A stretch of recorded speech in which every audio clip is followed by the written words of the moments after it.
Oh, oh.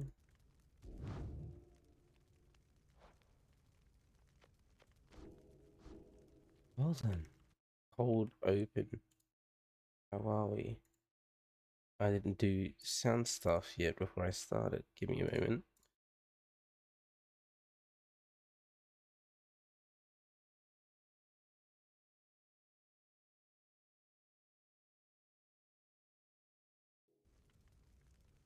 The game is very quiet.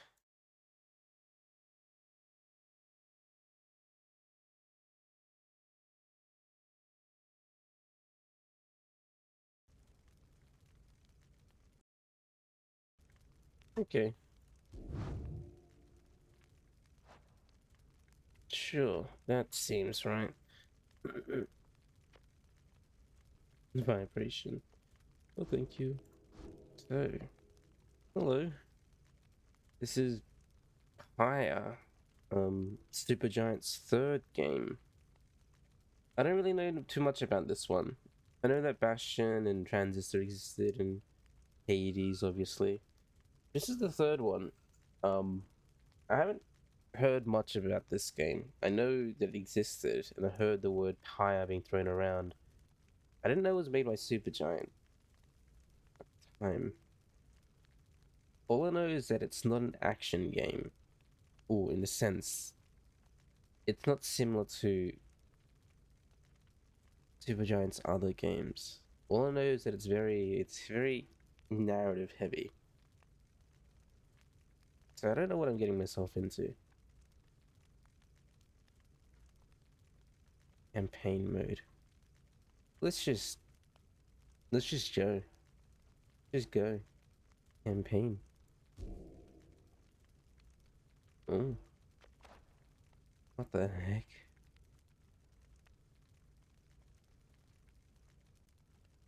True Nightwing.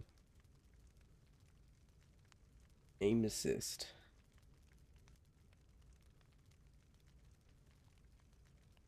No thanks. I can aim. I have eyes in a hand.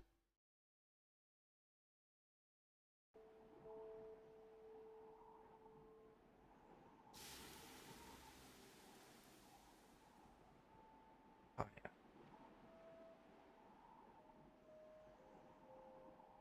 Pyra! What's that? Rex?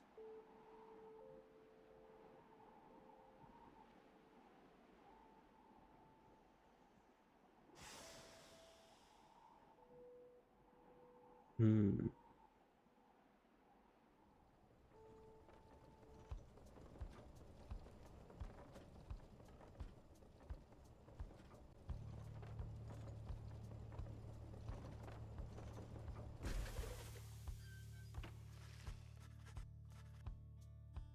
Huh.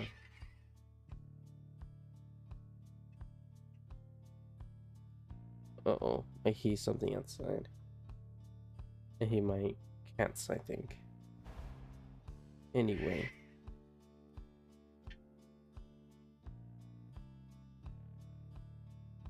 Yeah, I hear my cats. Anyway. No dialogue. Oh, there is dialogue. No voice acting. Yet. Your days in the downside brought slow, lonesome agony. Now as you lie yielding to the elements, something rumbles into view. Three shapes emerge, each clad in strange attire. Downside. A vast purgatory into which the Commonwealth casts its convicts and its enemies. None have been known to return from the Forsaken Land.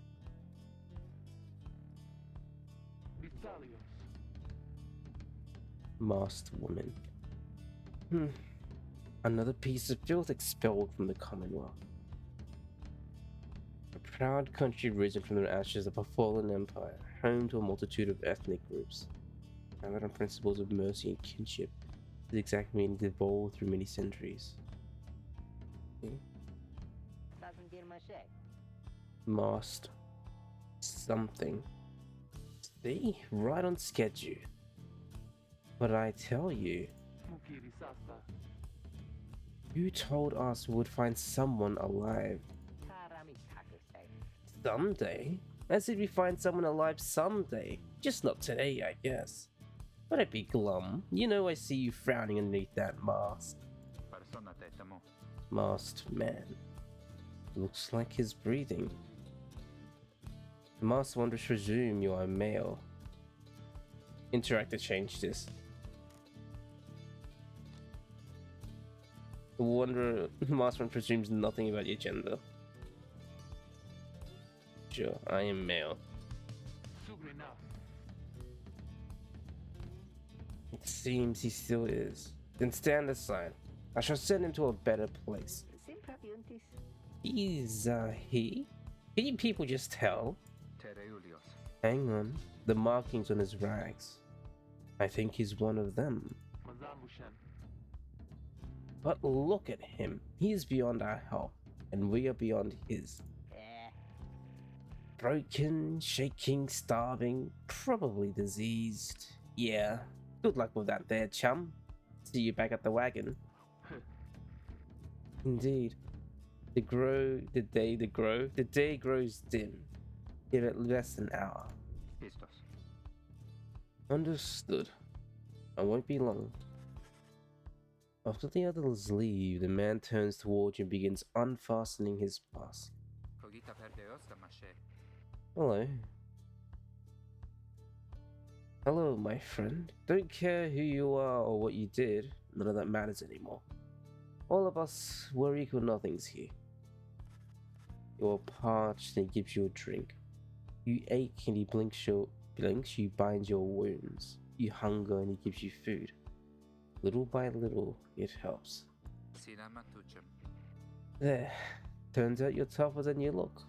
Name's Edwin. Now come on. Edwin. He's one of the 3 masked wanderers you found you clinging to life in the downside. You sense no ill intent as he helps you up and leads you to an old black wagon. Nothing like the stately vessels that paraded Commonwealth criminals through alabaster streets. Edwin beckons you to enter the back wagon. Step inside. Oh, so there's like choices and whatnot. This is gonna be cool.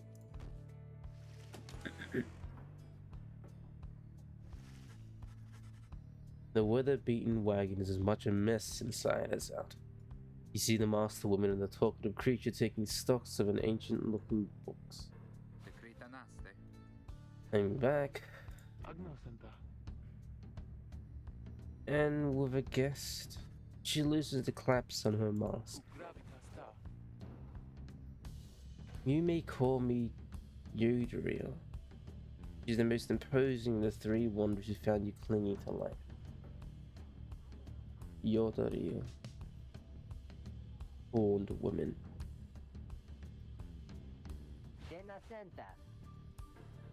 And as for myself, the small one struggles with his mask. Yoderia will soon assist him. Ah! That is to say, you may regard me by the name of Ricky Greentail. Such pleasantries out of the way, the horned woman then motions to the others. She glances at you sidelong as she speaks. Can he do it? Hope so. I haven't asked him yet. What? Then what are we waiting for? Hey, chum. Nice meeting you and all, but tell me something. You know how to read or what? He's asking you if you're a reader. One who can derive meaning from text. Literacy has been prohibited for centuries. Those with knowledge of the old ways violate the laws of the land. Am I a reader? Am I a nerd? Admit it. Over time, you manage to learn something the old ways, in spite of the Commonwealth decree. Deny it. Literacy is a serious crime. No one in his right mind would dare violate the law of the land. Remain silent. Who you are or what you did to earn your sense is no one's business but your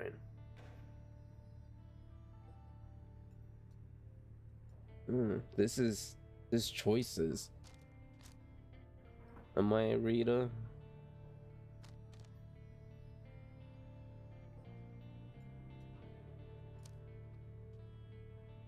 Yes, no. Hmm.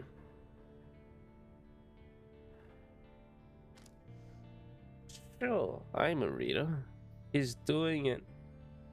Hey Bionic, how are you? We're playing some Pyre. There's gonna be a lot of reading and speaking from me, unlike the past two games. Sure, I'm a reader. I broke the laws and read a book. You confirm the suspicions. There's no use trying to hide it now. Well then, glory days! Because it just so happens that my associates and I, we got ourselves some nice material here for someone just like you. Just another night getting beaten down by Dark Souls 2? Well, the dang Souls. I eagerly anticipate my playthrough of that game whenever I pick them up. They're not on my list yet, but I do want to play them.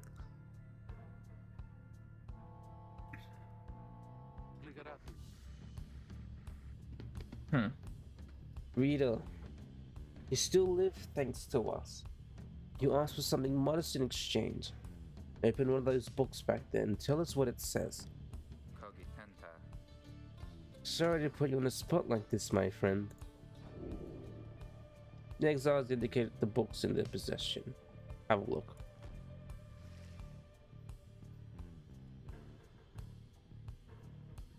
That book? Intricate sigil.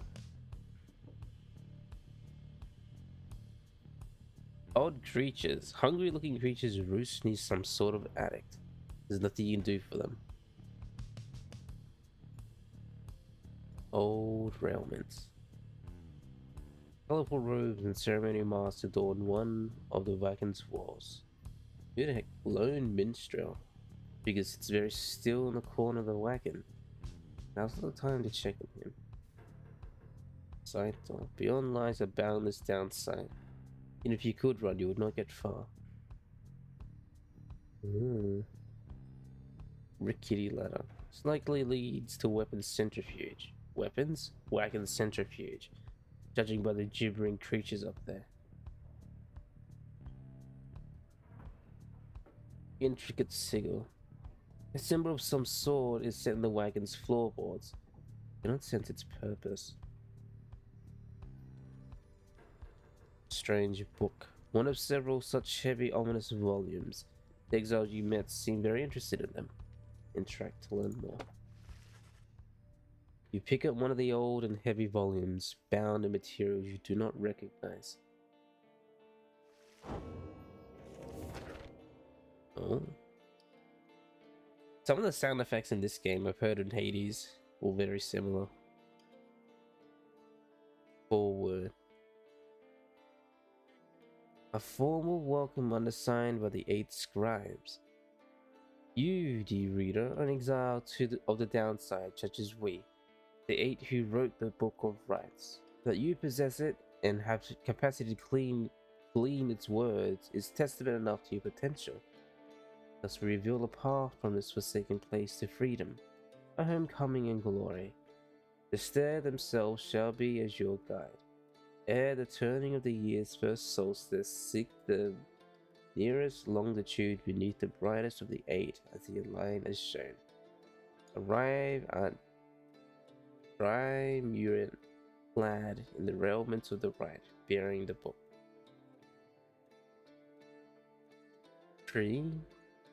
Triumvirate, oblige the voice that tells you more. One, two, three, 4, 5, 6, 7, 8. I miscounted like an idiot.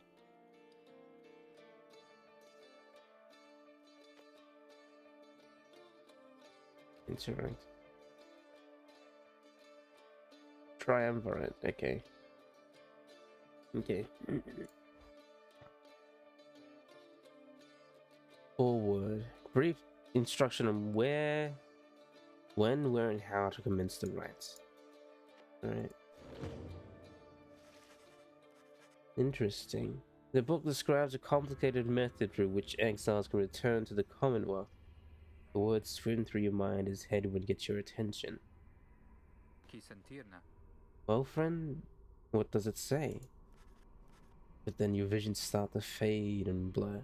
You feel your body weaken and give out. Oh.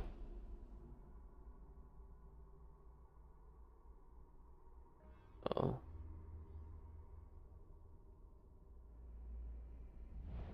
Reader, dare you tamper with forbidden knowledge? So soon after your sentence into exile. 'Tis true what the book says. You can be free again. Perhaps not you yourself, but someone worthy of the privilege. You witness now the path toward salvation. You witness the rights, the one way to return to glory. Though in your case, I hardly think it possible. Yet, by the grace of the scribes, it is my duty to inform you anyhow. Huh. It worked. So it is true. Yeah, but what now? Where'd the reader go? He should be out there still. For now, we have to put our faith in him. He could abandon us. He won't. You look upon the three of them from beyond his head and then calls out to you. Reader, we aim to free ourselves. We will not grow old and die in the downside. And now I swear to you, when we get out of here, you're going to come with us. But first, we need your help. Show us the way. Freedom. You focus all your mental faculties to do as Hedwyn asked.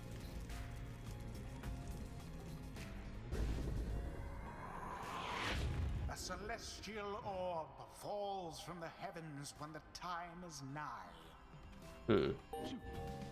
Exiles conduct the rites as a triumvirate, for they must prove their trust in one another, not just in themselves.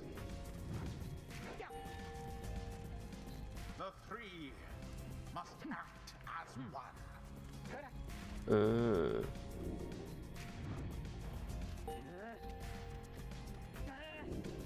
Sprint until stand out the place. Okay, interesting. Plunge into the pyre with the orb and be purified. Yes, the exile rookie has the way of it. Whoever steps into the flame is banished for a time. His or her cohorts must make do on their own. Oh, but it is not so simple. In the rites you shall face adversaries whose own freedom is at stake. Beware the aura that surrounds them, as they shall beware yours.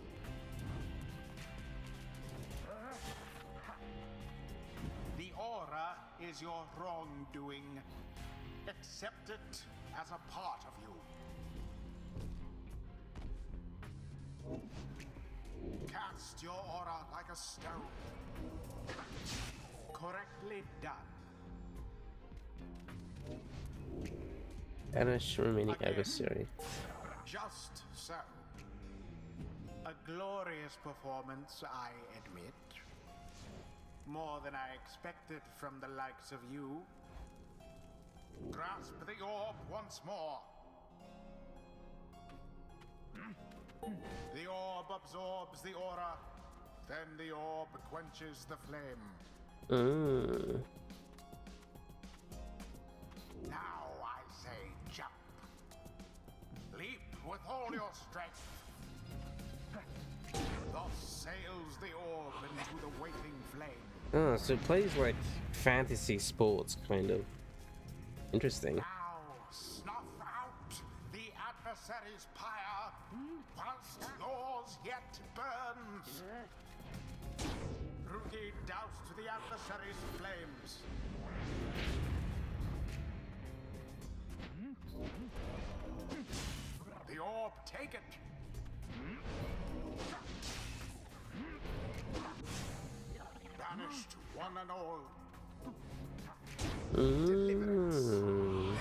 Interesting. So this is how the fights play out, huh? Caught out.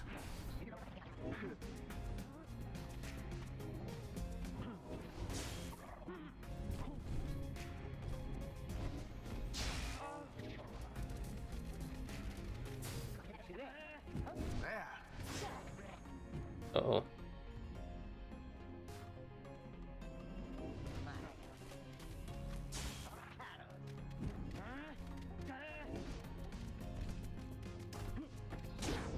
Fire of resolve. Jumping. So how do I switch party members? Oh, space. Too bad for that one.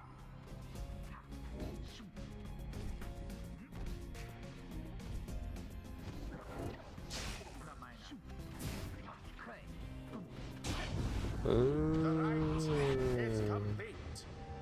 There, dear reader. Now you understand. Or do you? This was but a glimpse of that which lies ahead. I would tell you to turn back, cast down your hope. But all those such as you never listen.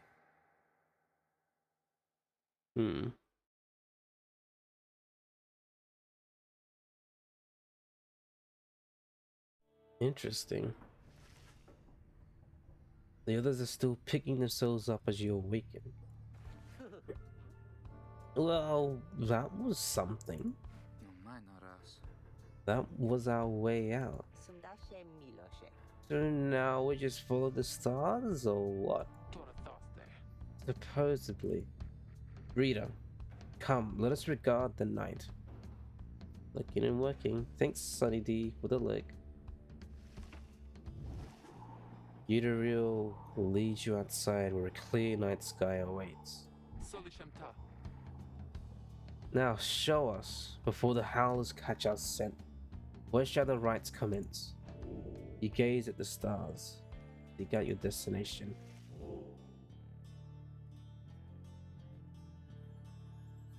Power Priest, the Olden Star, Star of a Moon Stag Hunter. Those born and ambitious, though also disconnected. Gemini, the Olden Star, Star of the First Empress, those born under it seek knowledge and experience.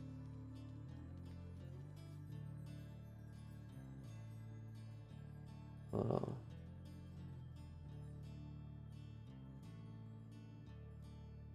Hey punk, how are you? Go the South Star. South Star burns bright over a massive ridge of stone much further than the naked eye can see.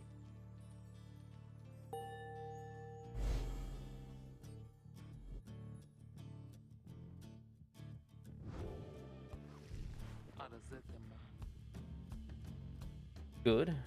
How am I? I'm good. Hey you. Hey Daniel. I'm good, punk. I think I started a tiny bit late today, but I'm not gonna complain. It's not as super late as I was before.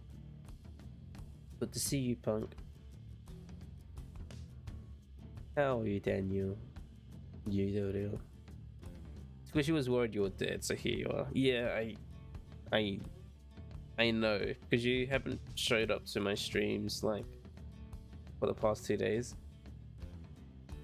It was the weekend though, so it was like, I don't know what Punk's doing. Punk is doing something, but yeah, Squishy was worried you were dead. Oh, you got people visiting out from out of town at the beginning of the year, huh? Anyway, 200 leagues due east, the Ridge of Gaul. According to the stars, the next rite shall soon commence here. Fossil remains of a serpent titan slain by Gold Galathanian, yet looms over those living in the shadows. Concilia. Right, and we're supposed to be there when exactly? Very soon, according to the stars.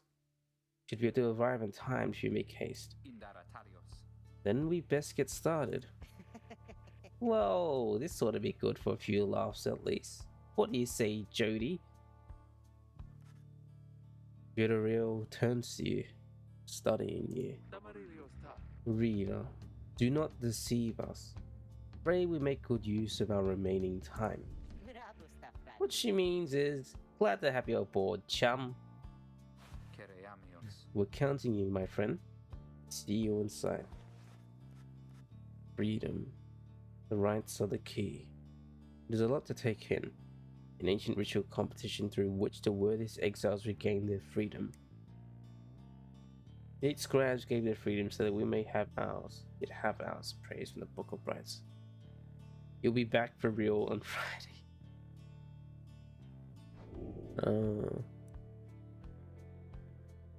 So you're gonna be gone for a bit.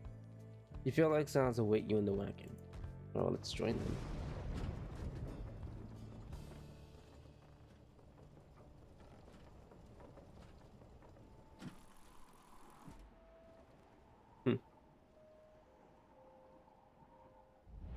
Downside Prairie.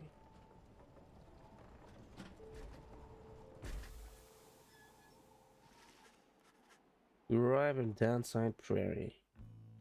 One of the downside's only verdant regions, and it gets less hospitable as we press further north. While the road ahead is forked, there's a lack of consensus about which way to proceed. I'm telling you, we ought to take the northern pass, get an associate hold up and hollow route. I'm gonna pay a visit too, besides. The northern route to the Ridge of Gold goes through a small exile encampment. Every so often, tempest comes and scours the huts and hovels, but they always crop back up. Hollow route. Fie on your associates. Best we head to Bloomingpool and avoid attention.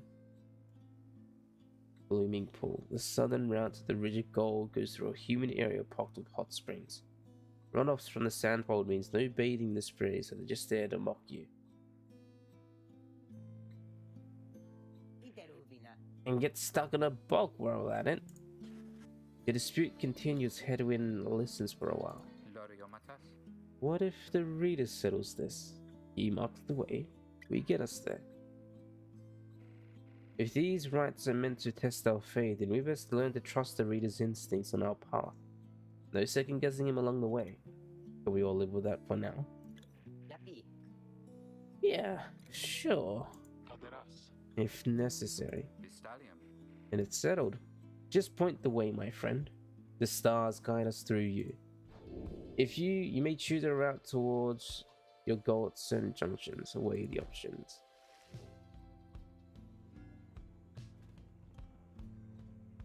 The southern route to the Ridge of Gold goes through a human area pocked with hot springs. You don't think you can find rare flora here. Hollow route. Do we want to let's get a lava land, some desert, with some mountains. We'll get through the mountains. You just waking up, Daniel? Oh, wake up! Wakey, wakey! Time for school. Are you ready to go to school?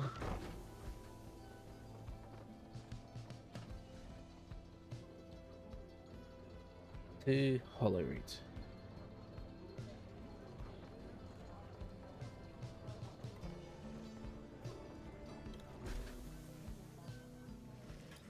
As you pass through the squalid little area, you hear boisterous voices coming from what looks to be a public house.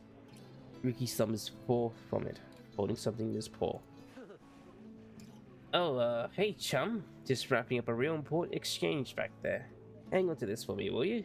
We'll have to drop it off if we head further north. Just need a plain parcel. You can't tell what is inside. It's kind of skips out its slug market. Certain types of luxury goods somehow find their way down to the downside. Plain parcel.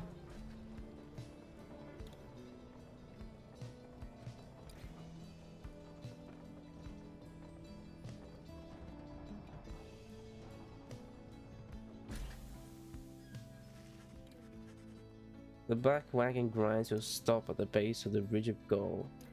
The others ask you to assist with making preparations for nightfall. Commencement of the rite. Commence the rite. Age reveal the first exile.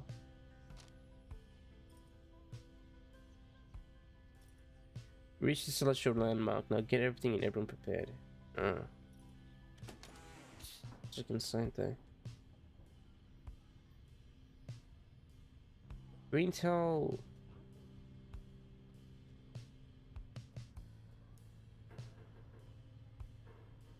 Drive imp. Creatures such as these must have been bred to push the black wagon along. Oh. Drive imps. Edwin's cooking tins. Wood passes for cooking supplies in the downside. Edwin does most of the cooking. Getting warm now for tonight. Jody's throw rug. Fashioned from a howler's hide, sent their ilk a clear message. Beautiful says not to step on it. Real status nearby. Where is she? If she's nearby.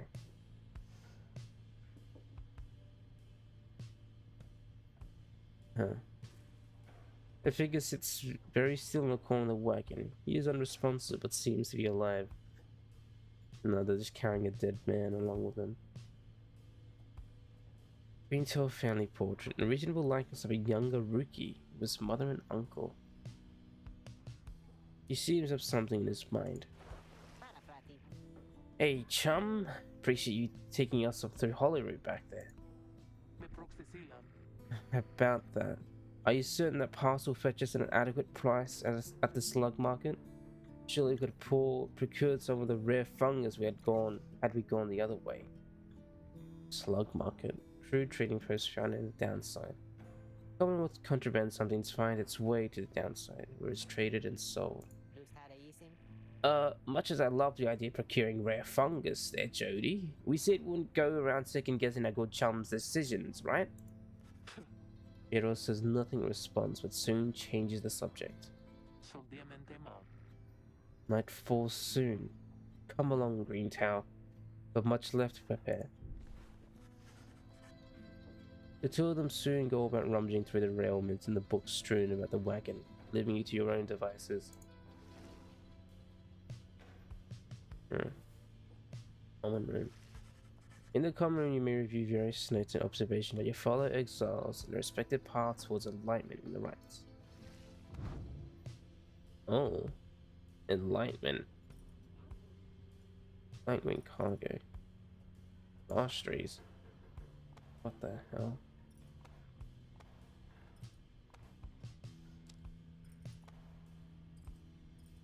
Pyre. Cast. I jump to evade adversary's aura. Sprint runs much else for a short time, throws his aura in a straight line. Throws the aura in a slow, thick line. Jumps and slams down, forcing back those in vicinity. Lunges forward in a swift motion. Demon. Hope, quickness, glory, presence. What are these stats?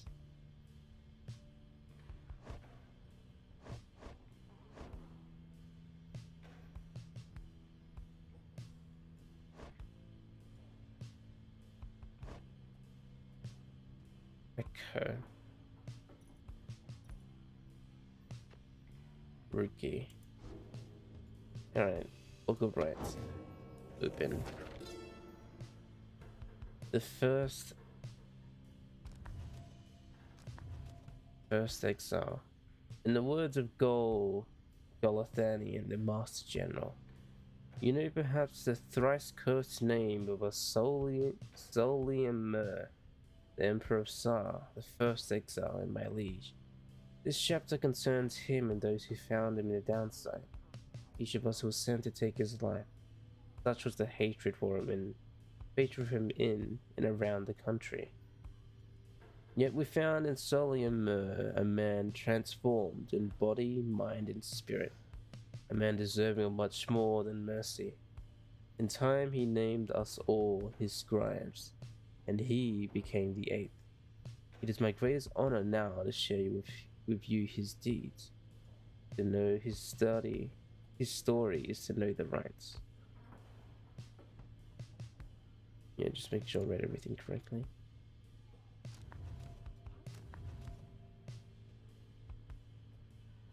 Huh.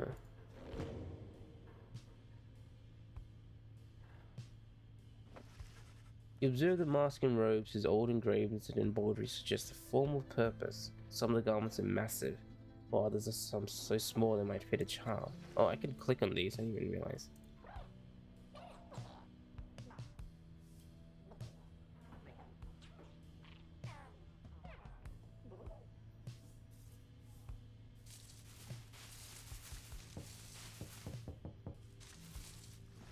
You observe the ladder leading to the locked enclosure of the cabin. The wagon's centrifuge must be up there.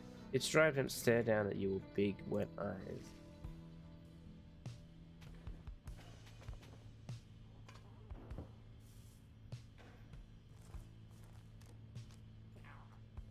Wow. You observe the man slumped in the corner of the wagon, bearing some sort of stringed instrument. You sense he lives, but nothing more. It seems inopportune to ask about him now. Let's see. Anything else in here? No. Commence to write. As darkness falls, your fellow exiles stand together, clad in the railments of the rites. The preparations are set. However, everything is still uncalm. Soon they grow restless. Keep telling you there's nothing here.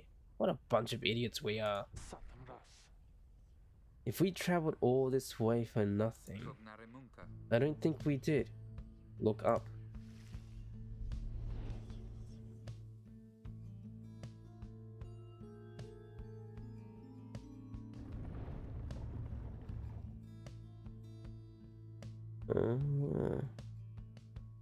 The goal of each ride is to extinguish the adversary's pyre using the celestial orb that falls from the sky. Frida, the stars align at last.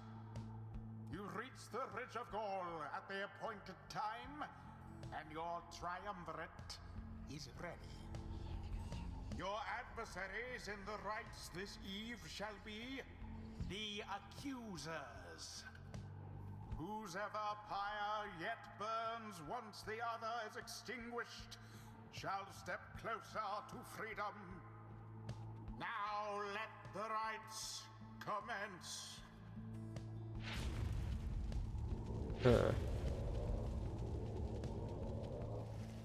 The stars are aligned, your pyre burns bright. Across from your companion appears several others also clad in railments. You are the adversaries in the rites. Everyone ready? Let's hope so. Be still. We have a visitor. The one whom she refers to steps forward. Masked man. At last, the Nightwings grace us with their presence. The Nightwing. The name of Triumvirate in blue. It seems your fellow exiles have assumed their identity. I see that the reports your demise have been exaggerated after all. Even I was beginning to think you were gone for good. Nobody moves save for the man robed in gold who unfastened his mask. Surprised to see old Lendil again. I trust you remember my face, though you must have been assumed of the seat again after last time. Lendil. He is an apparent leader of an exiled triumvirate you encountered in the Ridge of Gaul. Never had I come so close to freedom, only for you to dash my hopes. Now I and the accusers shall repay that affront. The accusers. Exiled triumvirate clad in gold, the leader harbors ill will for something he thinks you did. He shoves his mask back on and takes position with his comrades. It is time. From the shadows you clutch the Book of Rites and focus on the task at hand.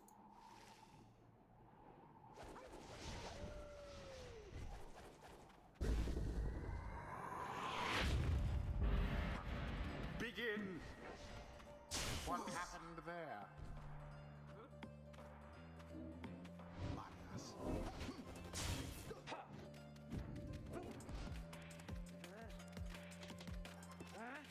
Oh. Both banished.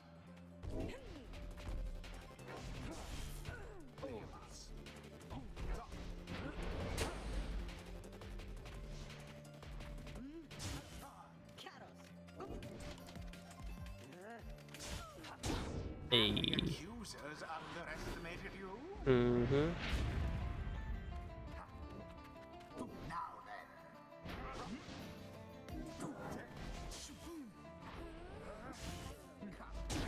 Onward thus to greater glory. Neat. No, I shall not accept defeat from you again. Hear me, accusers, stand your ground. Let your auras boil in rage. It seems that you have flustered the accusers. We have rattled them. They mean to draw us out. Then we just run more circles around them. Have you any idea what that Lendl did to deserve his exile? A daring display. Score! Flinging the orb into the flames like that. You elude banishment using such tricks.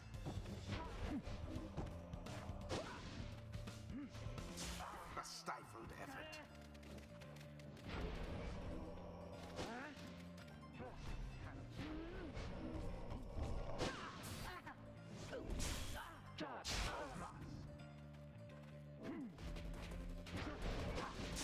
The orb. The orb. Oh.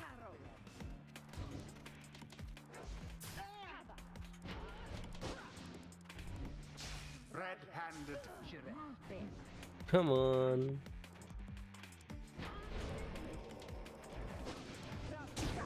Hedwyn plunged into their fire. Plunged into their pyre. Tis taken.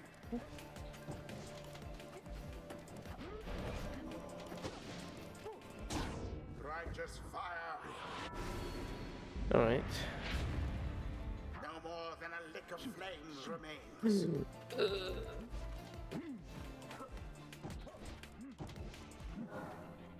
And it is done. There we go. You have prevailed. Rejoice then in your single fleeting victory. The night wings. Guron Salashe. Your deceit may have earned you a hollow victory, but know this. The accusers will not forget your wickedness, and when we next meet, we will rue the day. Oh. Bask now in the wisdom of the scribes.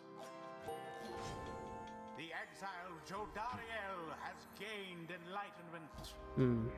Only the enlightened can regain their freedom. We have withstood worse nights than this, though few are strange. Oh? Sins of the fallen empire burned to the first exile. After using a rush launch forward, Jadro can rush again right away. After banishing an adversary, Jadro instantly recovers all her stamina.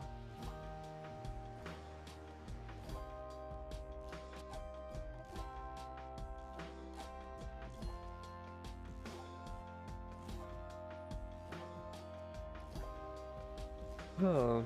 For 7 seconds after leading her adversary, Jadro deals an additional 10 damage to the adversary's pyre. Salute.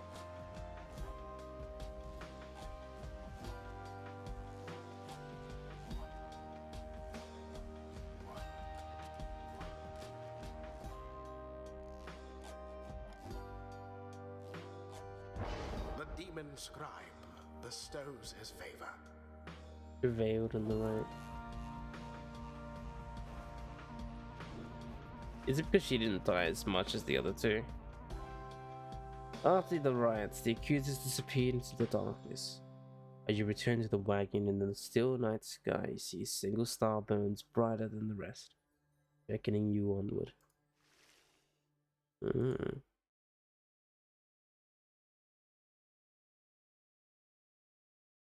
Fling the orb. Cast it into the fire. No.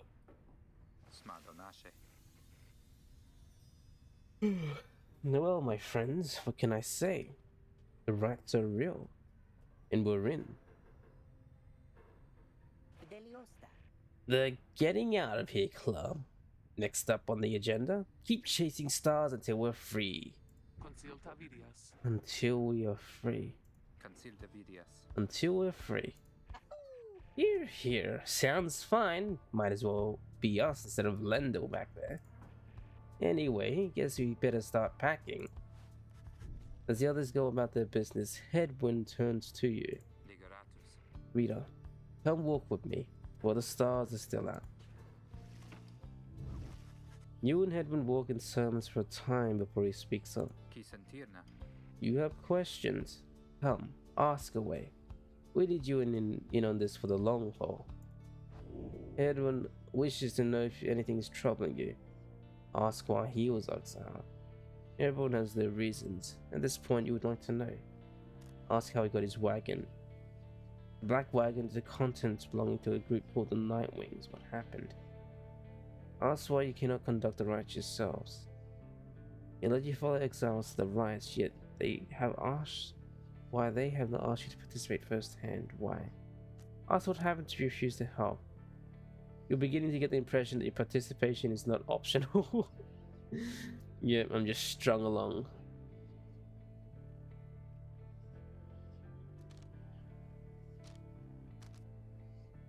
Why can't I do it?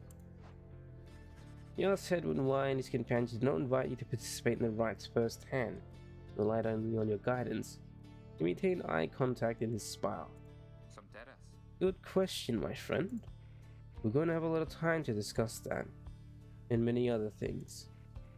Make you a deal. Read the stars for us again. I'll tell you all about it on the way. You sense he speaks truly as he beckons forward towards a fading dark above. You gaze at the stars. Right, to the next spot then.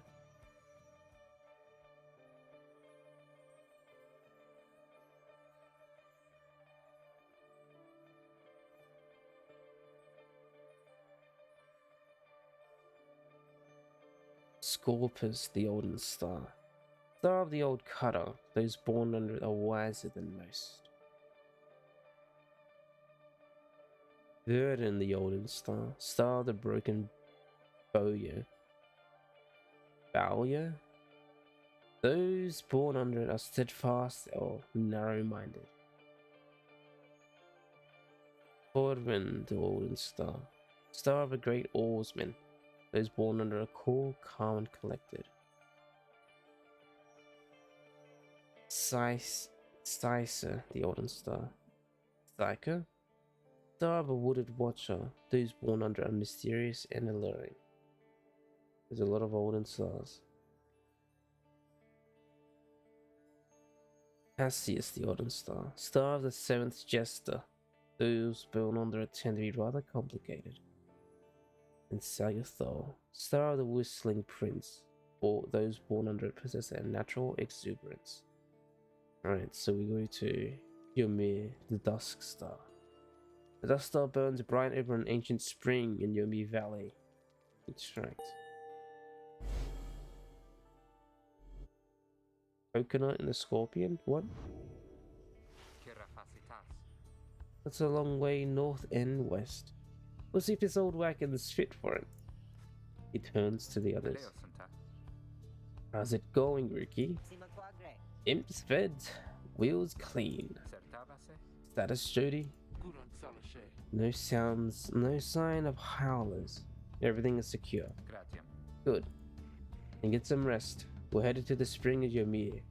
At dawn we're off. According to the stars, the next rites shall be commenced here. The Alpha Chief hoped bathing he would cure his ailments, but it only made him itch.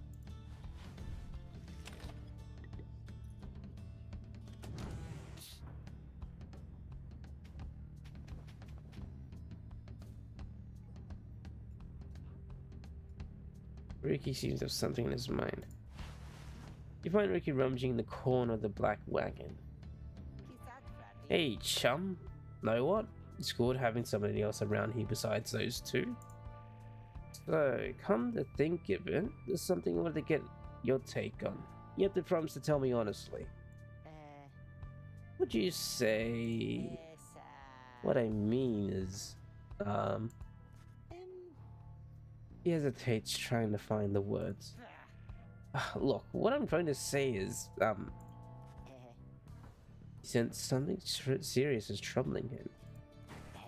He moves in very close, making sure no one else is in earshot. It's about my mustache. I'm getting some conflicting reports about it. Would you say my mustache, that it makes me look a bit, you know, unscrupulous? Ricky wishes to know if you think his mustache shoots him. Say he looks perfectly fine. Say he might be better off without it. Say nothing. His appearance is not your concern, nor is it drawn-out discussion and personal grooming. It is very handsome, if anything gives him a distinguished sort of look. Something about it makes him appear less trustworthy, or perhaps less youthful too. Looks fine. He suggests that Ricky's mustache looks perfectly fine. He grins wide at you. Couldn't agree more, chum. And you straight away that you're a real judge of character. Anyway, got to check the Hot Wheels again for mites. See you around. He bounds off out of the wagon. Ricky gained +1 hope for the next ride. Oh.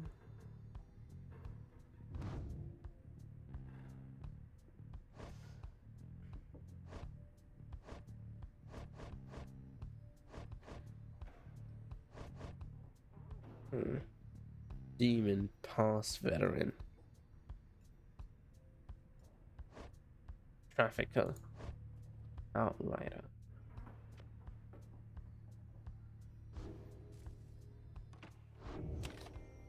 Alright, let's continue our journey. The path of freedom beckons you to press on. Yep.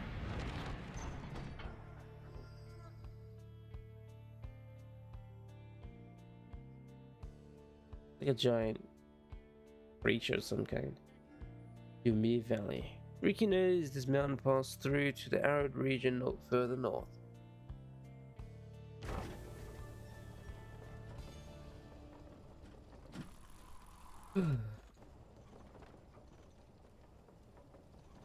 Wow.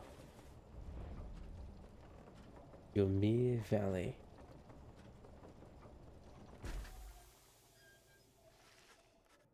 The climate here in Yumi Valley is hot and uncomfortable. On top of that,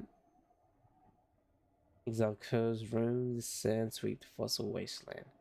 Among the 8 scribes, the Alpha Chief Yumi and many Main took a special liking to this region. We have a stowaway. Go home? We can go home? Too much is latched into the undercarriage as you cross the ridge. Her manner is odd, though you sense she means no harm. You must have overheard some of your fellow exiles' conversation. You need but say the word, Headwind. Oh, come on, you can't be serious, Jody. She's just some kid who managed to climb aboard our wagon undetected, but still.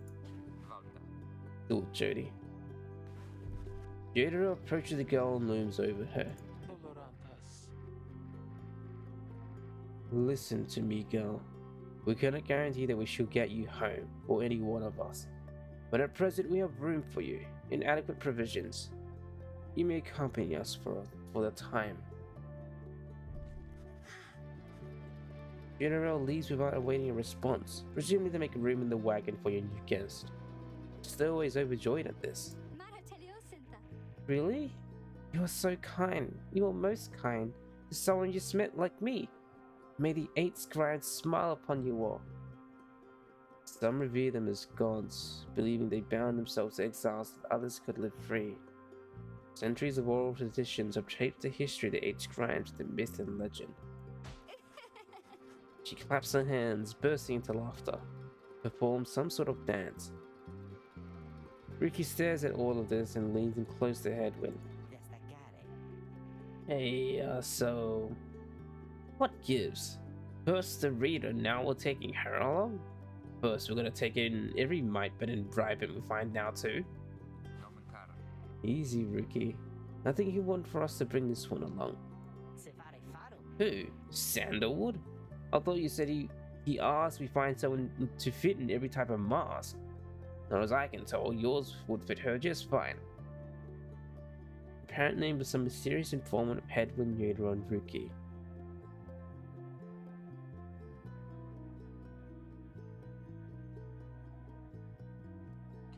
He asked that we use our best judgment.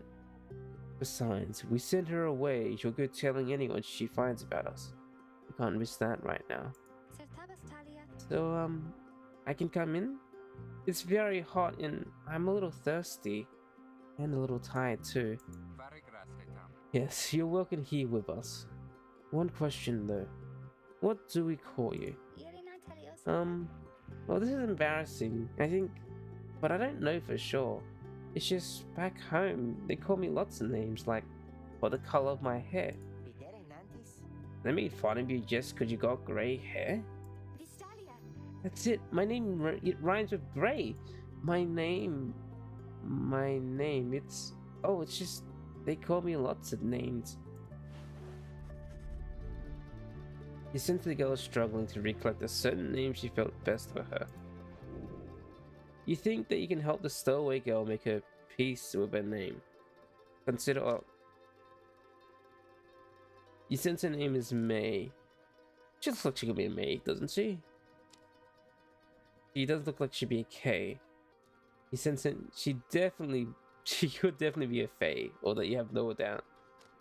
Suppose that she could be named Day. A name could be Zay, however uncommon it may be. She looks like she could possibly be a Shay. She could be a Ray perhaps as well. There are several other names ending in AE you are aware of. Consider more ways for the stoic. Lay? She looks like her name might be Lay, you suppose? She could go by Che, perhaps so, perhaps not. She looks as though she could go by the name of Nay. She could be a Tay, couldn't she? Since her name is Zay for sure. Gay the Grey. Perhaps how her tormentors made light of her. This one couldn't possibly be right, can it? Hey.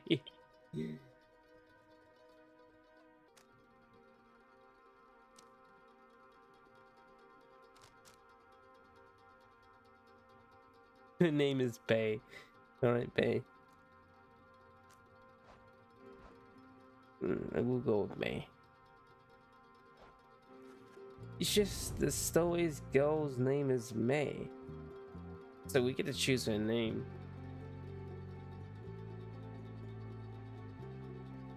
She's a young vagabond girl with an odd man and an unshakable sense of curiosity. Why, that's it. My name is May. My name is May. Where am I from? They call me May the Moon Touch. But I guess maybe you don't have to say that part because I don't really like it.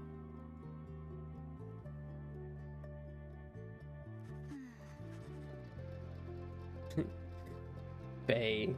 Name, this couldn't possibly be Bay. If felt anxiety decided to bring May along for now. She almost collapses from exhaustion. You take her in and show her somewhere she can rest. May joined the group. She is tired but excited. Welcome home abroad. Aboard. So, do you choose her name? Or does she have an official name?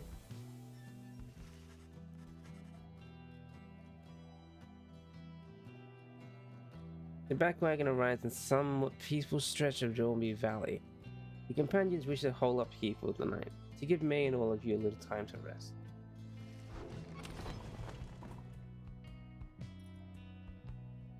Check inside.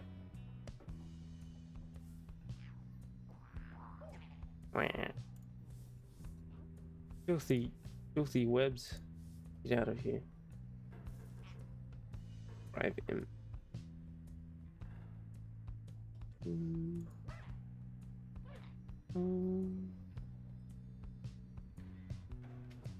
Ricky started snooping around outside, being consoled by Headwind, consoling Jada about something.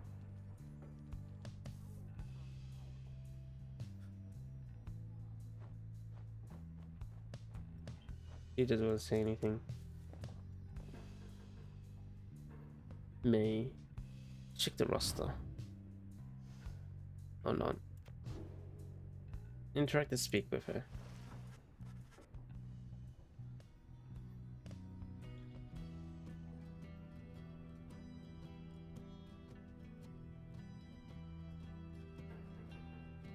May seems to be recovering well since you found her. She seems fascinated by everything and everyone in the wagon. Oh, hi, mister. You were the one who knew my name. You guessed it right, you did. Really? Guessed it right. Thank you for your hospitality. I just been eating with the imps and talking to the wagon. This wagon, he and I are the same age. Almost to the very day. But I'm older by 3 weeks, so I'm giving him a hard time. Little brother, I call him. He's a good wagon, isn't he? He'll take us very, very far. My little brother, sure, he pulls on my hairs at times, and I don't like him very much. But he is family. I'm happy to be here with my family. I thought that I lost them all again.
You just got done early?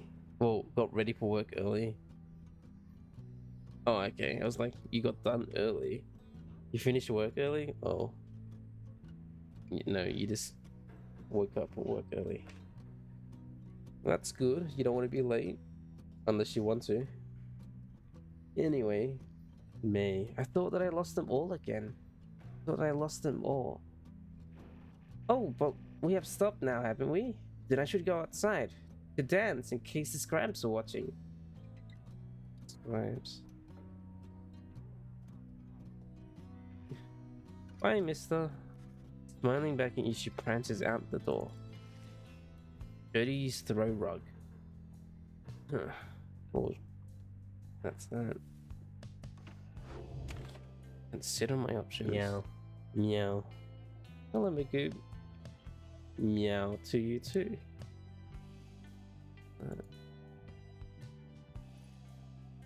Consider my options. Your fellow exiles are taking a moment to unwind. Create a real emotions for you to join them. Just get used to your new life here, reader. We seldom get such moments of reprieve. Perhaps some further study that book shall pass the time. You could join me for a little stroll if you're feeling up to it. Always something to be foraged around here. Or you could teach us more of what you know. Prepare us for the next fight. In any case, we do what we can to stay busy. Keep this sense of isolation well at bay. At certain junctions, you may choose from several vocations, ways in which you can make yourself useful during occasional moments of free time. Choose what time we have. Meow. How are you, Magoo?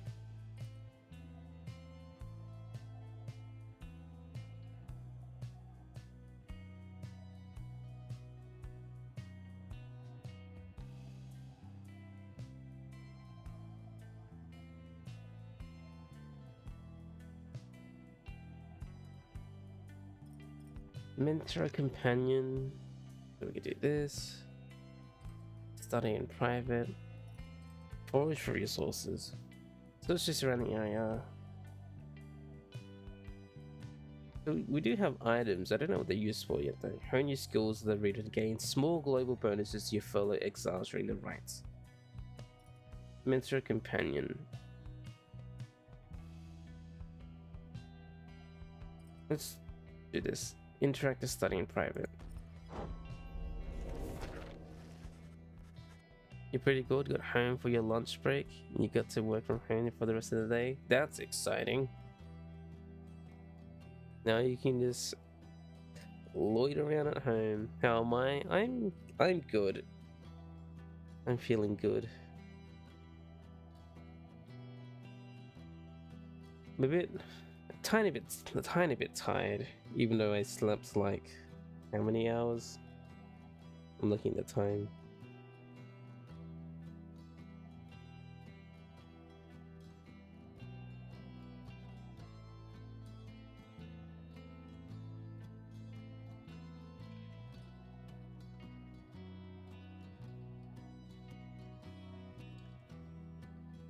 One, 2, 3, 4, 5, 6, 7, 8, 9, like 9 hours. I don't know why. Other than that, I'm good. I'm happy to be streaming again. I don't know how long this game will take. It's either I'll finish it today or tomorrow. It's not a long game. Anyway, you find a relatively quiet clearing to study the Book of Rites with undivided attention. The greater understanding comes to the reader's influence. That sounds great. It does. Ancient manuscript revealing mystic path of freedom from the downside. For centuries, the teachings of the 8 scribes have been passed down through oral tradition alone. Reader's influence, attribute bonuses you bestow on your fellow exiles who participate in the rites. Time Print whose readers well attuned to the book has an inherent edge against its adversaries. Focus on which aspect of the Book of Rites. Master the other aspects of the books to unlock this. Its teachings and their wisdom, its author and their prowess, its innate mystic power. Point of Hope reduces exile banishment time. Move speed, presence, your aura. And glory is how much damage you do. Okay, we'll do presence. You tune yourself to the strange and mystical properties of the Book of Rites, embracing such as possible that which cannot be explained or truly known. Time for work. Have a wonderful stream. Thanks, Daniel. I hope you have a relaxing day at work. Inspiration comes to you in a flash, whether from the book or from within. Cannot tell. You gain the reader's influence tenacity. All Night Wings gain 1 present. Finish studying. Alright, doesn't look like there's anything else. Or is there? No. Let's go. The path leading further west splits off, and once again your fellow exiles turn the choice of where to go over to you. May seems enthusiastic for whichever route you choose.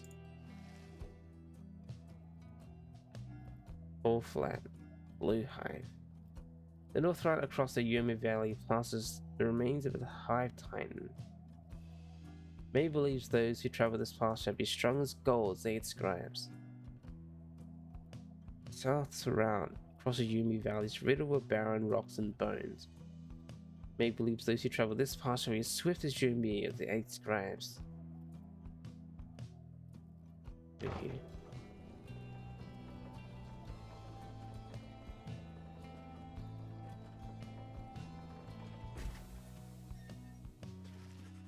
May is behaving stranger than usual to traverse the dusty waste of the foreflat.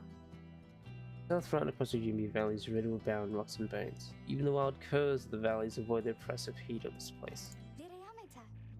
Huh. This was the path that you and many men ran across so many times. Can you not feel his presence? Him and all his friends here in the sand and in the air and all about? At first you paid little heed, though later you observed your fellow exiles seemed to have more of a lightness in their steps. Perhaps it was the previous day's rest that did everyone good. Everyone got +1 quickness for the next round. And I guess the other way would have got me +1. Glory? Aura? En route to the spring in Yomi, you hear all about the roving slug market, which appears to be nearby. Ryuki insists you take a look after you settle in. He's an opportunistic and well-connected, still clinging to his once comfortable lifestyle.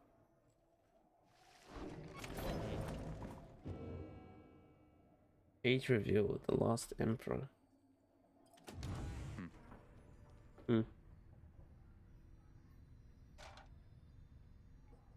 Prepping the ground, making sure the coast is clear. He seems to have something in his mind. Speak to Headwind. Headwind motions for you to join him. His easygoing smile soon fade.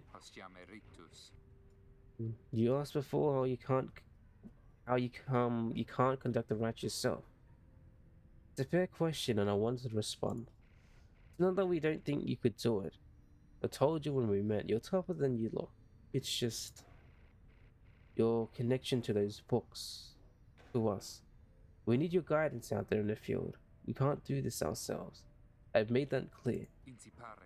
You've made that clear. You're our reader. Out of all of us, you have the most important job. Nor do we have a substitute for you if you decide that job is not for you. He pauses for a moment and his expressions soften. Look, we'll help each other get out of here. And as for the rights, we don't want you to feel left out. Every time we go out there, you're right there with us, as far as I'm concerned. Anyway, I'll leave you to it. Thank you for hearing me out. He nods to you in a reassuring way as he departs, leaving you to consider what he said. I see. Oh. Oh. Read the book.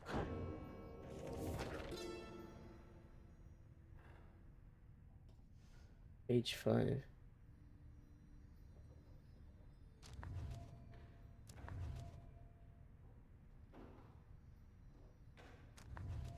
Oh. The rim of the book or the page means you can turn it, okay. The last emperor, in words of Gol Galathanian, the Master General. How many nations did I scour the nave of Surly and Myrrh? How many countries fell before our spears and blades? Such questions mattered less to me with every passing victory. Our legions swelled across the land and our dominion grew. The Emperor Sully and Myrrh paid all this little heed. He only tended to his personal affairs. Our legions relished the autonomy. We do not know that the Emperor cared nothing for his legions, nor his people. He cared only for that which was before him. One day he learned of such a thing as to befit his name and vowed to seek it out.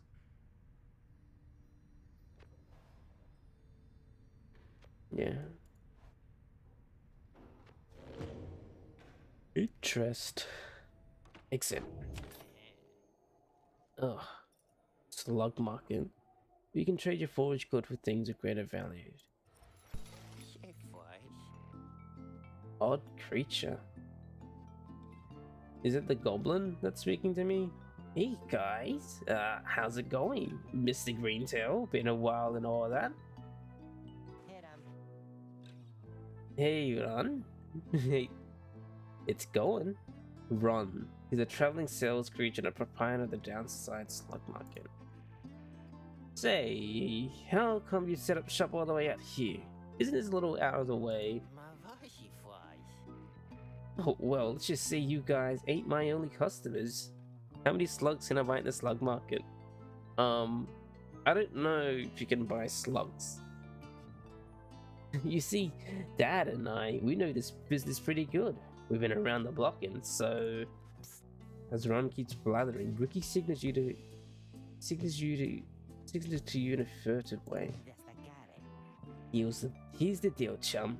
Good informant says that there's something key connected to this right business. See if you can spot it. Should be able to pawn some of our stuff to the map to make the trade. Yeah, I don't think you buy slugs. I think it's got a slug market because it's like carriaged by slugs. Don't even worry about a falcon run. So anyways, you guys got something for me or what? That plain parcel you got there. I could take it off your paws if you want.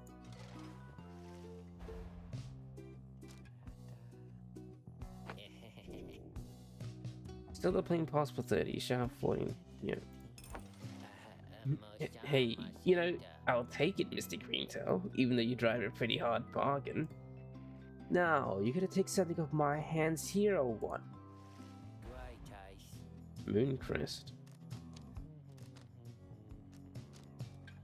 Oh, what the heck? This is severely underpriced because it's a tutorial. What does it do? After being banished by an adversary, the bearer has a chance to return immediately. Oh.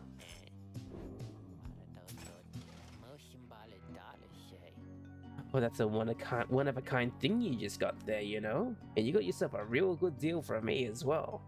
So thanks. Wait. Apparently any one of us bozos can get a little edge out of that thing. During the rites, I mean. It's the question of who gets to try it out. Each of your fellow exiles may have a talisman equipped. Sure.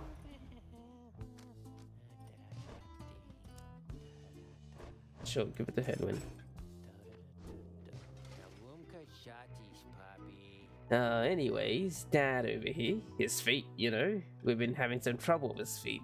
Getting something real something or other from all the hooping around. And so you see, oh, that's his dad. Rookie indicates to you that now will be a good time to depart.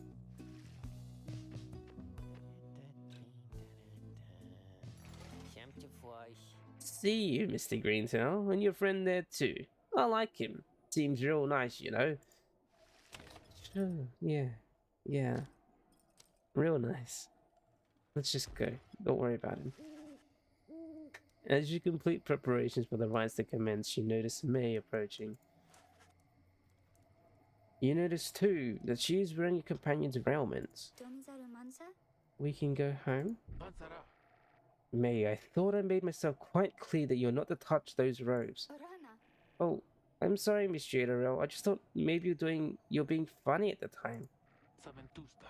Unbelievable. Hey, something's happening in the sky. I think we're up. Oh, is it night? I didn't even realize. I thought the blistering sun or the light colors of the desert was like, oh, it's daytime right now. Nope. Reader, what brings you to the spring of Jomir? Why, it must have been the stars. Although it seems that your triumvirate now numbers 4 exiles, not the expected 3. The rules of the rites were not created for you to besmirch. Prepare now to confront the fate. They still honor the traditions of the scribes, and surely have been longing for this chance. But first, you have a choice to make. The skies burn bright once more as your next adversaries and rites approach. There apparently is a bent old cur who regards you with a formal bow. At his side is an intense young man. Dailbert, I hail you exiles in the Night Wings, and I am grateful that you chose to grace us with your presence once again. I am called Dailbert Oldheart. He is an honorable old cur bent on upholding the sacred traditions of the rites of his son. And this is my son, Almir. Almir Oldheart. He's a dutiful foster son of Dalbert Oldheart. He's very protective of him above all else. Not tandem, father. We do not greet them, father. We shall face you in the field this night, and may the victor's pyre burn eternal. But first, we offer you a token of good faith, in show of appreciation that the Night Wings have returned. Elwood approaches you with something in his paw. He sends his motives as sincere as he hands you a small talisman. Mine is imbued with... okay. Elwood crest. Thickness. Thank him and begin. Huh. That Kerr was very kind, and his son was so caring, wasn't he? When can we start? I want to help you beat them.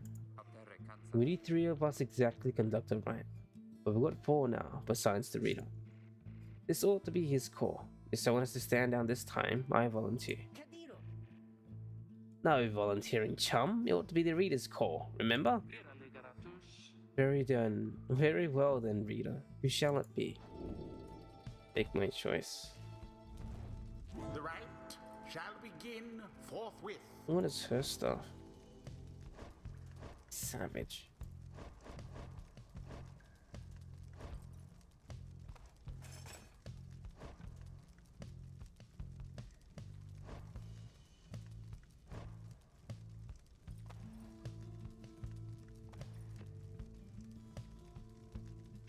Consider fate.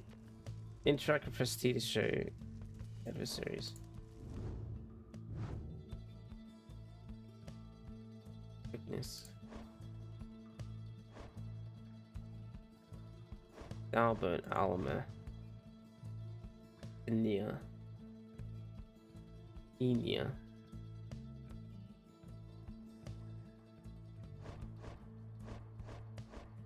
Be fast.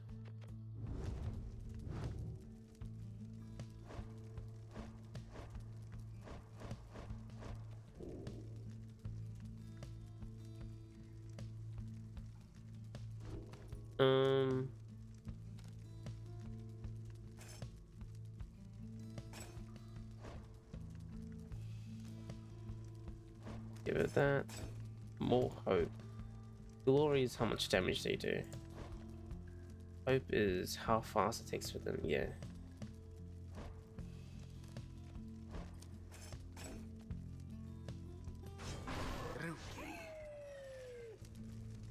Don't have to tell me twice, chum. Alrighty, May. Oh, me? Thank you for believing me. Because I think the scribes do too. May. Wait, so if I gave her a different name, would the person actually say her name? Like Bay? Just Bay.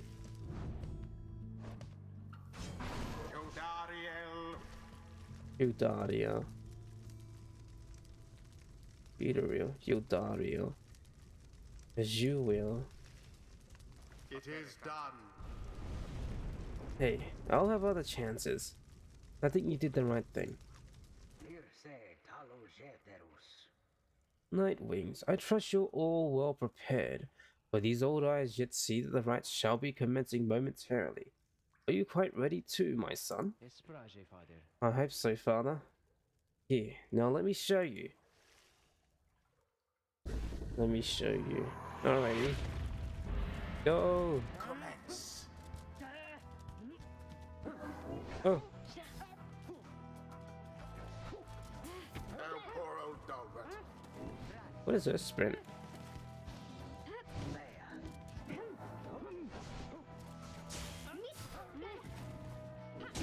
The path to glory laid bare. Yay!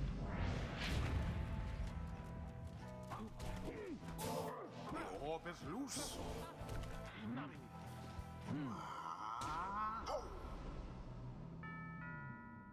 Wow! Look forth, my son. The waters of Yomameni Main brings blessing unto us this eve. Perhaps our chance has come at last. Oh? We need more than blessing to prevail against them, father. Please keep fighting. One. Like the moon drops.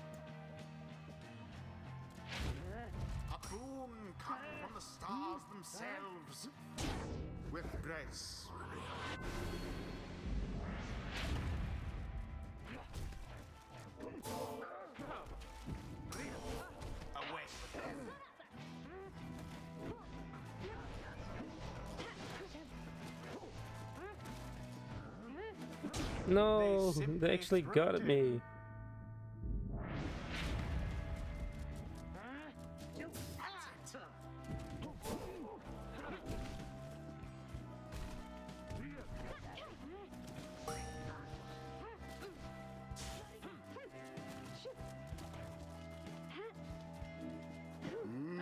Foiled. May banished.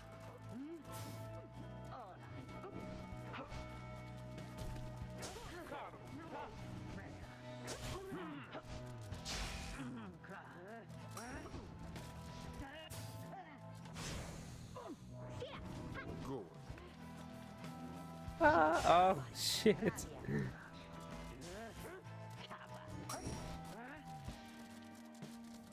Hey. So it is. Yeah, so this game plays like a weird fantasy sport. Good.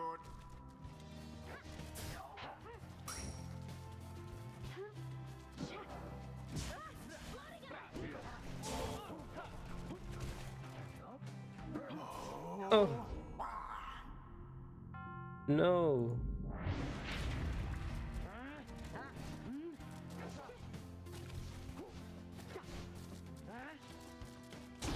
The orb engulfed in fire. 7 more, come on. The rite has nearly ended.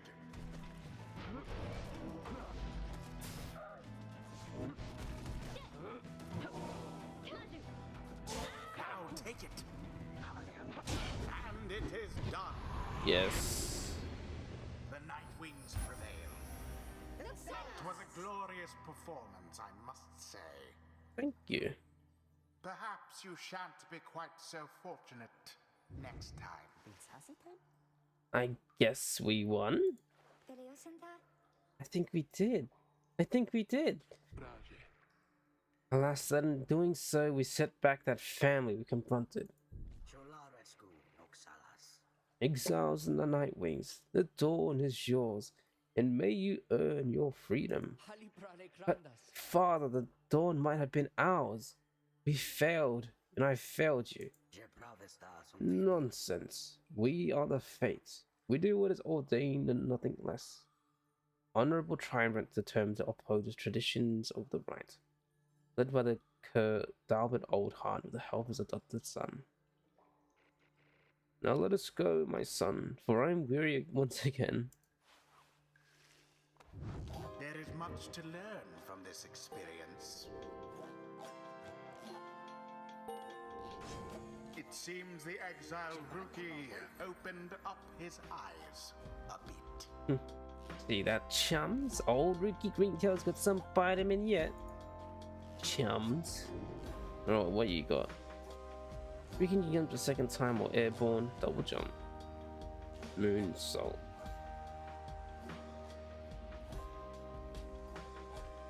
Maneuvers a mini-mean. Traits of the Alpha Chief. After you vanish by an adversary, Ricky has a 50% return in only 1 second. Sprinting Ricky accelerates faster than usual to even go faster.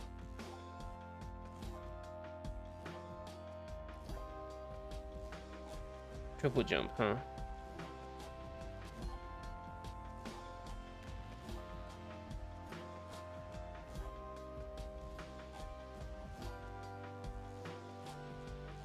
When plunging.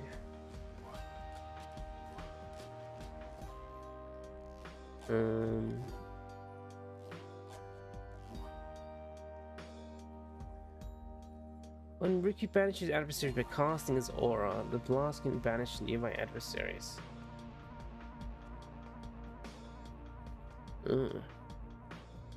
After plunging to an adversary's pyre, Ricky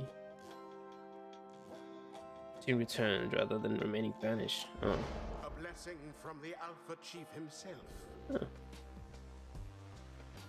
Until the next rite. Hello?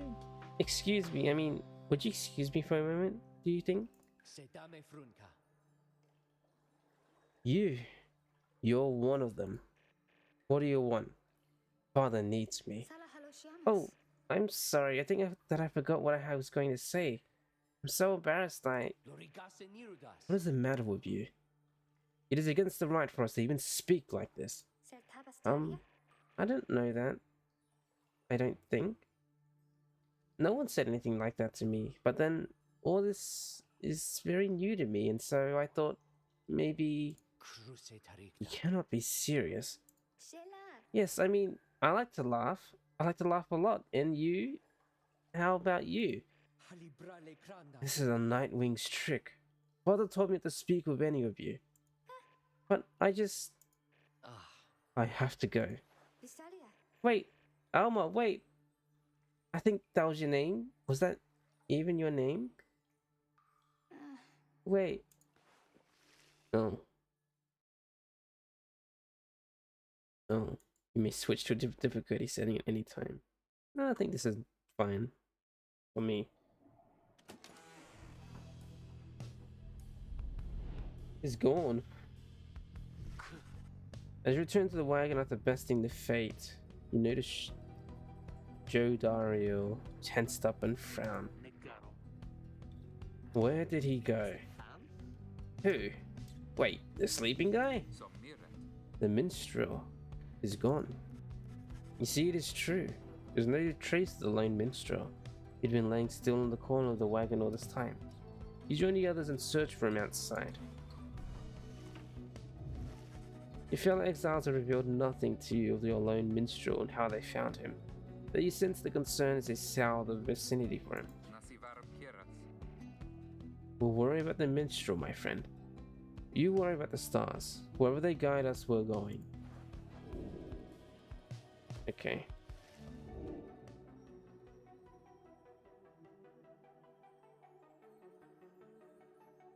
To what happened? Have I come across any new stars?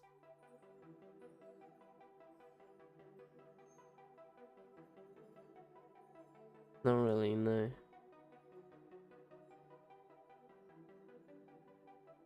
But we are going to our next destination. How the Midnight Star. Midnight Star burns bright over the standing stones at the edge of the flagging hands.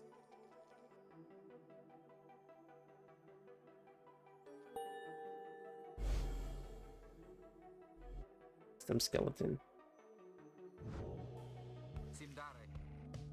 Everyone, we're headed back east, all the way across the valley, towards the Khans of Halbden. According to the stars, the next transit soon commenced there. The accursed imp here fell the mighty bone time, Sack's 6 shoulders.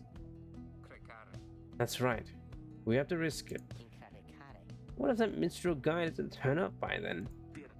We shall find him, on this night or another.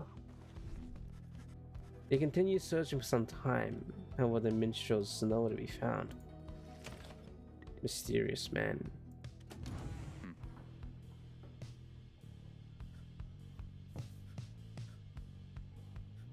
Blow all the candles. May's scribe catcher. The bundle of sticks May insist on hanging on in the rafters. She believes it brings good fortune. May is sniffing at something. Baiting you. Yoda Rio. Goodbye. Right. He seems to have something on his mind. After having secured victory over the Fate with great prowess last night, you find Hedwin off on his own. You sense he wants to talk to you about your decision to exclude him from conducting the riot. I guess we'll have some tough choices to make before all this is over, my friend. Just been thinking about that. I'm glad you let the others go instead of me during the riot. I mean that. All the more since we succeeded. I don't know what's more intense. Well, I don't know what's more intense, participating in the riot or just watching from the sidelines. Anyway, thank you for checking in. I'm off to make sure we're ready to move. He departs to check on things outside. You sense that he has no misgivings about what transpired. He's more concerned at present about about the missing minstrel.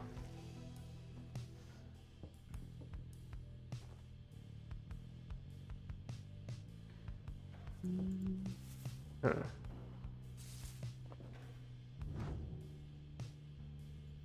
Hey Gabe, happy Tuesday. How are you?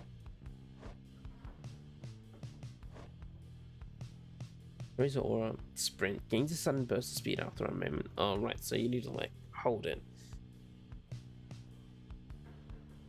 Moon touched, savage, me.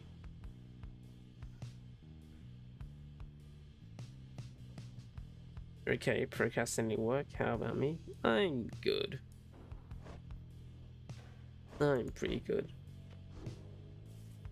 All that stands between you and the vast inhospitable downside is a wooden door. Let's go. We'll continue our journey in this game of Pyre. There's still no sign of the lone minstrel, although Jodario tracks potential signs of movement east, the same you were headed. Consider where to search for him.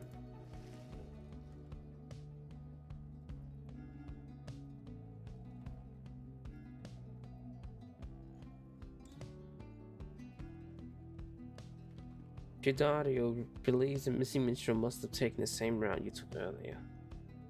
Edwin thinks the missing minstrel could have taken the route opposite to the one you took. Well, let's go this way.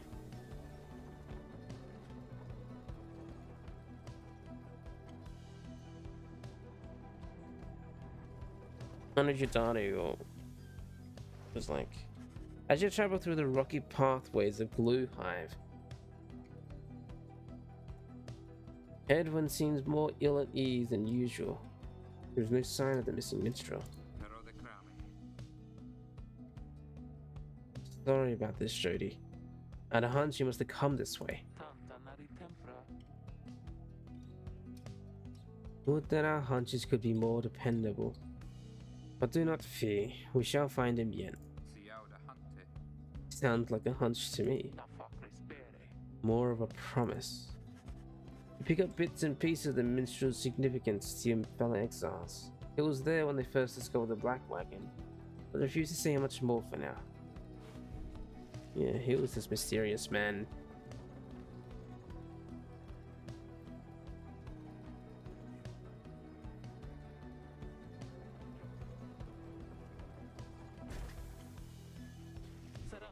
Stop the wagon. What? How come? Because of her. They're coming for us. We have to be ready, we have to. Does she mean what I think she means? I believe so. Your fellow exiles scrounge to prepare the wagon for whatever is out there. Once you help them settle in, perhaps you can learn more of the source of concern.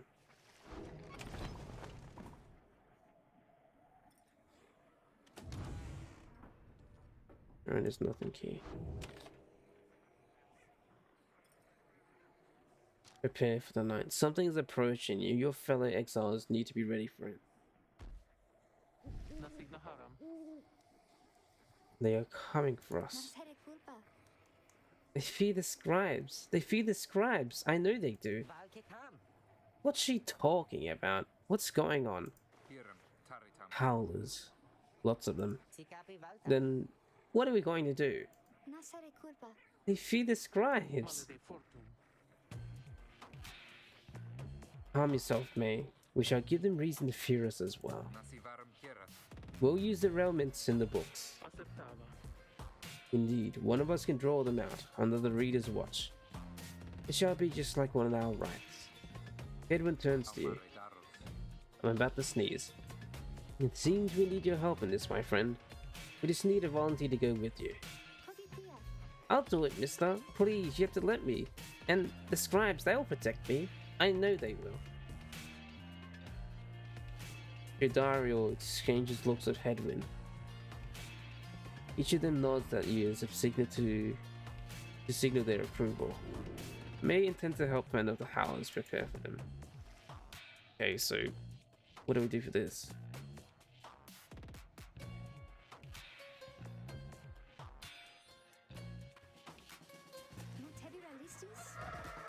That howling sound, it means they're here. Oh, by the scribes, they're here. Turn off the Howlers, so this is like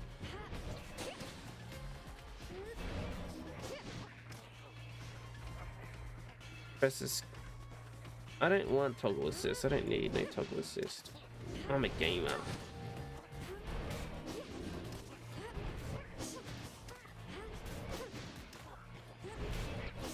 I noticed there's like a perfect shot. Yeah, there is a perfect shot. They even have perfect shot mechanics in this game too. Interesting.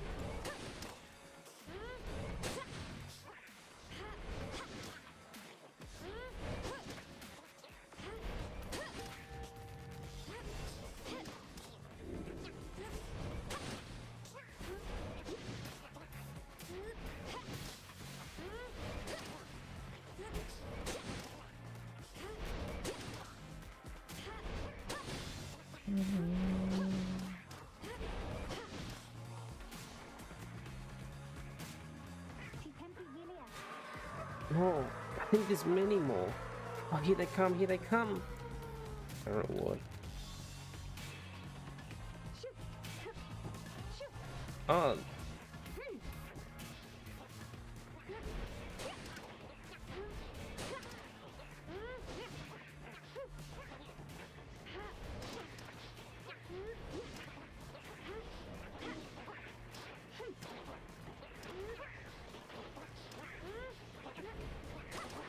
Alright, I can like run into them.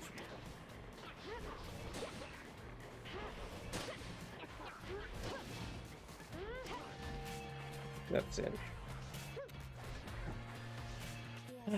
Is it over at last? It is, I think it is. I think it is. Oh, this poor and wretched beast. Just in May spot something creeping towards her. Who? What? Ferocious creature. What the hell? Three? Power cast. Yeah, there is a power cast. Damn, they have the mechanic. I don't think they have the transistor. They don't have power cast. The howling subsides, your fellow exiles scramble out to check on May. You find her in one piece, along with an unfamiliar little face. Squeaky! What the heck? Drive him. Isn't he the best? Can we keep him? Oh.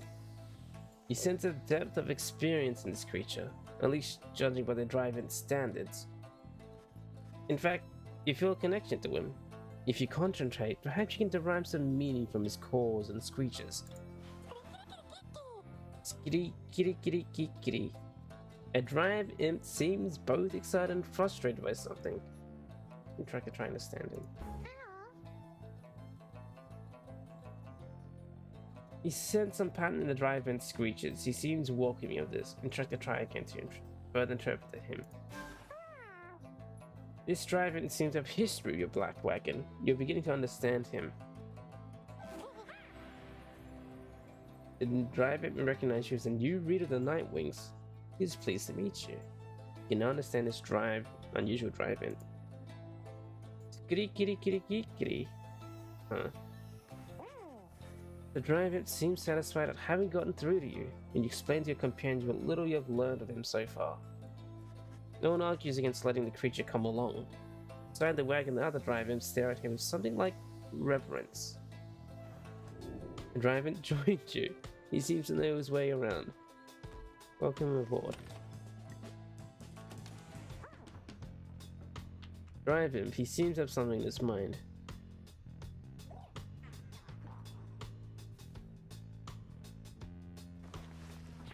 You can see the little imp has made himself at home. He rushes right up to you. Kitty, kitty, kitty, kitty, kitty. Your new imp companion seems to be pleased in the way, very pleased in the wagon.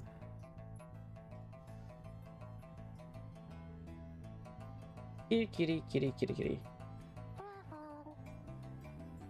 Indicates he was able to find you thanks to the swarm of howlers. Oh. He has no love of howlers, they know not to mess with him either. Jesus. He plans to set up a nest that should ward off any further trouble from them. Great, I'm just translating this guy. He looks forward to the road with everyone, and it believes it shall be worth it. He seems to be saying he's happy to be back where he belongs, and he urges you to keep going. He bounds up towards his brother and settled on the wagon's rafters.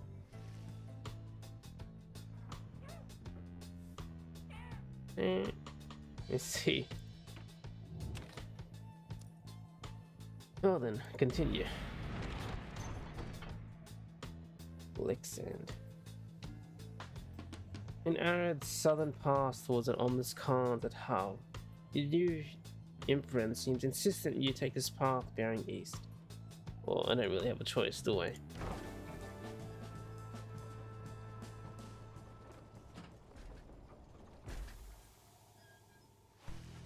Edwin orders the wagon to halt somewhere in the stalk badlands of Jombi Valley.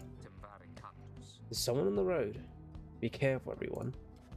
The figure watching the black wagon from afar approaches, arms spread wide, although a hat and cloak conceal the figure's features. Isn't that the minstrel?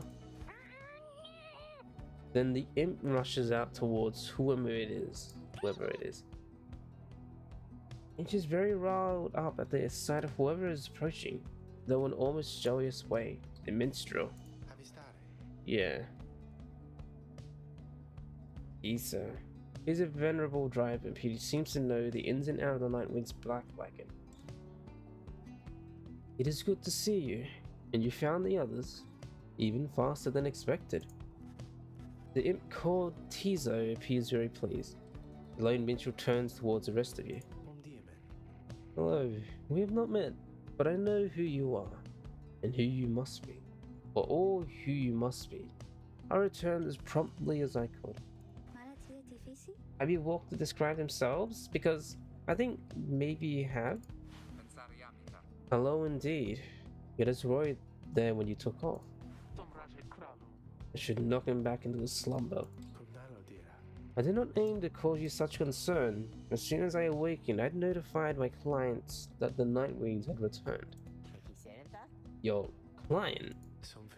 Aye, my client, Sandalwood. He is your point of contact, as I understand. You did not find his wagon by mistake. So, what now? You continue down the path. That is why I am here. When we meet my client, he shall explain. For now, you have a job to do. I assure you that I shall not interfere. But I mean to accompany you. Would that be alright? Edwin and the others exchanged looks. Welcome back, minstrel. You got a name? I'm sometimes called Tariq. It is a pleasure to meet you, Nightwings. It appears to be a traveling musician, yet seems to be connected to the rites. Tariq. The lone minstrel turns to the black wagon of your fellow exiles. Lone minstrel rejoined the group, journey onward.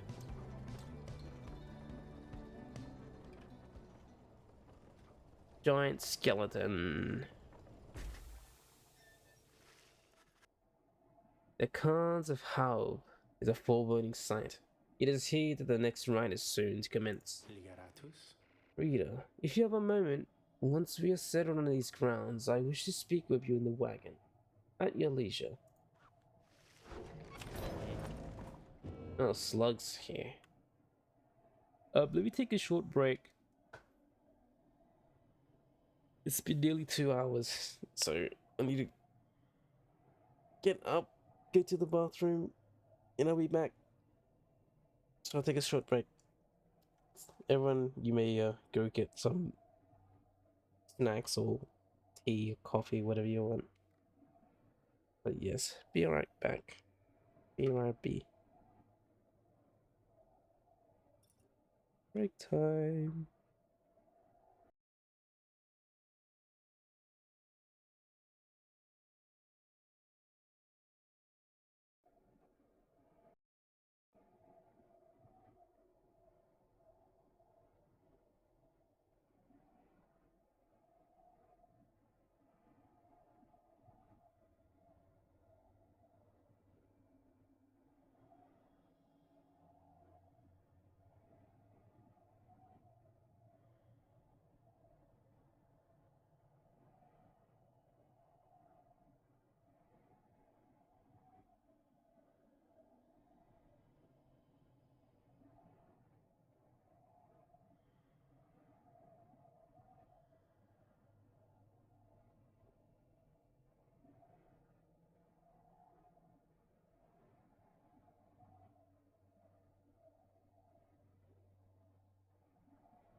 Okay, we're back. We wait. Ugh, let me get comfortable.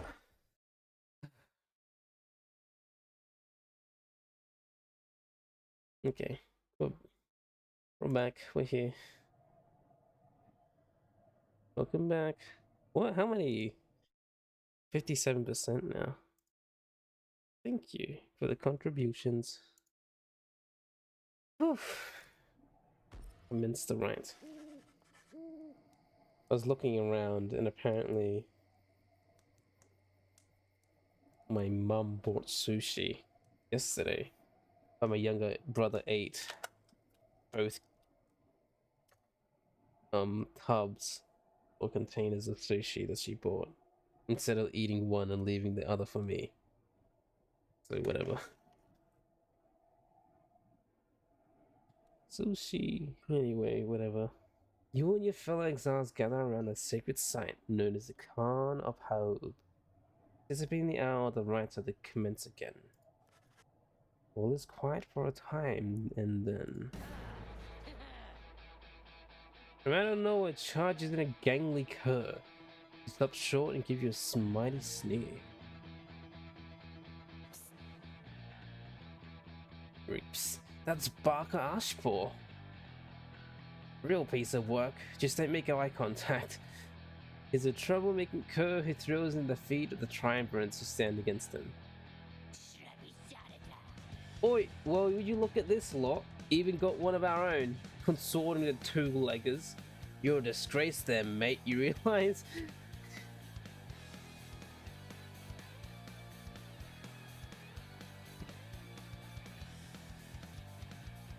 How are you, Squishy?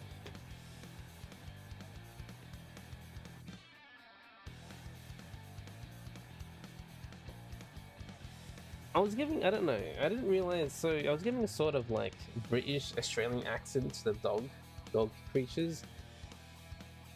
And the way that this guy speaks, like 100% supposed to be like that. Good to see, Barker. You're looking well. Didn't know you knew about the rights. Oh, I know about a lot of things, my friend. For instance, I know you're going to be very, very sad to wipe the floor of you here. Don't know whose back you scratched to earn yourself a spot in the high and mighty Night Wings there. I'm gonna make sure you'll regret it. Because why not? Sounds good. Sounds good. The cur Barker laughs away as his pack stumbles after him. You hear them howling and cackling the start above them begin to glow. The troublemaker cur who throws in the feet of the triumvirate who stand against him. Oh goody. How are you, Squishy?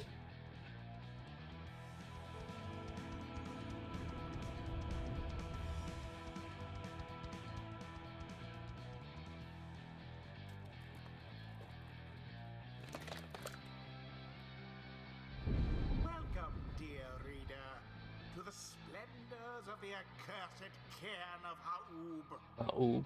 You shall find the downside grows less pleasant from this point. But first, Yeah, I'm a Hug Command now. there's a tradition to uphold. This time you stand against the dissidents. Even now they hunger to defeat you. Perhaps not simply to regain their freedom, but to deny you yours.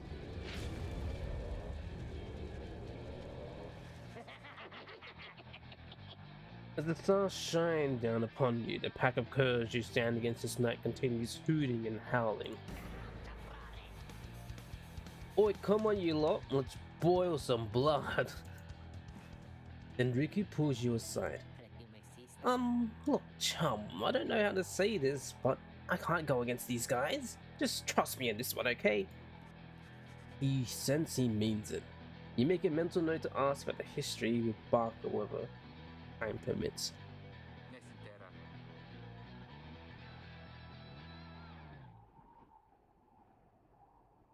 It's okay, Ricky. You can take care of them. Begging your pardon, but if you need another stand at your side this night, I have someone whom I would recommend. Do not be coy with us, minstrel. On the road to attend the stand with us. Oh, I did not mean myself. The rites are not for me. I was instead referring to this little one. A creature wearing tiny railments appears at the lone minstrel's side. Tizo? Tizo seems to be volunteering to take your adversaries, the dissidents. Absurd. The imp knows the rites? He knows a great deal. So long as the Nightwings stand together, he shall be at their side. Though you need not take my word for it.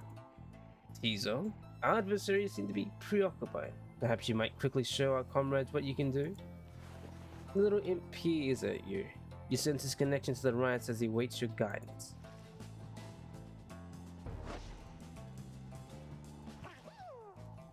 Tizo seems excited to demonstrate some of his favorite tricks.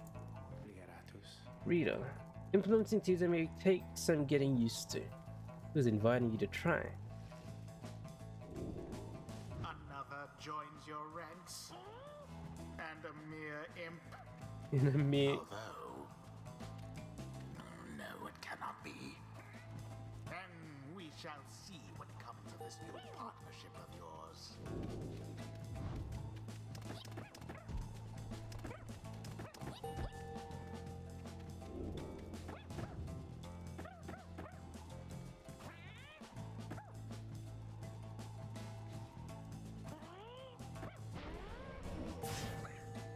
What the heck?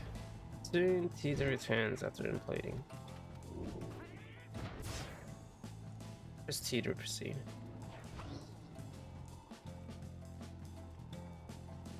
You're just waking up today? Isn't today a free day for you, Squishy?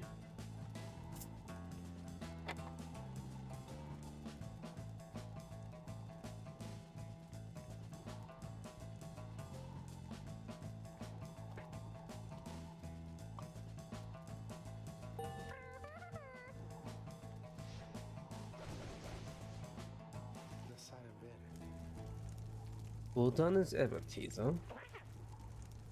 Tizo is happy to lend his support during the rites, if you could use his help. Well then, Rita, who shall conduct the rites in the name of the night? Who shall conduct this rite? Unwilling.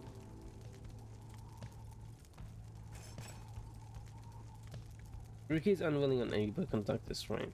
Oh, so they won't let you.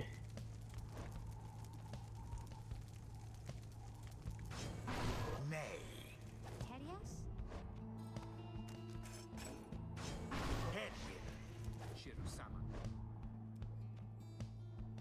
Imp seems to know a great deal. Let's bring him.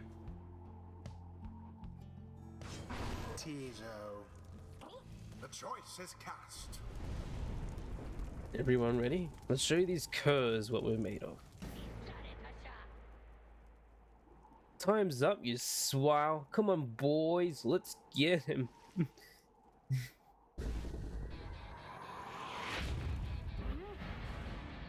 begin. What are you gonna do? Yeah, I didn't know. Didn't think so.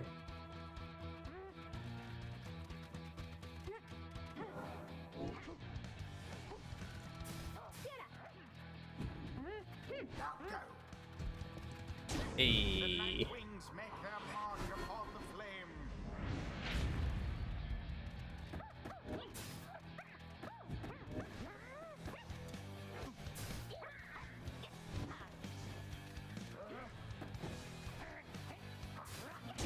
Bask in the purifying flame.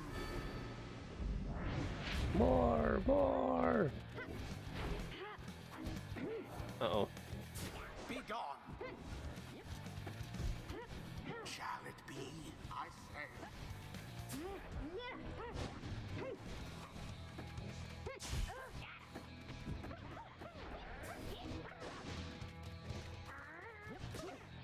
Go.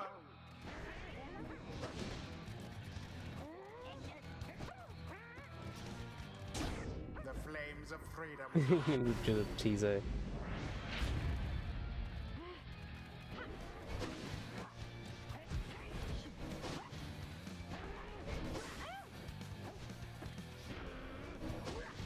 Oh,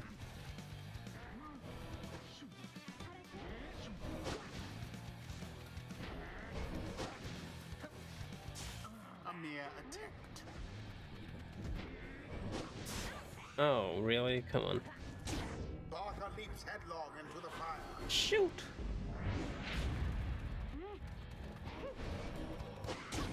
A blow against the adversary's power. 25 more.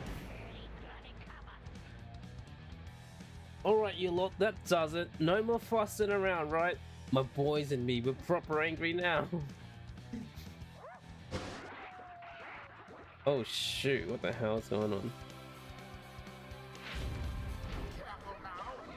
Your adversary Barker there seems rather fired up. Whatever shall you do against so fierce a foe? You do against such a reckless hate.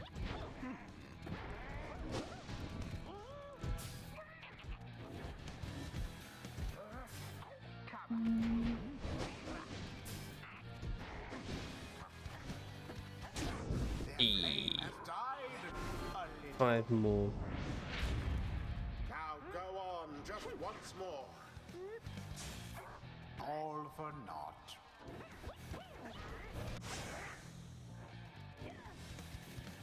Oh!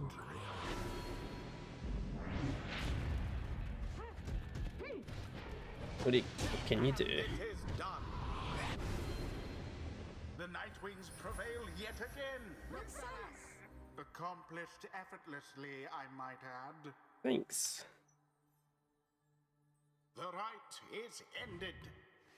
The narrator has such a big range. I've heard him like in 3 different games and he has like 3 different voices. It's pretty crazy. Oh wow, I thought, did we just win? Did we just beat them? That ought to show them. Well, I'll be a heaping ball of dung, but I can't just believe you shoddy lot showed us what for like that. What for? My boys and I will have to take you just a tad more serious next time. Till then, you just be sure to tell old Rookie Greentail that yours truly, he remembers everything you hear. The rites do tend to teach something of trust. Beginning to understand something of all of this, my friend. Yay. Okay, what do you got? Headwind usual. Oh, regenerate. While bearing the orb, headwind the allies move with and pass the orb more quickly.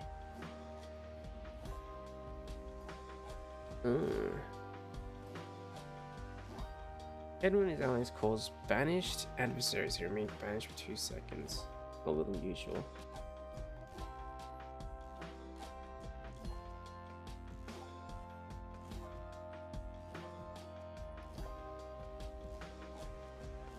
The Master General reveals his stratagem. Something's awakened in the moon-touched girl.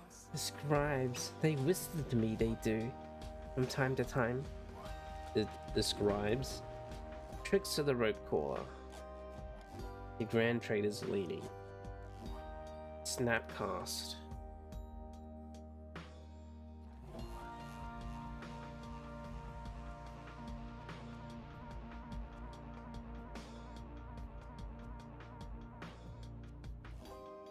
Oh. Jump and power jumps.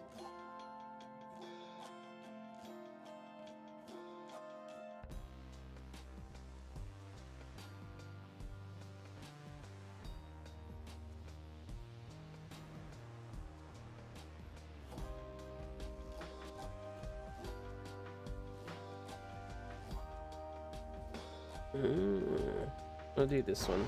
A devious trick from the rope collar. Enlightenment seldom avails itself to simple imps. They feel some respect for the rights and all the myriad complexities. Well, what a complex creature this thing is. When fluttering and zipping, Tizo moves much faster than usual. If banished, Teaser drops a moon signals, allies can instantly teleport to from their pyre. Secrets of the Accursed Imp.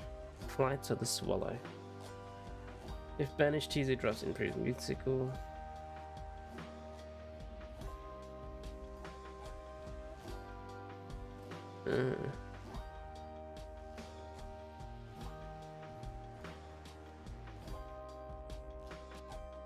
He's an employee to be looking banish adversaries in a match-wide area. Tis the influence of the Imp Scribe. Until the stars align. Splendid. Was your guidance of the Nightwings, reader. Your fellows are fortunate to have found one such as you. May you find the freedom that you seek. Wow.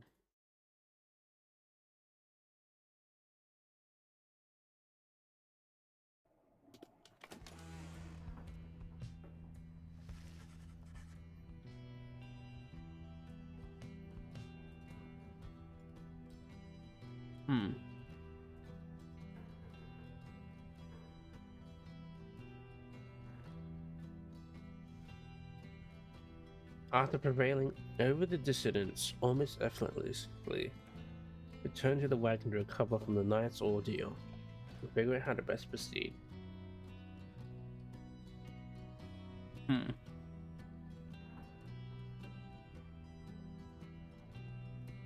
A triumvirate of anarchists who conduct the rites was sheer thrill. You alright, Rookie? Think so, chum. I just need a little time. Didn't count on Barker being caught up in all this. You don't owe him your conscience. You sort things out with him. You always do. I do not wish to interrupt, but the dark of night is waning. Reader, would you join us outside, please? You find Jodario and the lone minstrel gazing at the sky above the valley, which is beginning to grow pale. You look towards the heavens. The next destination.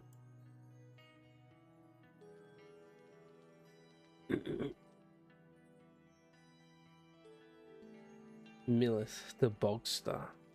The Bogstar burns bright over a fetid cavern and flagging hands.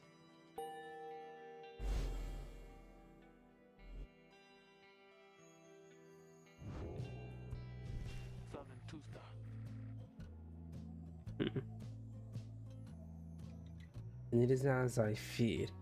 We press further north beneath the valley into flagging hands, a gloom-filled, desolate region of the downside, beyond which lies the sea. A fetid sprawl of noisome, festering, unpleasant adjectives. Basically a disgusting swamp pit. The crabs are watching over us. They will protect us, wherever we should go. Had you been to flagging hands, you would not say such things. The scribes had surely turned their backs on that place. If I may, the bleakness of flagging hands shall wear upon you. To be sure, urge for you to take what rest you can, for you shall need your strength upon the road ahead. Your fellow exiles agree to turn in for the remainder of the night. At dawn you shall have to press deep into the downside. Huh.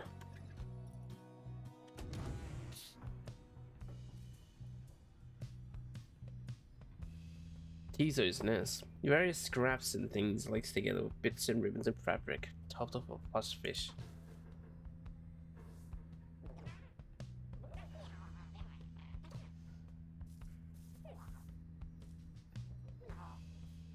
White Lute, the lone minstrel's Tariq musical instrument, though which she chronicles great deeds through song. Keeping a lookout, running the centrifuge. Interactive listen to various music from my quest. The lone minstrel and his white lute chronicles the journey of the Nightwings through song. Using it, he glimpses of your past experience across the downside.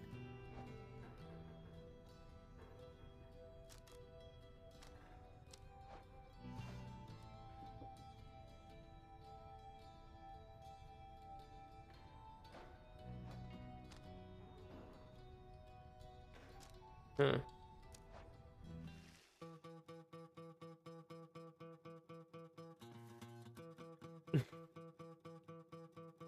Interesting.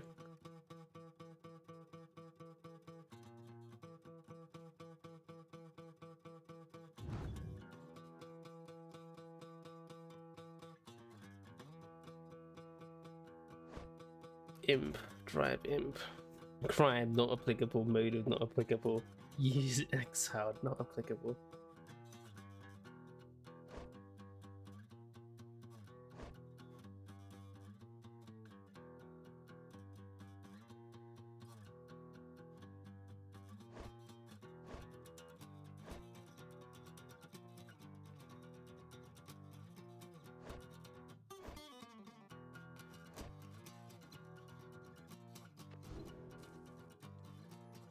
Anyway, Ricky, he seemed to have something in his mind. You can tell something is troubling Ricky, though he seems relieved to see you. Hey, chum, listen, I gotta level with you real quick. You remember Barker, don't you? Not exactly easy to forget, though believe you me, I try. Well, he's got me by the scruff. I've been down here a little while, as you can see by now, but Barker has been here longer. He's made quite the name down here. As for me, I needed help, you understand. I had a certain standards to uphold, so I figured he would be the one to ask. Then Ricky hesitates. But then his familiar grin returns.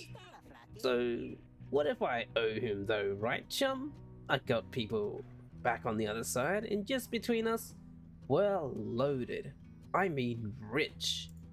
My little problem with Barker, so it's gotta take care of itself, just as soon as my people send the money through.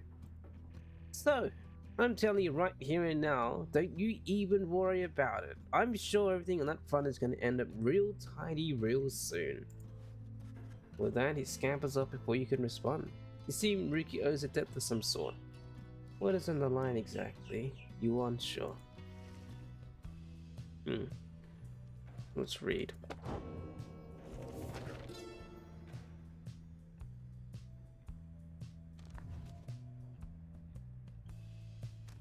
The rope caller. In the words of Galathanian, the Master General. I knew it was a fool's errand, but my liege, he would not listen. He instead insisted to pursue a certain treasure, a celestial orb, freshly fallen from the heavens in the reaches of the downside. It would be a living legend if only he could grasp it. Whispered in his ear that Halamer, rope caller, his Elden and most trusted aide. Elder, would that I slew that man myself. It was a simple and yet brilliant ruse to draw the Imperial Father still from his responsibilities and towards his greed. Thus did the Emperor begin an expedition to the Forsaken Lands. He insisted that he go himself.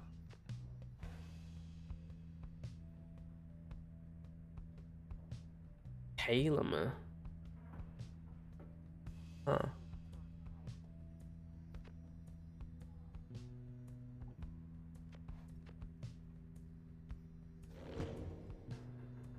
I see. Well, there's nothing else in here. Let's just go onwards.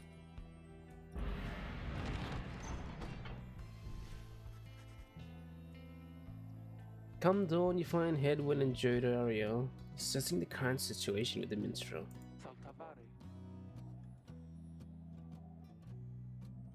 Are you most certain? Aye, madam. I make no claim the journey shall be pleasant, but it is necessary. Edwin motions you to you as they continue talking. Seems we'll have some work to do once we arrive at Flagging Hands. Let's get going. Soon as you're ready, sooner we get there, sooner we can leave. Wait, sooner we get there, sooner we can leave.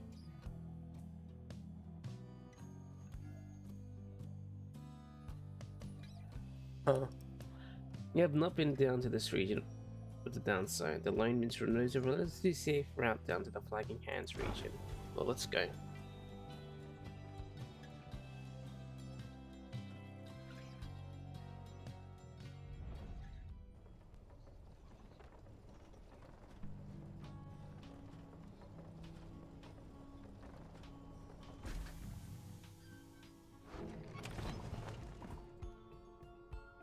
Mm-hmm.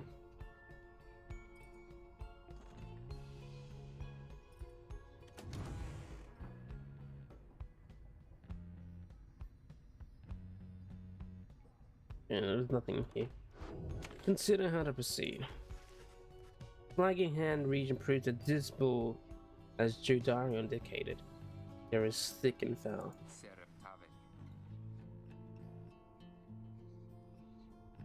Pit of Millith, according to the stars, the next rite shall be commenced there. Better den in which the witch Millith sealed the physical form of Yislad's astral bond. How far to the pit of Millith? All the way across the marshlands on the coast.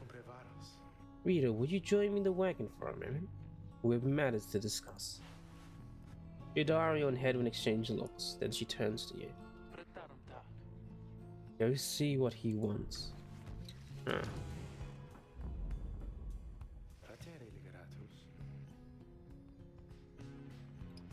Huh.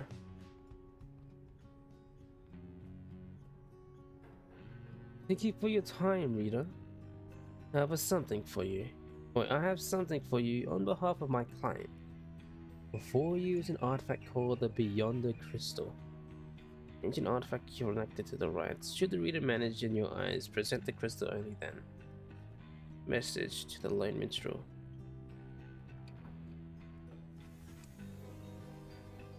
You observe a shimmering crystal of some sort, besides the Book of Rites.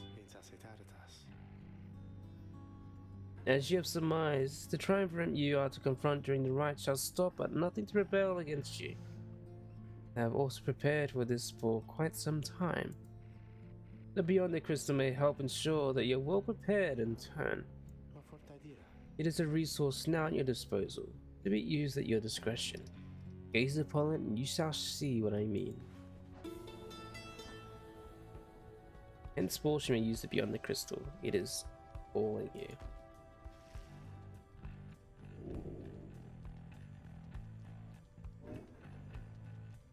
The Beyond the Crystal seeks Ruki. The shimmering crystal inscribed with glyphs beyond your understanding. Inspect.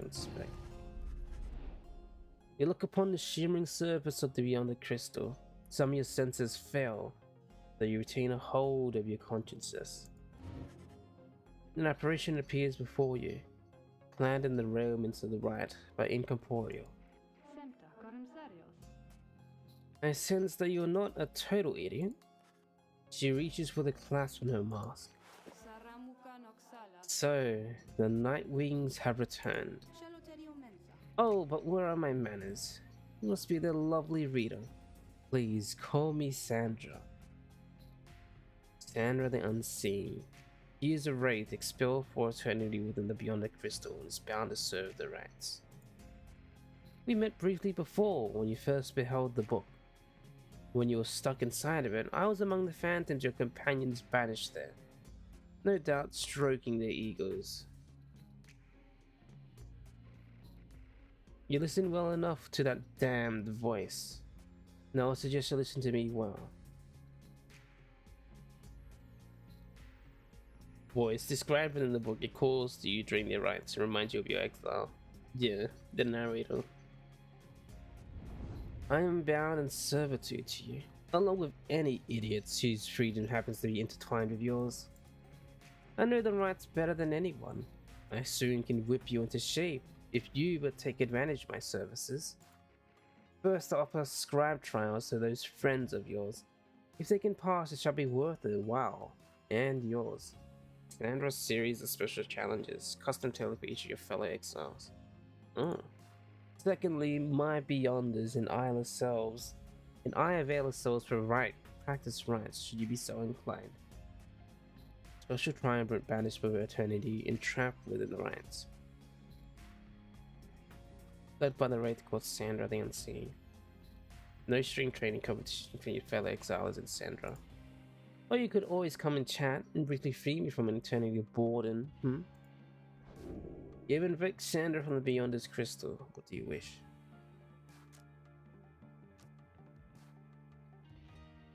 Sandra is bound to the Beyonder crystal. She may appreciate having someone to talk to. I do appreciate the effort to make a small talk with me, reader. Anything to break from the monotony of staring at the void within this place. Not that I could see it if I tried. She laughs at this, or maybe at herself. Certainly I could make talk with my fellow Beyonders, trapped here as they are with me. You might expect that they would all keep each other company.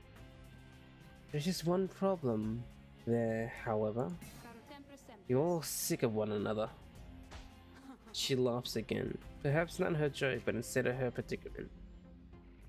I do exaggerate to some extent, but there is a certain truth in this. We've been so close, we've been stuck together long enough that we've grown more distant rather than more close. But I'd best not wear on it my welcome with the likes of you, as I've long since done with the others here. So, carry on for now, and if those fools with whom you travel learn something, come bring them forth to me. I shall see to it they learn some more. Scribe trial. Indeed. Looks as though one of those failures of yours is ready to learn a lesson in pain. Who's among the worthy?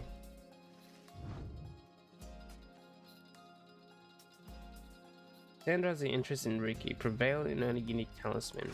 Riki's trial.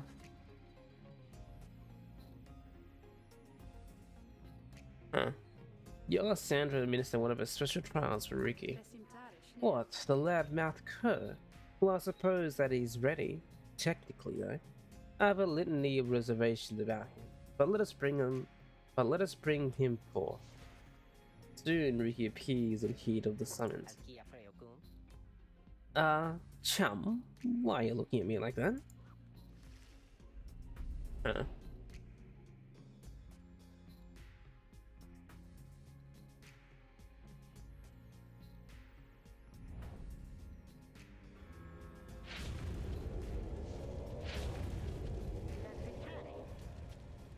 Alright, what's the big idea, huh?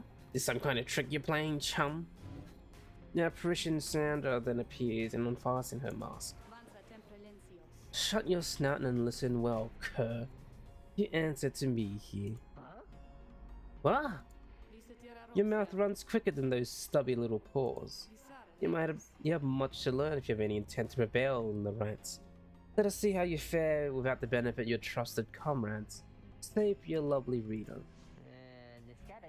I guess it's you and me then, huh, chum? Wherever you are.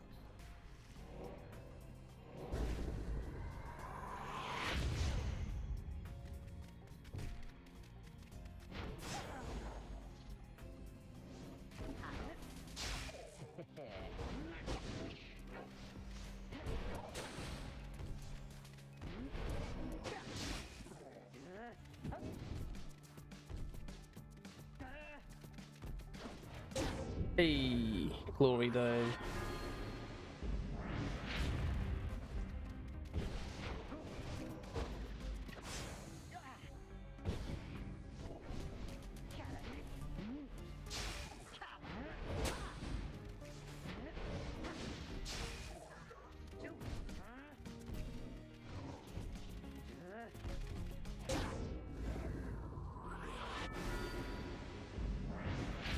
Yes. Oh no.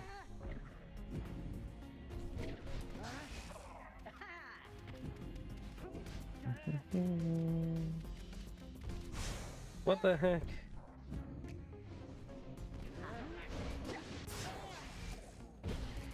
No, not good.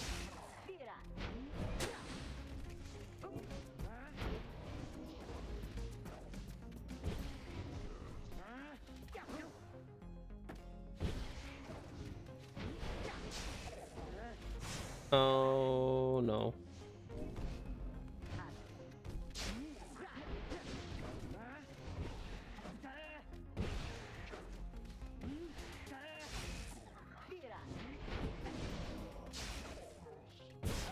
Oh, what the heck?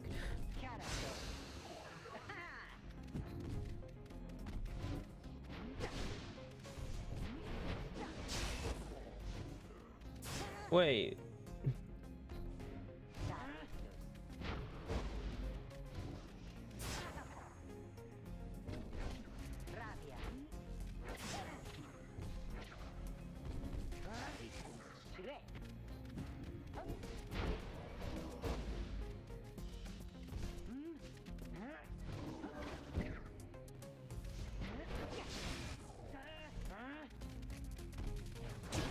No! What the hell? Well, it should be easier to get to them now.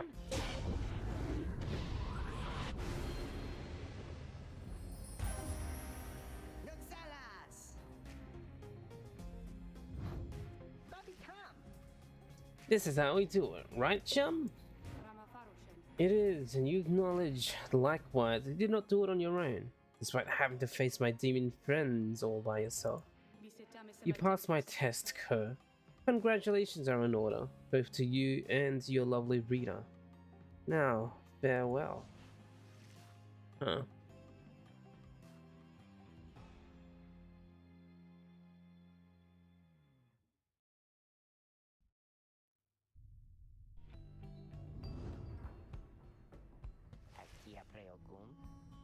That Sandra gives me, kind of give me the shakes. Know what I mean, chum?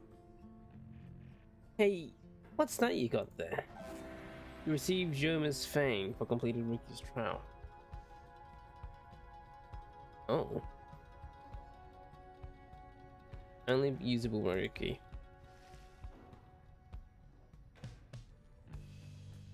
Let's give it to him then.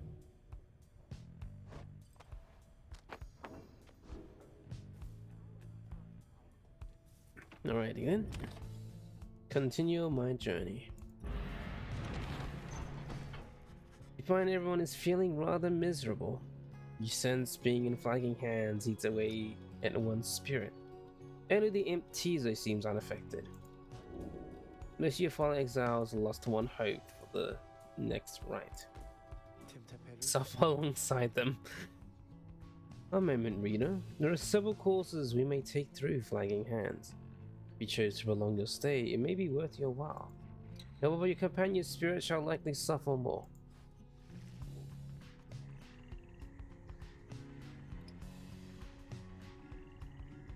The south right through flagging plains crosses the sea's watered plains. The lone ritual says you can prove a talisman if you take a job here. Middle route through flagging hands cuts through the pit of Millith. Edwin suggests taking this faster route will reduce your companion's loss of hope. The north route through flagging hands crosses a mass grave. The lone ritual says you can get a valuable iron if you take a job here. Oh, hey Verador. Thanks for the contribution. Improve a talisman. Code malt. Cold.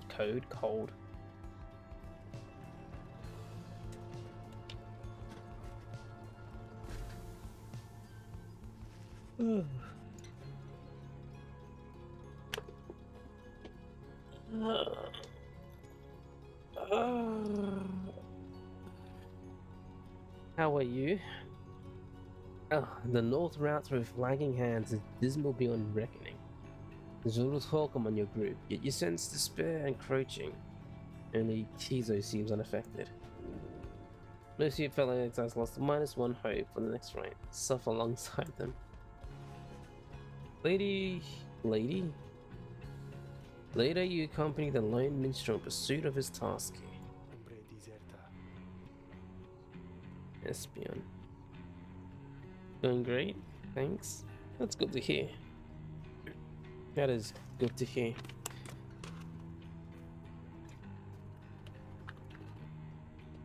Me.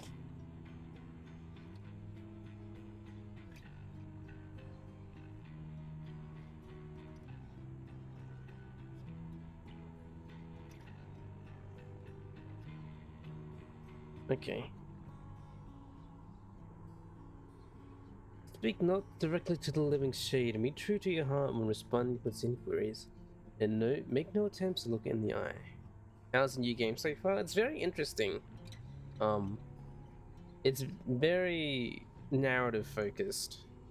There's a lot of reading, but whenever you do play, it's like a sports game. Is the best way to describe it. You need to pick up a ball, and you need to like get it to the enemy's goal to reduce their life points.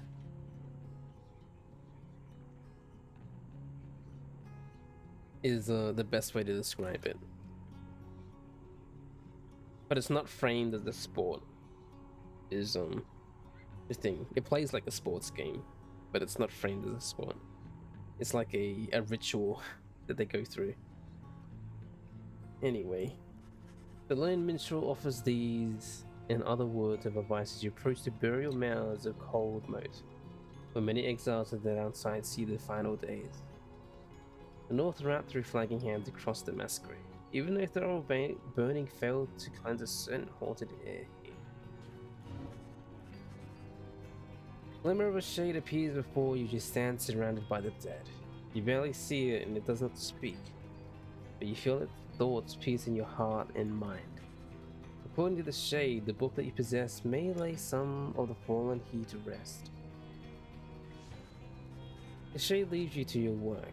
You turn through the book, locating passages concerning freedom and the spirit. You recite such words as seem best fit to each of the fallen you see. It is draining work. The shade resurfaces after a while. It leads you to a hollow stump, then fades away. You found a Nox room. Trade item. You put it away quickly.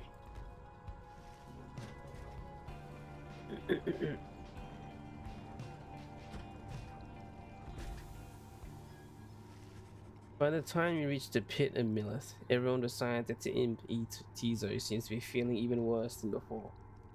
You sense the desire to leave this place as soon as possible. Most of your fellow exiles lost -1 hope for the next rite. Prepare for the rite anyway.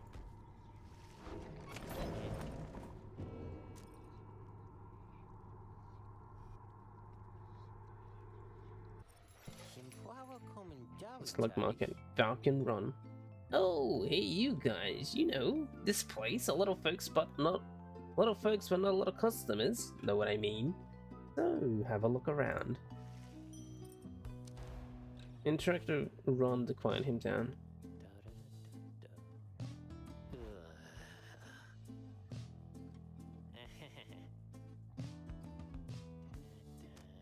Oh, if you don't like him, like, coming away. And sell this. Seems like a nice goblin. Yeah. He's riding on his dad. This is his dad.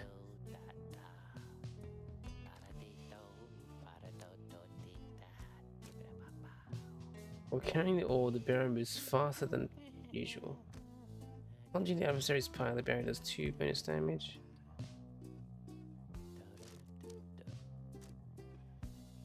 Presence or hope. Wait. Raises the rank of a certain talisman. Oh. Dashes Stardust. Oh, I know you're going to like that stuff, guys. It's pretty. Whoa, know what I mean? And if you want some more, now I just know the individual and his dad who can get it. Catch my meaning, yeah? Just stop on by some other time.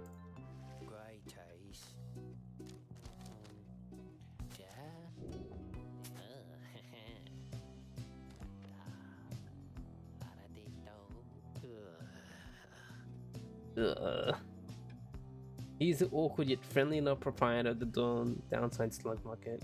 Interact to let him be himself. Yeah. You guys have a good day out there. Bye. Okay, let's not look at you yet. Drag a Stardust to an upgradable talisman. Rank 5 legendary. Usable once.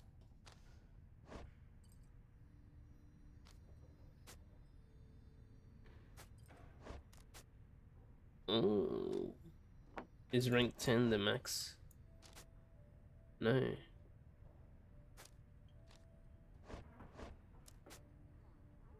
Good quickness.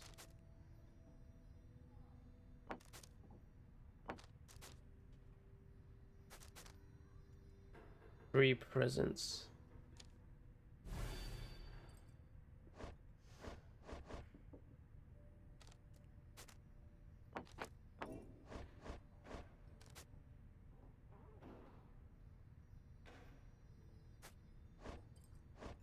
What about this? Sure. Jodario. Seems to have something on her mind and try to speak with her. You sent Jodario's still gaze well before you turned to her. Rita, rummaging by the wagon once again. Tell me something, now that you are here. Look at me. Are you afraid of me? You consider the question. You've never before met someone like her. But do you know something of what happens to those who remain in the downside for many years? Jodario wishes to know if you fear her. Admit she can be a bit tense. You are very much aware that she could snap you like a twig at any point. From what you know of her thus far, you sense no need to feel afraid of her, say nothing. Whatever she may be getting at, you think it's best not to indulge her at this time. She's scary. She looks intimidating.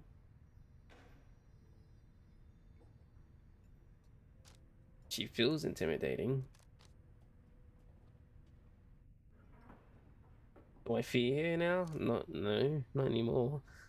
Deny that feeling. You tell her that, although you do not know each other very well, you do not fear her, and on the contrary, feel safer in her presence. Truly. In that case, I have much work left to do. You shall fear me yet, if you survive this place. Now then, I shall go make my rounds. She walks away. You feel the floor of the wagon shake with her step. Jodario gives one hope for the next round. Anyway, let's read the book.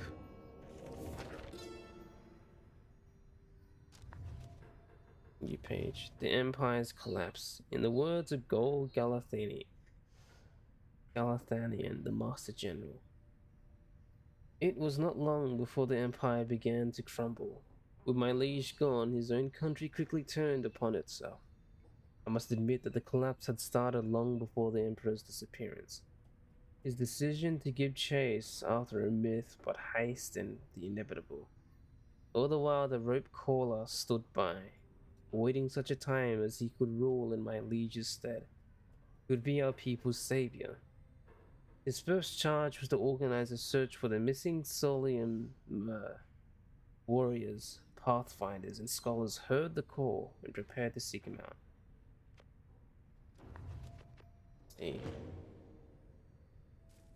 I see. Sandra status talking to herself. You called for me, lovely Rita? What's on her mind? Are you slushing all the way across those flogging hands right now? A hideous place, so I understand. But I can neither see it nor experience its wondrous aroma, as you surely can. Although perhaps you are accustomed to it by now. The night wings of the past mislike the place, of that I can assure you. We share a common misery. Now please leave me to mine, unless there's a service you require me to render at this time. Not really, no. Take care of yourself then. Bye.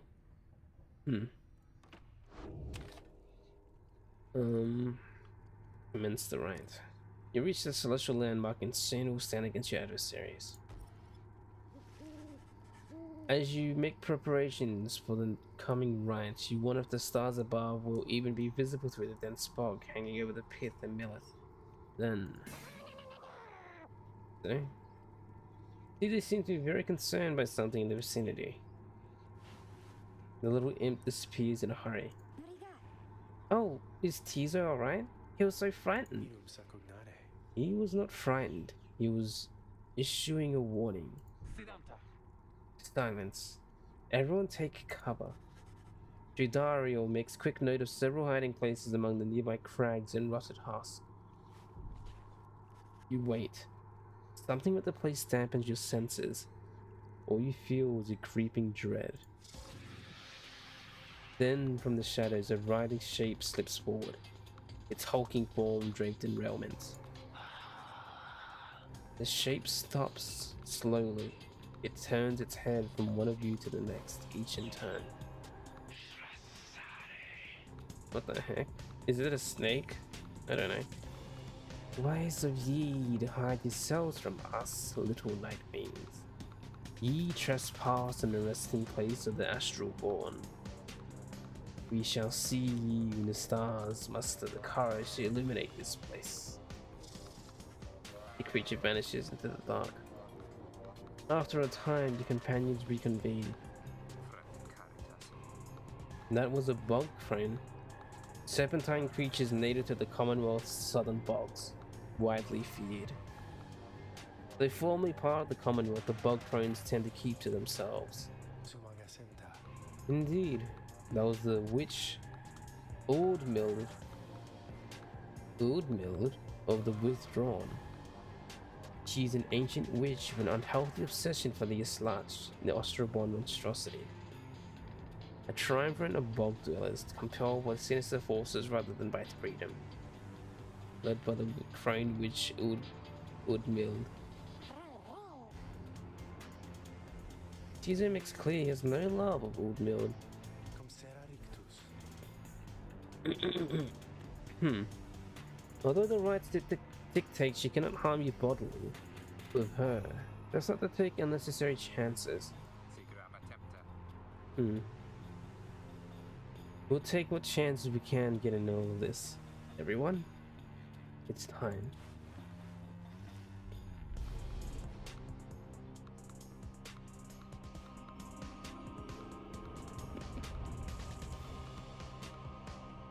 Let the games begin. The rite begin. Why, you made it, reader. Made it all the way to the detestable pit of Melee. Stay away from the summoner! And so, of course, you have disturbed your ancient adversaries, the Withdrawn. The deranged witch who leads them has big plans in store, should she prevail in all this. Now, as you know, I normally would wish you a shameful defeat. But in this case, I wish you a little bit of luck. Oh?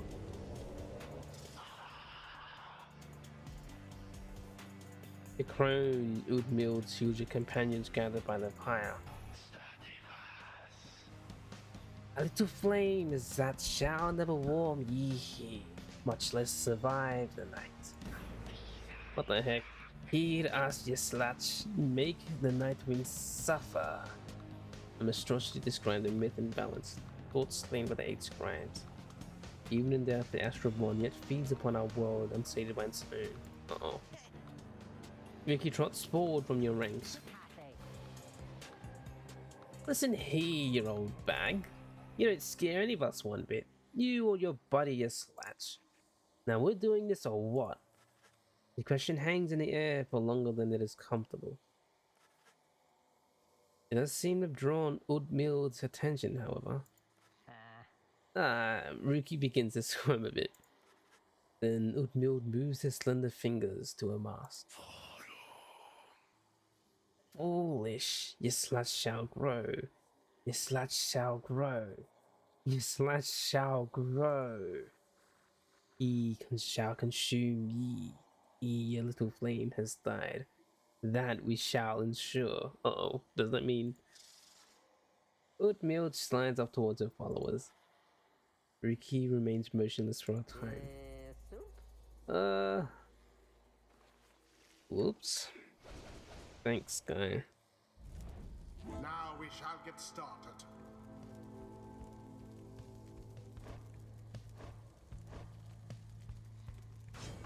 Tizo. Eso.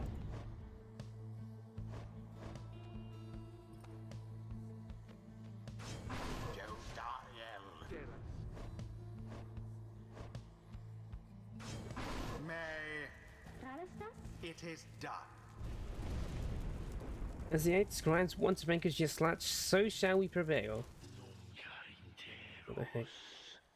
No matter where ye go, your sludge shall find ye and devour ye. Oh boy.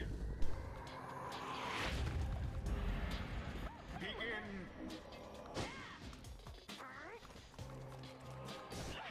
No, Tizo.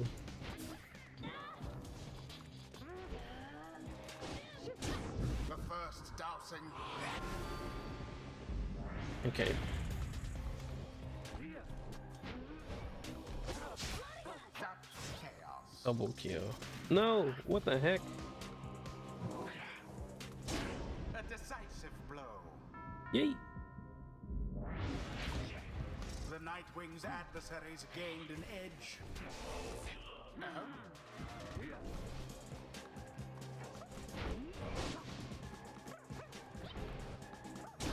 Exactly by the book. This is the path to glory. Ah, yes. Oof.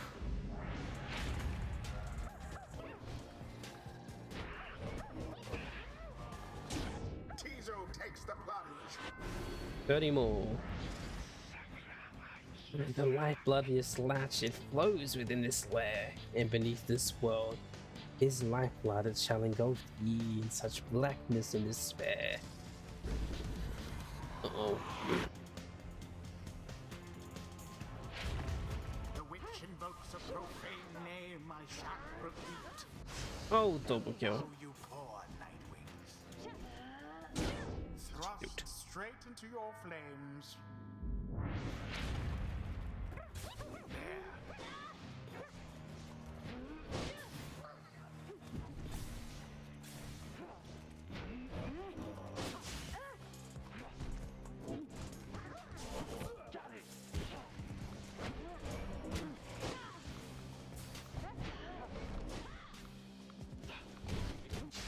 Oh, you poor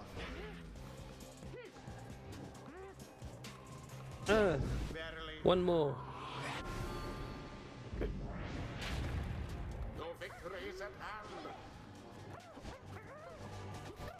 Oh, And it is yes. done. We didn't The lose. Nightwings once again prevailed. They proved superior to their adversaries. Yay. The right is complete. Tizu praises everyone's encouragement against Udmild in the Withdrawn. I'm pretty sure if you lose, the game and story still continues. I just haven't lost yet. It would seem our adversaries failed to unnerve us. The scribes, they vanquished the slash, just as we prepared tonight. Yes, like we have failed thee, and the deed shall be repaid in blood. As for ye fools, ye shall be consumed, and everything around ye, from the soil to the stars, ye shall see. Boundless are the teachings of the scribes. Inspiration. Focus, training, prowess, the path towards survival on the blood border. These rites make similar demands for us. The northern edge of the Commonwealth is a flat and vulnerable expanse.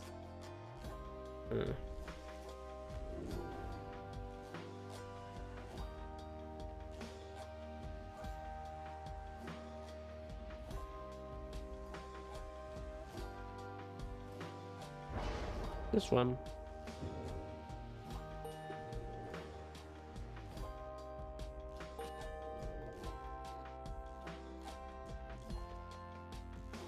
Until the stars align. Ooh. wonder how long this game is. It's not that long, but it's probably going to be 2 streams. But I don't think it's like 14 hours long. Anyway, having overcome the withdrawn and the pitched battle, you and the others have some moments to recover from the ordeal in the relative safety of the back wagon. So, when can we get out of here? What? Greentail had enough of Ordmit's hospitality for the time. Oh, Jody, yeah, thanks. I'm good. The read in the stars will point the way as ever. It's just, so far, we kept on going north. That's the case again this time. The seas of Solar spread north and west from here, for untold leagues. I could not tell you when the last vessel dared to sail these waters. An impossible ocean expanse pockmarked by crude little islets. Attempts to sail across the Duran Sea do not usually turn out so well. Kizu asserts himself during the conversation. What is the matter, little one? Kizu is trying to get you to come look at something outside the wagon. Rita, please go see what he wants. You excuse yourself and follow the imp into the dark of the night. You find May, the lone minstrel, already gazing up at the stars. Can you not read the stars yourself then, Mr. Minstrel? I fear it is not so simple as a matter of can or cannot when it comes to me, May. We shall see what the reader has to say, for this is his charge. He is, in fact. Thank you for fetching him, Tiso. Tiso is happy to have obliged the lone minstrel. Reader, would seem the skies are clear to some extent. Please look upon the stars and see where they compelled us to go next. Okay. I'm gonna drink some water while I'm at it.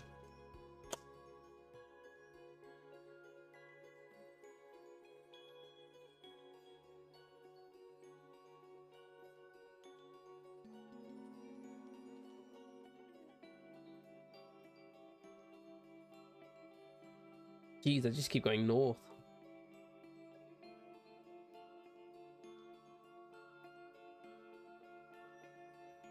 Arcade, the Olden Star. Star of the Sandrunner. Those born under it are adventurous and outgoing. And I saw another one. Librecht, the Olden Star. Star of the Black Saddle. Those born under it are skilled negotiators. And Lenario. Star of the Silver Spear.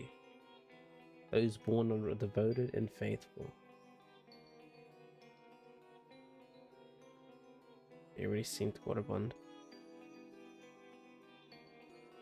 Oresti is your star. Is your star burns bright over the ruins of a lost frigates in the Sea of Solace. Oh boy. North.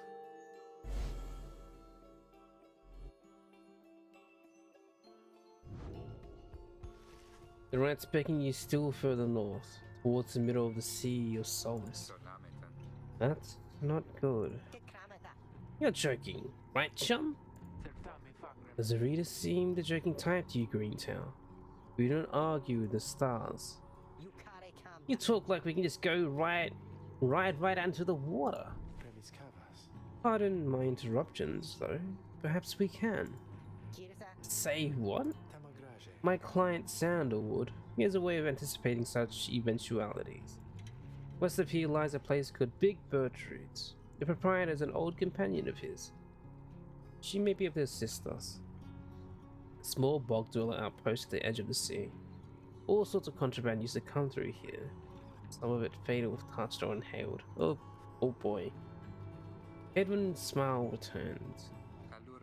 That sounds like our best shot right now. Let's pack it up and move as soon as possible.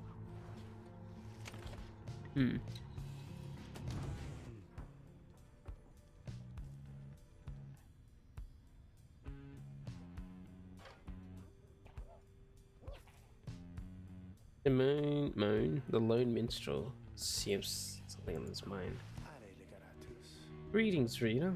It is good that you're here, for there is something that I wish to tell you privately. Do you have a moment? I shall not keep you long. though I know your time is precious. The lone minstrel wishes to tell you something of the rites. Sure. Seems a wellspring of information concerning your quest. You bid him to continue and make clear your interest in whatever he has to say. Nas metaritas. Very well, and thank you for your time. And I should further note, matters that pertain directly to the rites I must reveal to you alone, for thus I am obliged. In any case, when you confronted the withdrawal and witched Udamild, you might recall she tended to invoke a certain name, Yislach. Yislach, the astral born. Hesitate to say it even now. You would be forgiven if you took the ravings of Old Mitch for mere nonsense. However, her words, as it turns out, ring with a certain truth. Before the union of the 8 scribes, when first they found themselves here in the downside, this land was even less hospitable, if that can be believed. Kirasi feret. It was ruled over by the greater titans. The one called Yislach was the eldest and most fearsome of the lot. Colossal monster that once roamed the downside. Scribes together slew them one by one and threw their spore to their bonds. Just the same, the scribes managed to defeat him. They later used Yislach's own hide and ichor to bind the books of right. However, Yislach did not truly die, for by some account, it seems to be incapable of death. The creature is regenerating even now, though very, very slowly. Its vow is to devour this land and everything in it. Only then can it return unto whatever plane that banished it to ours. Cogna benedictus. So, in a way, it is in exile, just like you. If ever should the creature be reborn, it shall be many ages hence. Just the ravings of Udmild have more or less inconsequential for the while. Yet the history of Slash is inexorably linked to the rites, and therefore must be known. I trust your research of the book shall lead you to discover more, in time. Taruntadaje. I hope all of this is some reassurance. And now I'll leave you to your more immediate concerns. I shall go check to see how everyone is faring at this time. He heads out in the evening, bidding you good rest of the evening. Tidying up, looking for food, fast asleep, digging outside.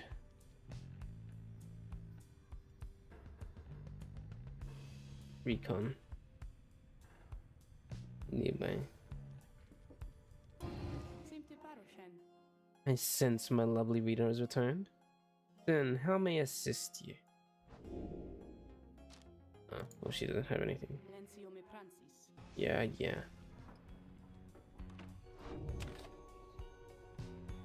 Well, let's go.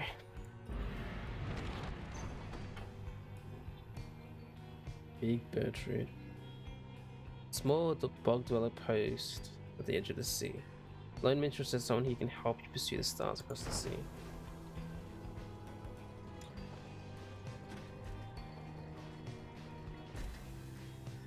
Tarunta. Huh. This is the place. Let us go to see my client's companions as soon as you are ready.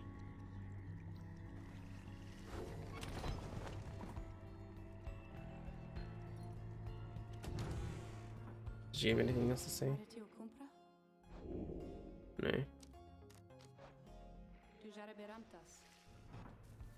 Wallowing in nothingness, napping someplace, counting soul,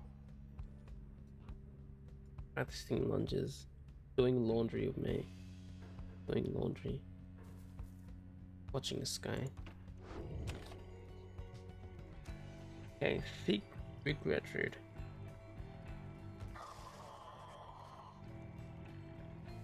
Big Bertrude is a sickly gathering of bog dwellers who stays within shadows, yet you can feel their eyes surveying everything. Lone Minstrel steps forward. Salindum sabe. Sandalwood sends us. Those words are enough to make the bog dwellers snap to attention. They emerge from the mud and dark and begin expecting a black wagon with their strange tools. One of the bog dwellers slithers forth. She is larger than the rest and leaves no doubt that she commands the others. Thou speakest the name Sandalwood. We would know his whereabouts. Reveal them to us. Gratem Sare. Good day to you, Big Bertrude. It is a pleasure to meet you at last, for Sandalwood always spoke highly of you and your handiwork. She is a bog dweller once feared and respected in the Commonwealth for her sorceress work. He did he? In turn, we know who thou must be. Yet thou speakest of the past. Sandalwood, doth he yet live? Speak plain and quickly. To be frank with you, madam, I do not know for certain, for I have been apart from him for some time, carrying out his will. Whatever we taste in my mouth. They have every faith that I, Sandalwood, lives. As for his current whereabouts, I understand that he awaits us somewhere in the Waking Wood, beyond the waters. The labyrinth before us in the western half of Black Basin. You know the way around it. We should seek him there, though as you can see our wagon is ill-suited for the task. The one called Bertrude frowns at this, studying the lone minstrel all the while. Indeed. Then leave us. Return at dawn. That is all. By your grace, Big Bertrude. The lone minstrel turns away, but Headwind stops in. Hold on. Are you sure about this? Leaving the wagon in their care? All should be in accordance with my client's plan. You keep calling Sandalwood your client. He must reward you well. Aye, in a manner of speaking. He helped me find a sense of purpose I thought lost. Edward nods at this, then turns to you. Well, my friend, I guess we'll see what happens, right? I'm off to let the others know. You find yourself with time for your vacations, where the bog dwellers go about their business.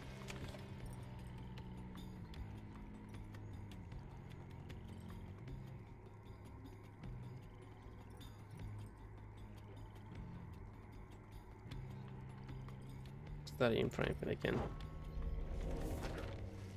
You excuse yourself from the others to go pore over the Book of Rites and its mysteries. The great understandings come from the reader's influence.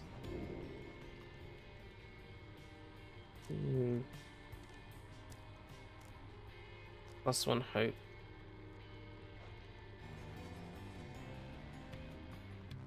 You concentrate on the substance of the words in teaching the Book of Rites, such as you understand them thus far. Inspiration comes to you in a flash, whether from the book or from within you cannot tell. You gain the reader's influence spirit. Finish.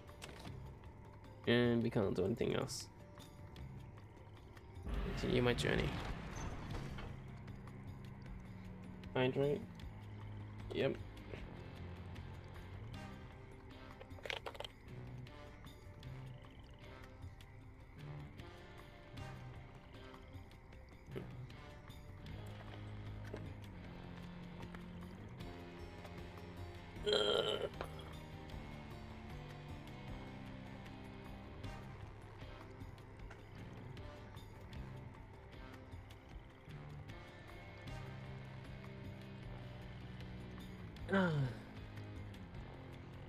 Okay.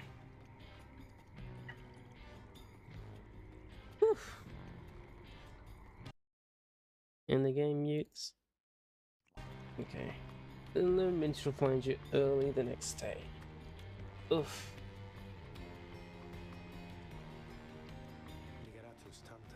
Reader, it is ready. Please come up a look. The others are already there. The lone minstrel beckons you to come see the wagon. Huh.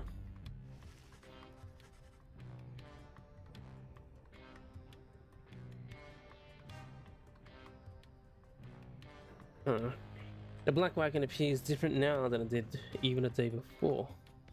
The hull is fully sealed and reinforced, and all manners of nautical equipment adorn the port side.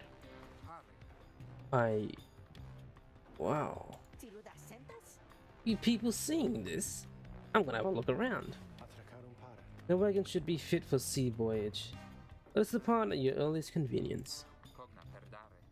Or what about Big Bertrude? She then appears as if on cue.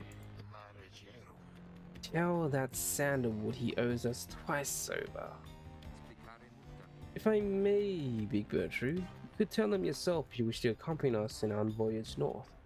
Our group would welcome someone of your vast experience. Dare thee make flirtations upon us? No, Enough. But should you see that sandalwood, tell him also to come and visit us again. Now be gone from here, and tell no one that we were paid in favors. She slithers off without another word. Soon the lone minstrel breaks the silence. Ostia recognare. We are fortunate that she insisted us, but we should go. Just as she said. I know the navigation of controls and shall explain. This is so exciting. I don't know how to swim. Sorry. He just seemed to share May's enthusiasm for heading out to the sea. I'm beginning to feel ill already. Alright, set sail. You have not been to this region of Downside, Worm Gulf. Before she left, Big Bertrude shared knowledge of a current that should draw you out to sea. Let's go.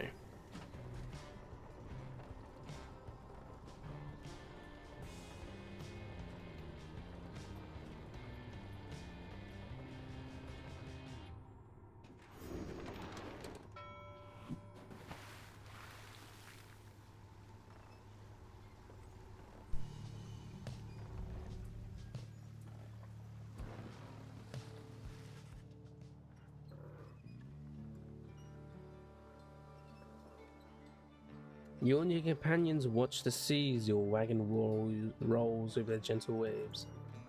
Navera feijão. We have crossed into Worm Gulf. I hope that all of you are acclimating well. The temperate seas of solace lies beyond this dead, still body of water. Exiled worms from the sea dominion naturally congregate around here. There is no acclimating to these worm-infested waters. We risk everything to sail here. Exiled worms of the sea dominion tend to seek out the cold of the downside seas. Nunca parathus. As long as we follow the cold current Big Bertrude indicated, we shall be safe. If the next ride is in the middle of the sea, how will adversaries meet us there? They shall find their way as we found ours. It's all part of the scribe's design. Now, reader, please inform the next point of our sea journey. We seek the hulks of oars. According to the stars, the next range commence here. A carcass of a doomed exploring vessel, the Azraban, lost in the waters of the downside. Well, I can't really go anywhere else now, can I? Fettered waters off the coast of the Flagging Hands. Bertrude's instructions to navigate the maze of moors and the crawling routes bearing northwest.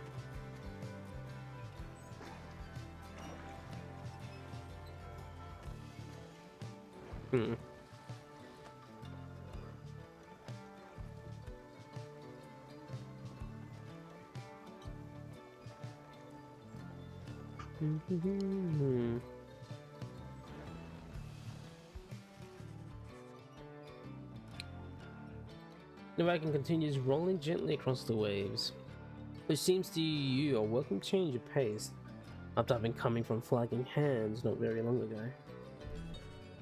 However, Jodario seems more concerned now than before and paces ceaselessly. When she notices Ruki, she stops him for some questioning. Greentail, how is he doing? Who? Edwin? Oh, he's pretty much the same. Been up all night, retching to the waters, if I had to guess.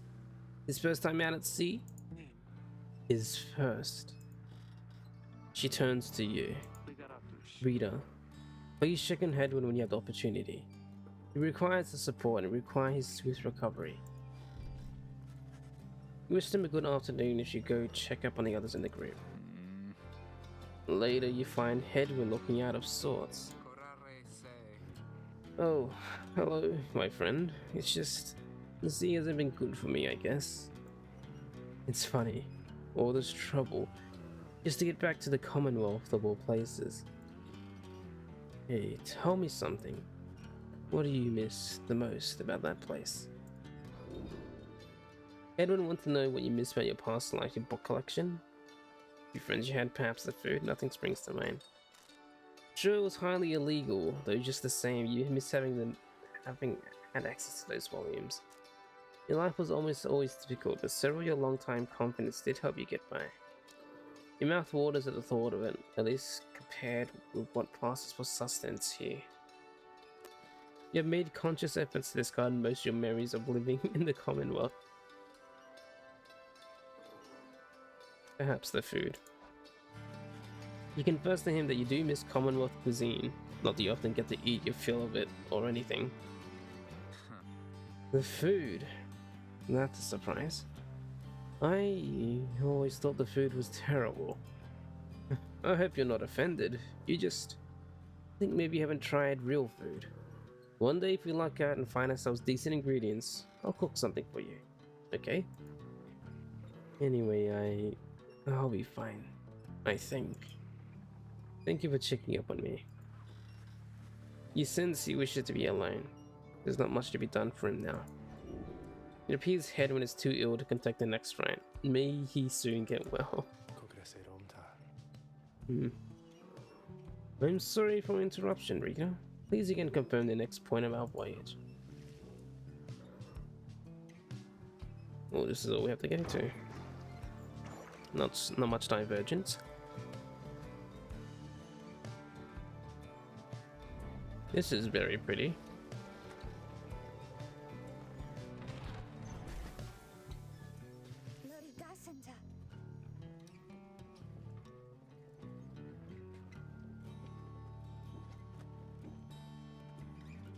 By the scribes, the sea! I didn't know it was so beautiful. Having escaped the waters of Worm Gulf, you can now see what must be the hulk of oars far on the horizon. Everyone is taking well to the sea voyage, River. Izo is wondering if Hedwin is feeling better. He requires further rest, Tizo. All we can do is wish him a swift recovery. Read us, sir. From this point, our voyage must diverge from Bertrude's instruction. Please consult your companions about which course to take. Under King Pass, Fathomless Trench. The north current towards the hulk of oars runs as quick as Under King oars himself. May believes that the 8 scribes shall bless you here. The south current towards the hulk of oars teem with fish and other sea life. Caesar wants to fish with something tasty here. Let's go north.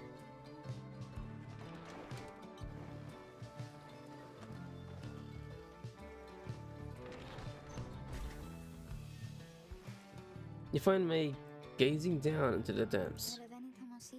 The water is so very beautiful, and yet it's very dangerous. Dangerous? Have we said it's very dangerous if you fall in or drink enough of it? But the scribes, they protected us. They're watching, I just know. Even out here in the waters of the Under King oars, they urge us on. I feel it. I just know it. Under King oars. 7th of the 8 scribes of the Book of Rites, known as the Preservings or the Sea Sojourner. Legendary leader of the Worms Undersea Crusades sought to reach the edge of the abyss. There's no denying that the North Current sends you quickly on your way. Perhaps it is the thought of reaching land again, but you can sense a spring in everybody's step.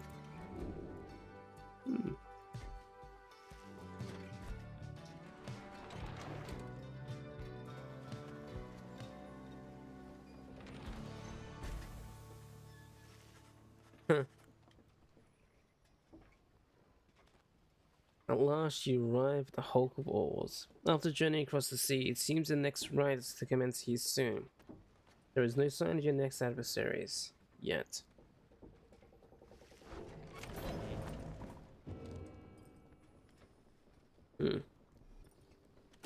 Page revealed. Actually, there's a lot of stuff here.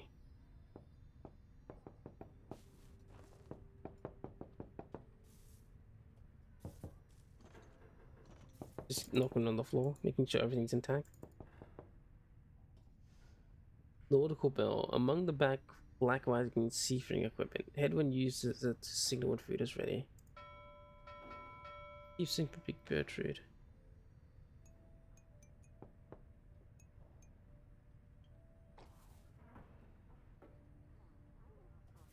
What is this?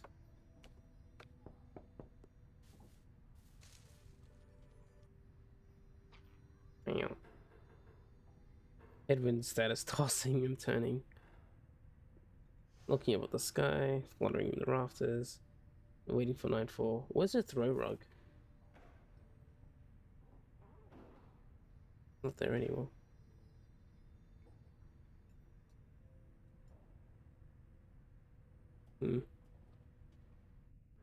Jodario, let's speak. Reader, a moment of your time. You ask what is on her mind. Edwin. He is beginning to recover from his illness. But sudden onset serves as a reminder, I believe. I've known Edwin since he was a child. Even now, I hesitate to say that he has grown. Nevertheless, there are such things that even I would never say to him directly. For instance, I struggle with his confidence at times. Whether he leads us to our freedom or our doom, I am ambivalent. Speak not a word of this to him, of course, in case that is unclear. I shall tell him on my own way if and when the time requires. In any case, when time reminds me of his mortal weaknesses, I end up having to consider what should happen should we become separated permanently. He trails off for a while. What I mean to say is, you should know that I'm fully pledged now to this quest of ours, whether Hedwin is the one to lead us to its end or not. I have my reasons. One of them is him. I expect the same holds true for you. That is all I wish to say. Take care, reader. She nods and rushes past you towards the door. Silver Cudgelhead. A limbless, cold-blooded creature rescued from the sea. It is fully grown and has led a rich life. Seek from Wimp Golf.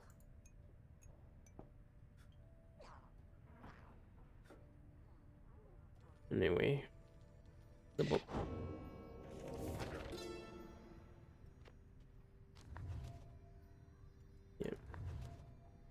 Down the river, in the words of Gold Galathanian, the Master General. The Emperor Solium Mur knew naught of this. Of course, his expedition yielded not the treasure he desired, but brought him closer to his country than he had ever been before, as he travelled down the river Scolorian. In pursuit of greed, he found instead an inkling of shame. He saw the sunken faces of his people, heard their words for him. In time, he could not ignore it, and it proved more than he could bear. The river finally claimed him, his belongings and his retinue. Once the people heard, I understand, they cried with joy. Perhaps he ought have perished, but the mercy shown to him, I think, is what transformed him. Scalorian. Alright, what is training hit beyond this? What do you think about the seas? There is an undulation I've sensed, reader, which means I think that your black wagon sails the seas. Am I not right? Of course I am. She laughs at this, or at herself perhaps. I scarce remember the sea. It's been a little while since I bathed in it, you understand. My memories of it are wistful, nonetheless. Although, if I remember correctly, the seas of Sol is a disgusting mockery the Emerald Seas need to the Empire. The Empire of Tsar dominated the known world for millennia, till the doomed reign of Solium Ma. Never shall we make the wicked errors of our predecessors. Do be careful out there, will you? Now let me cease my prattling, lest I extend my sentence by another such eternity or two. We'd best stick to business. Bid her farewell. Bye bye. Okay. Not really much else. What is... Oh. Falcon. Oh, hey you guys. Funny running into you out here right in the middle of the drink. Know what I mean? Not a lot of customers today, so have a look. I'll give you a good deal. Or not.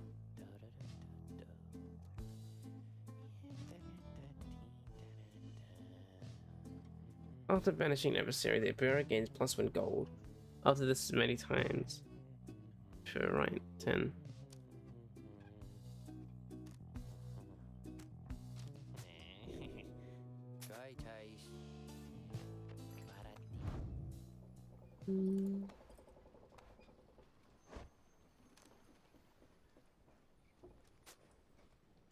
Rank 9 talisman. Oh, he can't do anything, so...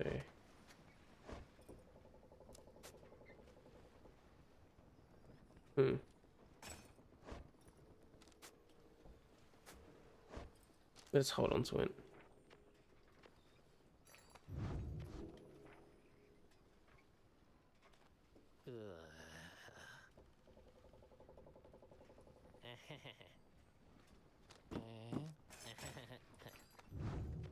I bugged the game.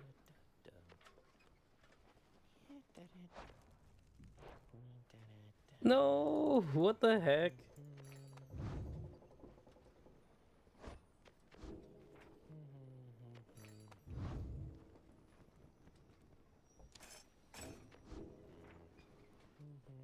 Why am I breaking stuff?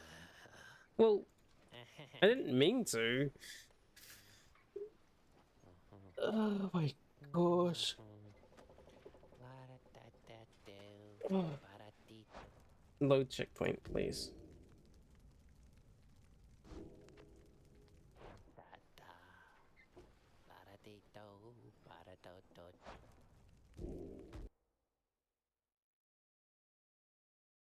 I'll let you break the game.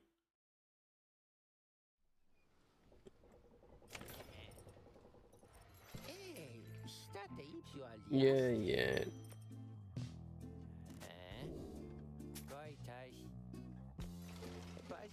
See you guys again sometime soon. Okay, maybe I gotta say you're my favorite customers I had all week.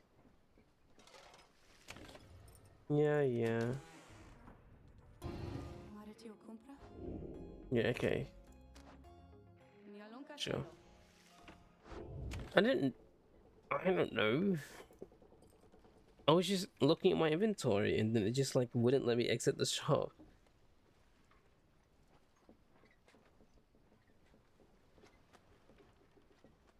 Anyway. Okay.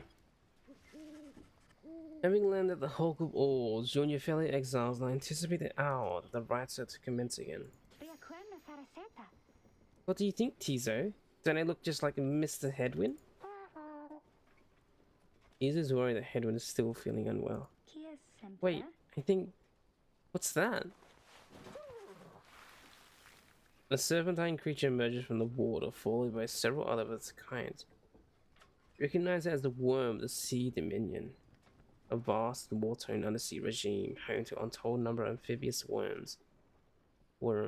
Having conquered the waters, the Worm climb onto the Commodore's shores in search of new waters. What they're all doing here, seaplane by the rich railment. There is one somehow loosened its mask. Worm Knight. Good sirs and good ladies, so it is you that the heeds the summons a glorious competition against this knight and his brigade. Well then, let me do battle now without delay. More than our freedom is at stake here, but our very honor, and this knight fully intends to reclaim his. Oh, and lest this knight forget, he is called Sir Gilman. He salutes you all on behalf of the Pyre Hearts until the contest. What the hell? He is a once proud knight of Sir what Sea Dominion on a self-made quest to regain honor. Triumvirate of worm knights who perceive the riots as great battles to be won. He splashes out of view just as the stars above begin to shimmer with a strange light. What the hell?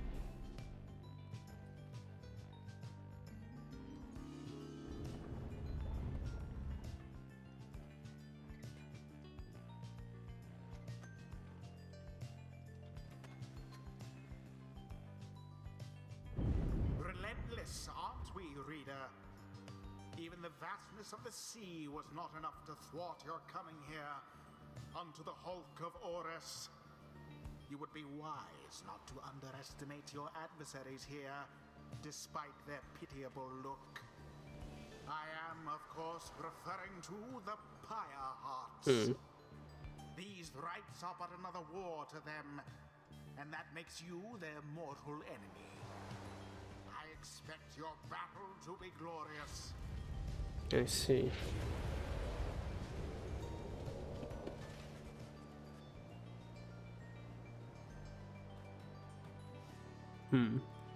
Your fellow exiles are gathered up on the rotting deck of the Hulk of Oars. As your adversaries climb into view, Riki's paws up to them. Say, what are you worms even doing here? Can't you just swim back to the Commonwealth or the Sea Dominion? Or wherever it is you're from? Ah, an excellent point. It seems that these adversaries in the rites are clever, would you say, sire? Wait, worm knight. Just get rid of them already, Gilman. As your commanding officer, this knight hereby commands it. Hark, this knight wishes to introduce this noble commander. No worm knight in history has withstood as many frontline battles. Doff your helm, sire, as it is our custom. May our adversaries tremble at the sight of you. Sir Gilman attends to his commander's mask despite his protest. Wait, give this knight back his mask. Wait, what? This knight hereby presents to you the great Sir Deluge, a noble visage, is it not? What am I? He is a petty worm knight in the Sea Dominion who somehow survived countless battles. Sir Deluge trembles and squirms. So yes, you can swim or no? Of course we knights can swim. All knights of the Sea Dominion can. But we are exiles in this land, the same as ye. We can swim, this true, but this is summarily impossible to swim back the river down, which will flush to the end up here. Nay, there is not but only one way to return. Silence, Gilman! Nobody cares! Back to your post! Sir Gilman hesitates, but does as he is told. This knight knows who you are, Nightwings, and he is not afraid of you. He somehow climbs back into his mask and calls up to his full height. Now, on guard!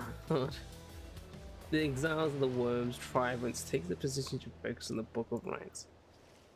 Yay.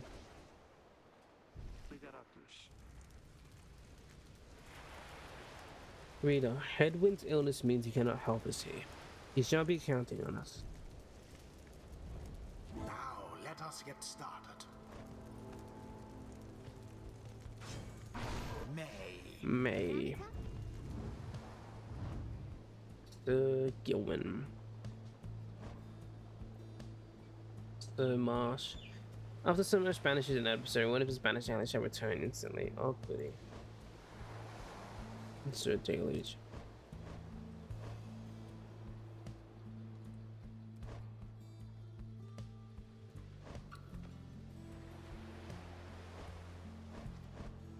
Okay, they're pretty fast.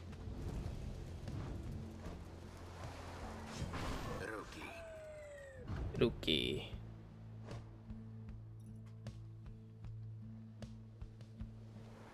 Tizo. Tizo. Ow. He doesn't seem intimidated in the slightest by Sir Gilman and Sir Deluge. Gilman, status report. What is the enemy's position? They now stand ready to confront us, sire. A very brave triumvirate they seem to this knight's eyes. Brave? Air-sucking monsters, one and all. Pyre hearts, be ready. Okay, let's do this. Now begin. Easy. Favorable start.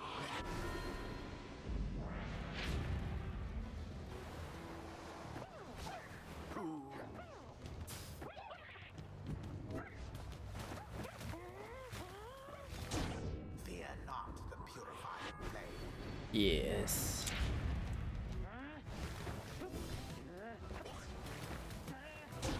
Yes. The fast stalker. Oh, Someone grasp the orb. no. Gilman plunges into the fire. Gilman, you're warm and sloppy. Fight them as though your miserable life is on the line. Your words do wound me, sire. This knight gives everyone his very, very best. Though perhaps we do have much to learn from such brave triumvirs of the one whom now we face. Whose side are you on? Get out there and vanquish them at once. They seem to be arguing. Oh, I think this is our chance. There seems to be dissension in your adversary's ranks. Yeah. It is little wonder these fool worm knights are no longer fit to serve the Commonwealth. Yep.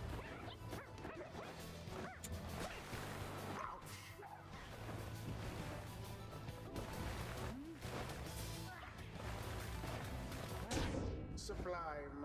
Sublime indeed. One more. What's more like that and we are finished here? Oh, so close.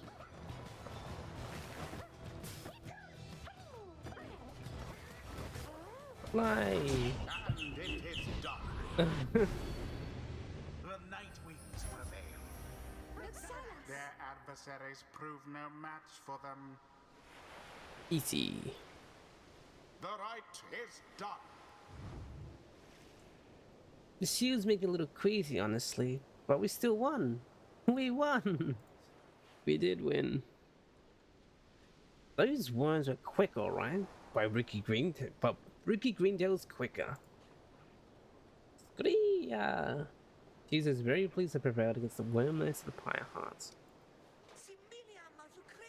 This knight commends you, noble Night Wings. Gloriously fought indeed, and this knight shall wistfully remember this defeat until the end of his days. Silence, Gilman! This is all your fault, and now converting to our allies. How dare you!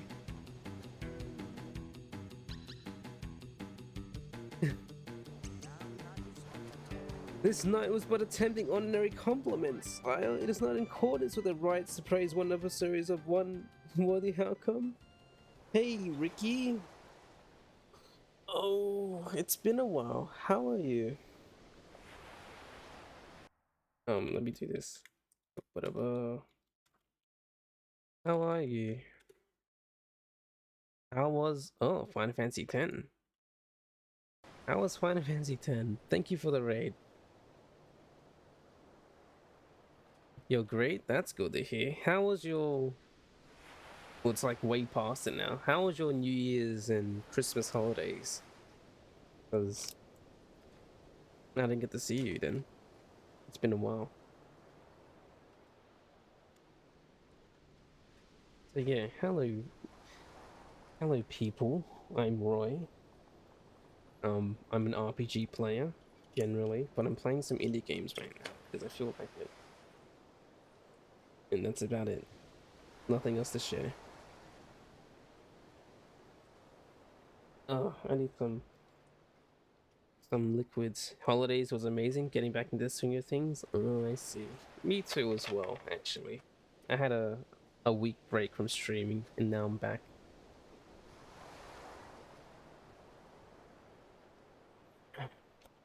I'm back as well.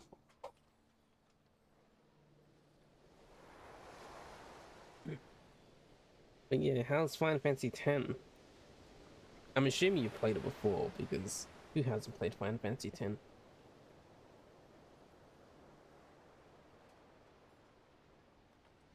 Anyway, I'm reading. Worthy? This night will show you worthy, you miserable little minnow. You are a failure, Gilman. Get now from this sight's sight. Get now from the— wait, what? What stirs now in the hearts of all these exiles? Anyway. Inspiration. How did I get inspiration?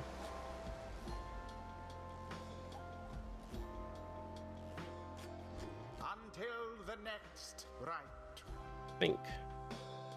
Each exile can have a talisman equipped. I know.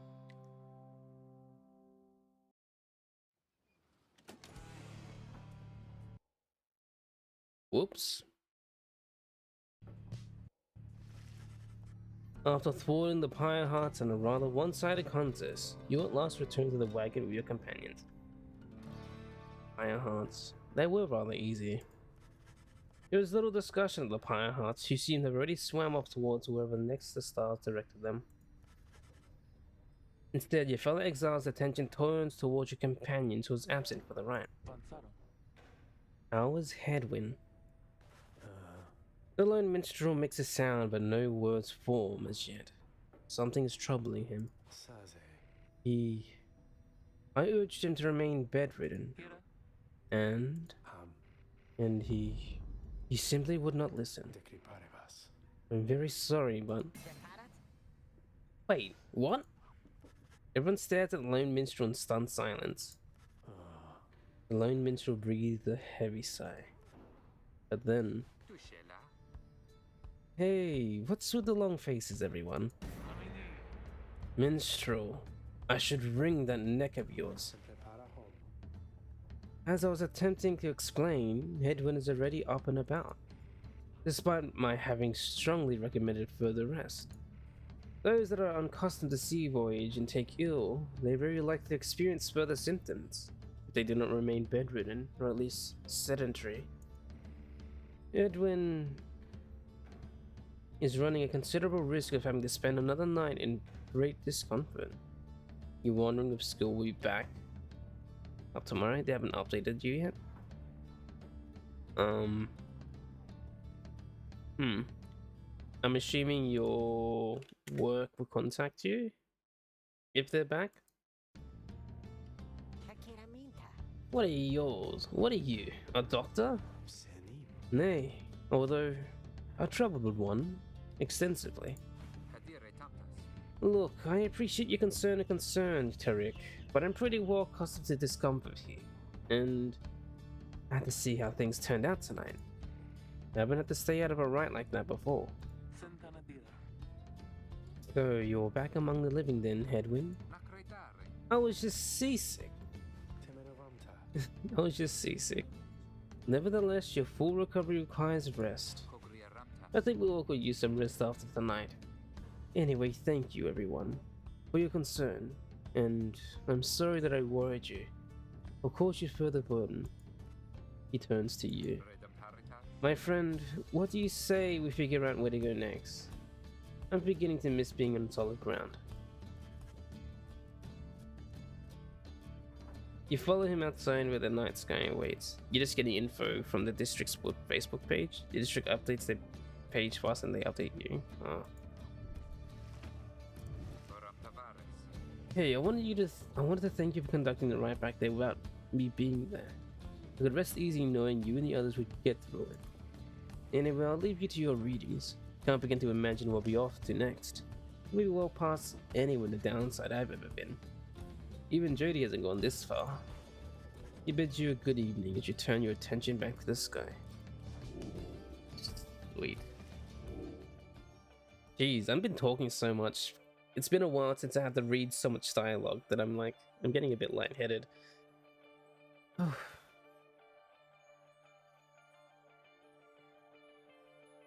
So where are we going next? Further north. Oh boy.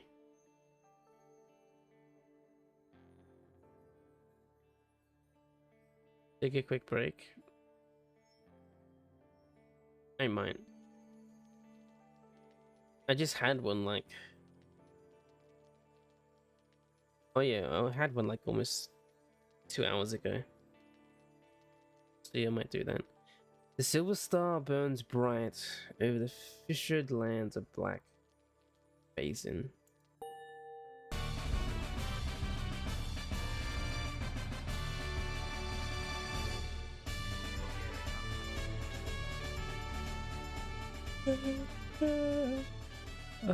Stretch them legs. I don't know why I read that as leg hams or ham legs. Stretch them ham legs or something.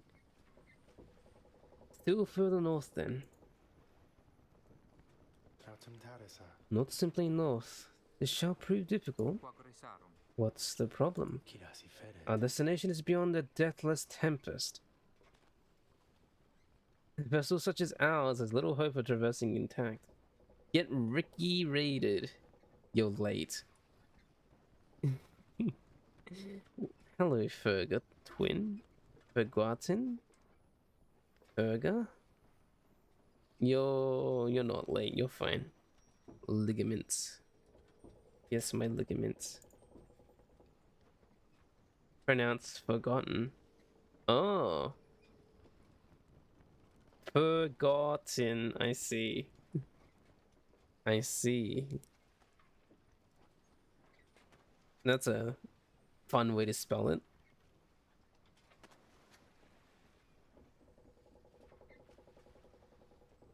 You wouldn't have gotten that? I wouldn't have either.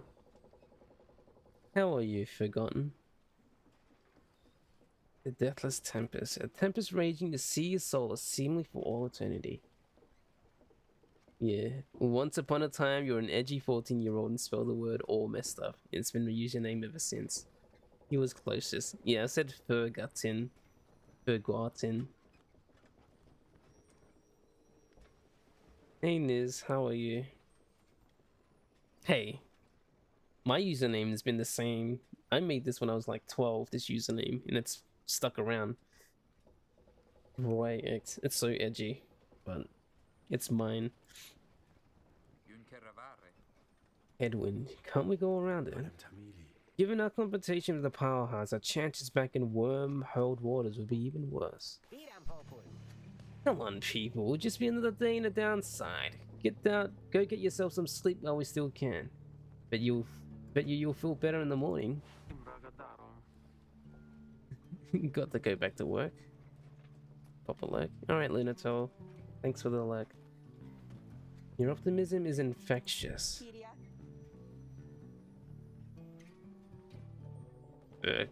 Forgotten? You say that's nice. Isn't it? You all concur that a rest is in order, for the sea journey has been taxing everyone. Come daybreak, you should have fine with itself as a deathless tempest. Yeah. I'll take a small break as well. Yeah, I'll take a short break. Get up, get some water. Thanks Sunny D for the hydrate and the posture check. I'll do that when I get back. No, you haven't showed us your face, Niz. You have revealed your voice though. But yeah, you guys keep yourselves occupied, get some drinks or snacks or whatever you're doing. Do that. I'm gonna some water, stretch, do a little walk around. So yeah, be right back. I'll be here. So yeah, short break. I'm not leaving anywhere. I'm not leaving. I mean, I'm not stopping the stream. I'm just taking a short break. Okay. Don't do anything. Take your time. Okay. Don't do anything crazy while I'm gone.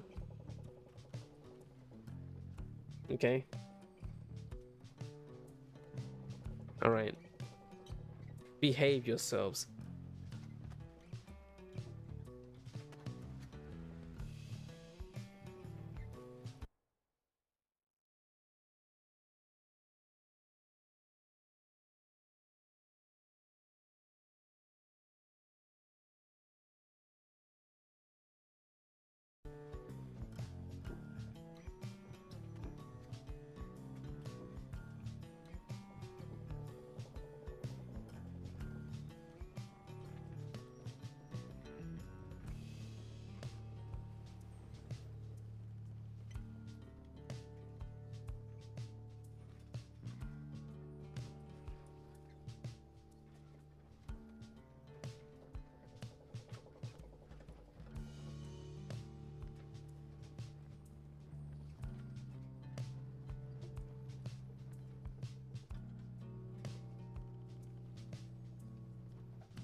Meow.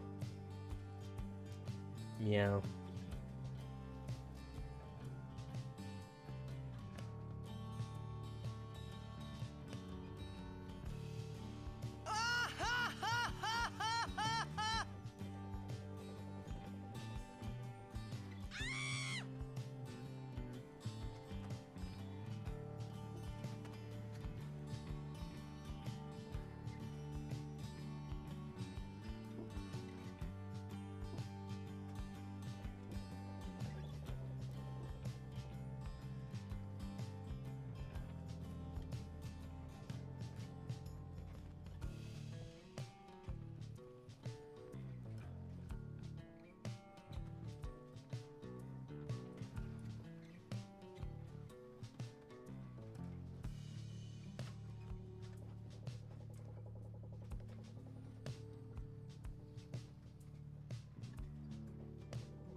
Anyway, we're back. I'm back. How's everyone? Let me see something real quick. Ugh. Let me get comfortable.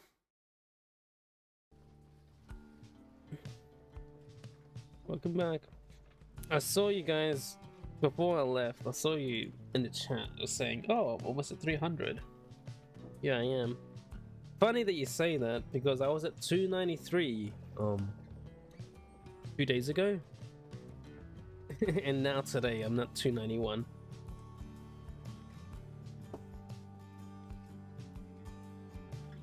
So I'm hovering, like I said, I was hovering between like 291, 292 as people follow and unfollow. Anyway, we're back. You remember when it was 4? Yeah. That was so long ago.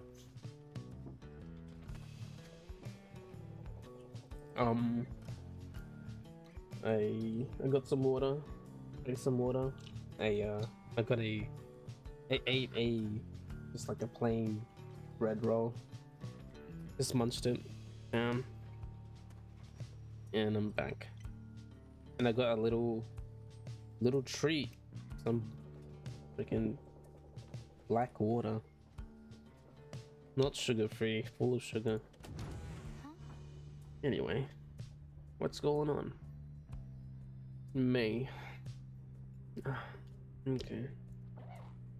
Hello, May. She seems to have something in her mind. Oh, hi, mister. I'm so happy right now.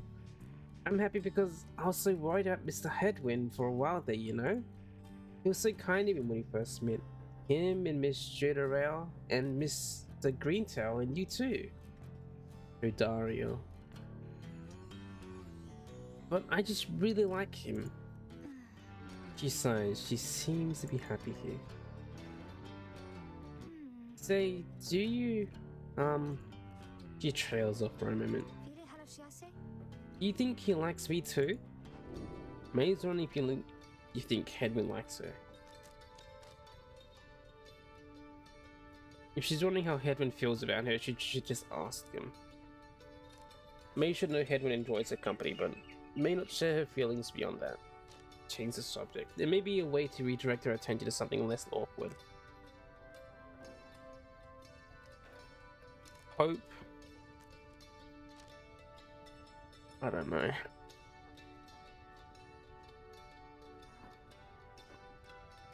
Like, as in like, or like, or like.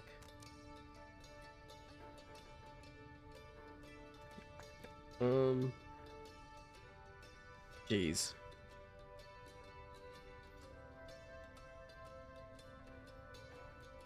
Change the subject. I don't want to deal with this.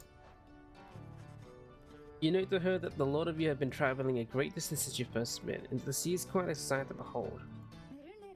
Oh, I know. I had no idea the downside was this big. I thought that it was all like the valley. We have seen so many different places. I wonder how much farther we'll have to go. I know this is supposed to be our punishment, but the funny thing is for me that I think I like it being here with all of you. He beams at you for a while. Okay, bye. Yeah, it's different now. It's no longer pink, it's purple.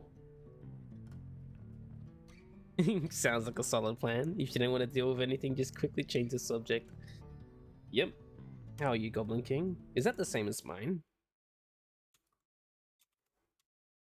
No, it's a bit darker than mine. Mine's more lilac. And yours is... lavender?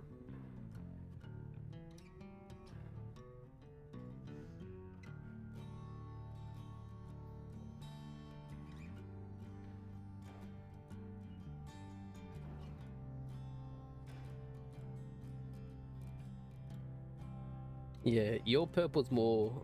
maybe you'll do green. I think it's fine.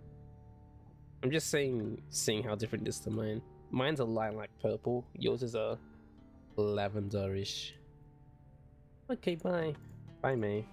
How are you, Goblin King? How are you today? She bounds off as you breathe a sigh of relief. Woof.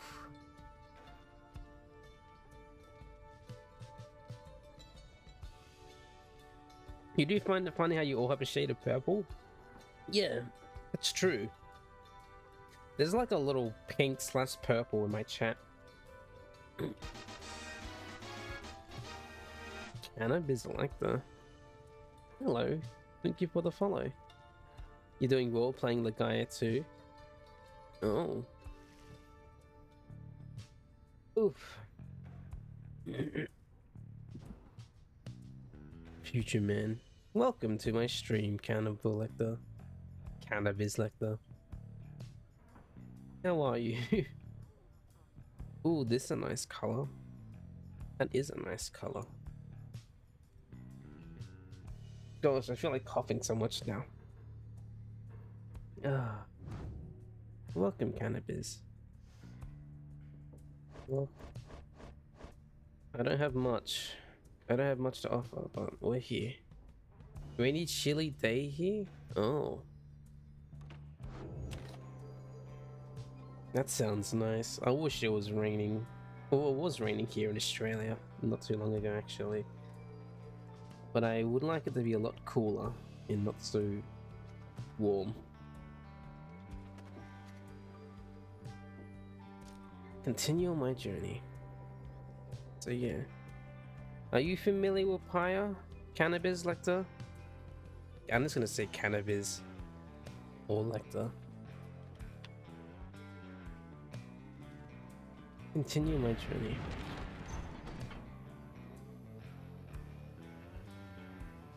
I have to choose. Oh goody.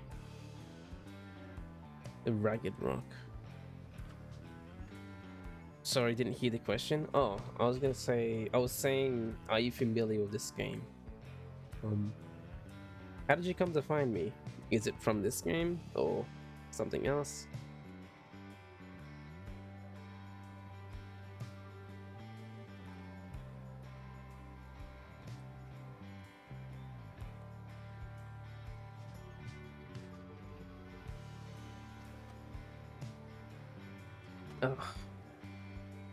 Oh, coming from Ricky's stream, you think? Oh, right. Yeah, Ricky did raid me. Well, welcome.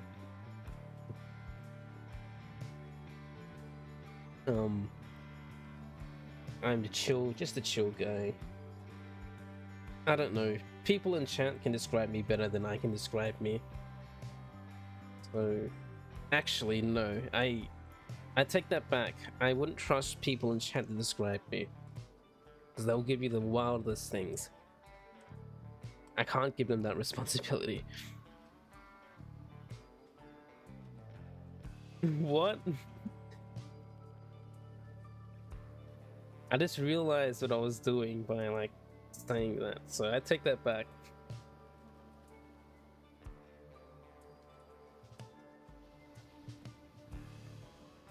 Trust about 70% of what chat says about me. 70%. Roy is Australian.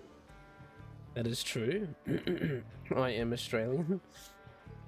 Anyway, where do we go? Ragged Rock or Froth Sea? North Current, Port Storm will pass by the old carcass of ships. Ricky spotted wreckage in the area and believes there could be something valuable. TD seems very eager to see the wagon head in this direction. Sure, we go this way.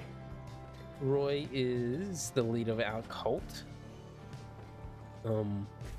If you substitute the word, I don't know. Apparently there's a cult under me, which I am unaware of. The imp teaser has been much more animated even than usual. What is it, little one? Teasy seems to think something very delicious in these waters. Very delicious, huh? He keeps on screeching. I didn't think I've ever seen one like this. Wait, what is he?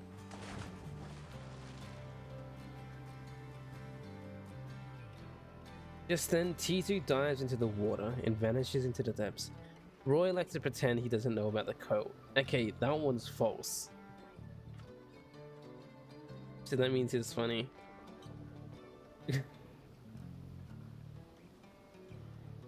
Oh, I hope he can swim. Oh, and you thought it was a religious group of shenanigans? That one's not true either.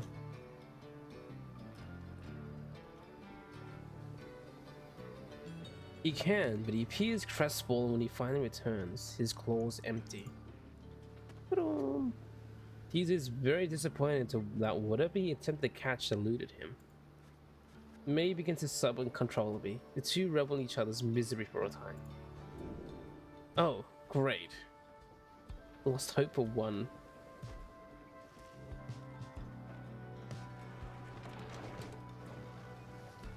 Boy, you're so silly when you act like you don't know you are tier leader. I am dear. I don't know about leader though, or cult. I am dear though. You and your companions look upon the deathless tempest. The stars demand you sail beyond it, and yet the very thought of it is beyond reason. And something in the nearby water stirs, and from it springs something familiar. What a goof. Yes, I am a goof. Hold, good ladies and good sirs. This knight beseech you to hear him, if you please. What is it now, worm? The rites are ended. We have no further need of you. Oh, but you do. And in turn, this knight has further need of you, good lady. Out with it then. Let us be joined. Let this knight join you, please. Can you believe this, Headwind? Not really, no. Nay, ye look not so surprised. Your valor and the rights did stir this poor knight's soul. He swears to you upon this long lost honor as a would-be knight errant of the sea dominion that he shall serve you to the end. What about your other worm friends back there? The Pyre hearts? They are base cowards. This knight can no longer abide such spineless characters, having witnessed true glory in our clash upon the hulks of wars. Never before have been tranced so thoroughly. Hello, Est Balmas. Welcome. Sounds like a true leader in a video game. I am not the leader, really I'm not. Everyone follows them anyway. You mean like anime as well. Video game and anime. Furthermore, this knight shall aid you to passage through the deathless tempest. It is not so that you seek passage to the north. With this knight's aid, you shall achieve your wish. Sir Gilman continues to dissuade you for quite some time. He seems to know a way across the storm. Some sort of long-held secret among worms exiled in these waters. Judario pulls the rest of your side after Headman gives her a look. Are you most sure that Sanderwood would want this thing along? Mostly sure. Sanderwood wants someone for each mask, and this one seems about as good as we're going to get. Judario glowers back at the worm, who tries his best to look presentable. Edwin is more gracious. He tells Sir Gilman that if he promises to help you cross the deathless tempest, then he can come along. For now. This knight is overjoyed, and he hereby swears to see you pass the storm. So first, this knight requires your consent. Give unto this knight your blessings in the name of the Nightwings, and thus shall he go forth. Sir Gilman seems to be asking permission for something. Yes? Beg pardon? It is not clear to you as to what exactly Sir Gilman intends to do for you right now. Whatever he's asking so he can get on with it already. Roy reels in with the floofy anime here.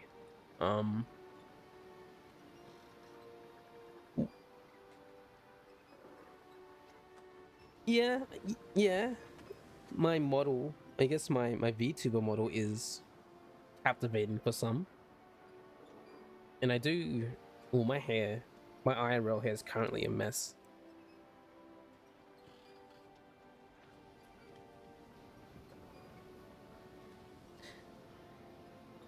Estelle Balmas. How should I say your name? Just say yes, the worm. Okay.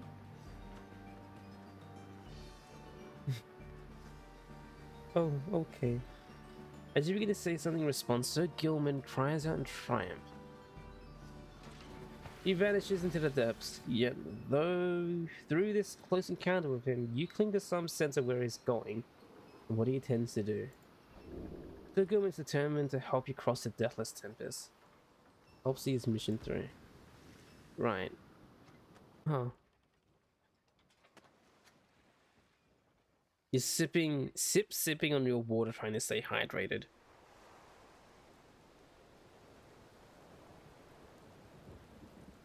The anime hair helps, but it's honestly just the accent that lulls it. You guys into a false sense of comfort before you say something way out of left field.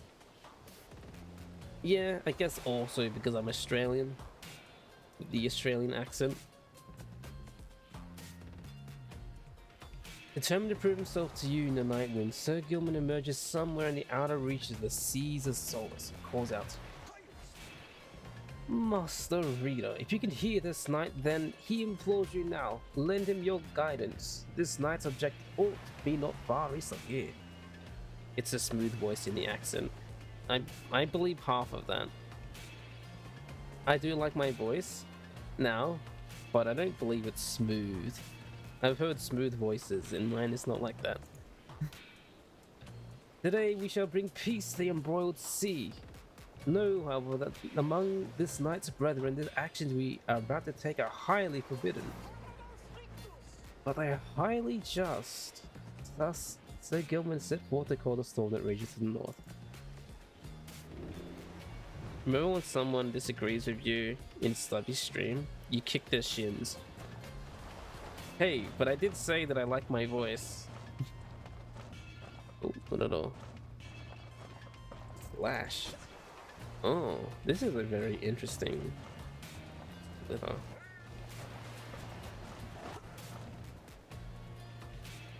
You don't have shins though. Oh, that's right, you're a goblin.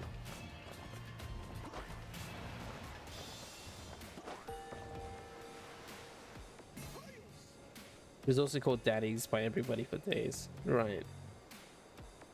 Hark! Yonder lie the foul spawn of unfathomed plurns, boiling the seas with their wrath. Unfathomed plurns. The sea titan once slain by the scribe under King Oars, for brood lie stolen in the seas. Exiled worms from these waters have long harbored these abominations, using the bar passage through the downside channel any save this knight's own kind. Begone now from he fiend, this night shall finish what the Under King's oars started. Okay.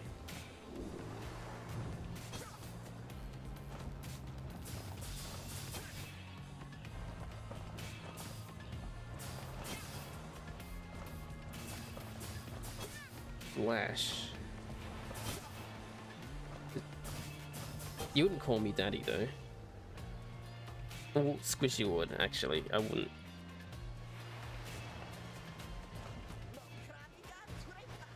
You don't understand at all because you're French, but yeah.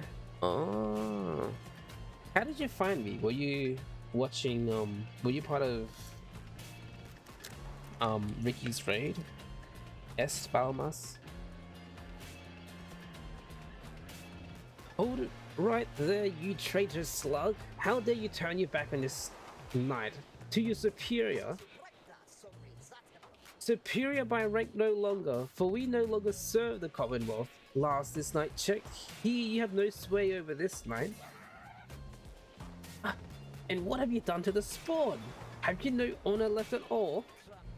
This knight has done that which required doing. His honor cannot sink much lower anyhow. He figured this would be an ideal time to free himself from servitude to you. Why, you dare to staunch the tempest for those night wings? Good Sir Deluge, this knight was born to dare. Now come and fight this knight if you so dare as well. Pyre Hearts, banish him. This is an order. Banish the Pyre Hearts. There's 8 of them. Huh? Did Roy say I wouldn't call him daddy? I said, I quickly took back that. I was like, you wouldn't call me daddy. I'm like, wait, no, Squishy would. Squishy would call me daddy.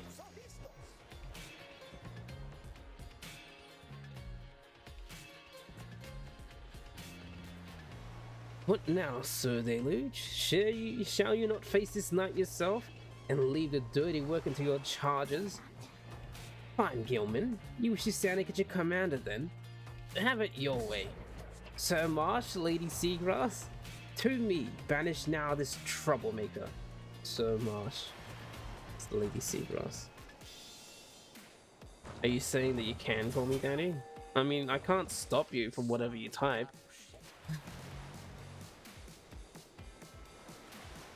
You are the master of this night, no longer, Sir Deluge. Thus shatter our fraternal bonds. This knight would say it was an honor serving you, Sir Deluge, but that would be a bold-faced lie. You're not a stain upon his blackened reputation. Until we meet again. Wait, you lowly traitor! This knight will have your head, Gilman. What? What is going on?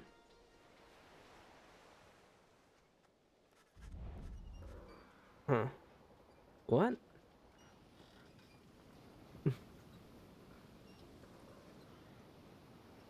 Squishy is a bus. Well, that's a company bus. As the days wears on, there is still no sign of the worm knight. Your companions grow restless, but then... Hail! This knight returns with newfound tales to tell, and new scars to show for them. So Gilman is sopping wet and visibly shaken. He struggles to maintain decorum. He is, in short, the very image of a worm knight. And more importantly, that little tempest ought no longer pose a threat for now. Behold! As if on cue, the deathless tempest began to simmer and subside. Wow!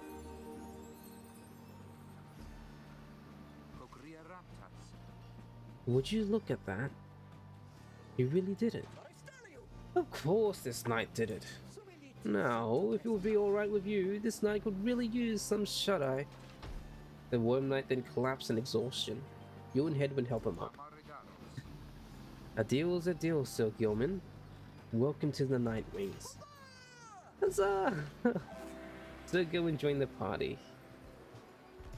Yay.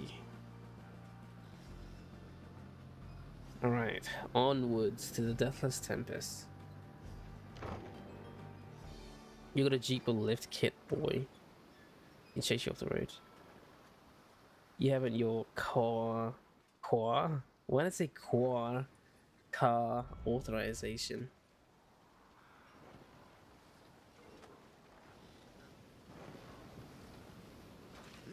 With Sir Gilman's aid, you managed to breach the Tempest. Breach the Tempest, whoops. You were true to your word, Worm. I shall give you that. But now what? We are stranded in this cursed storm. Like a driver's license? Don't you have like pink slips in like car registration? Your rego? Your car rego? A most excellent question, and from one most fair. Tell me that once more, and I shall tie you in a knot. And from one most spirited as well. This knight was wise to side with you. Permis. The permit. Permis. Just, where do we turn from here? Answer the question now. Sir Gilman does no such thing, although eventually does make a note of a specific kind that should lead you to the lands beyond. If I may, I can corroborate Sir Gilman's account. We were close to making landfall. Then let me be the first to say, let's go. Yes, Warrior John Woods. Say, Tarek. Aye, Ricky. What is it? That loot you're always carrying around. You know how to play that thing, don't you? Sa. Why, I suppose I do. Good, because I was thinking it's a little gloomy here and we could use a little tune to lighten up the mood. Know what I mean? Vara. Aye, then let me see what I can do.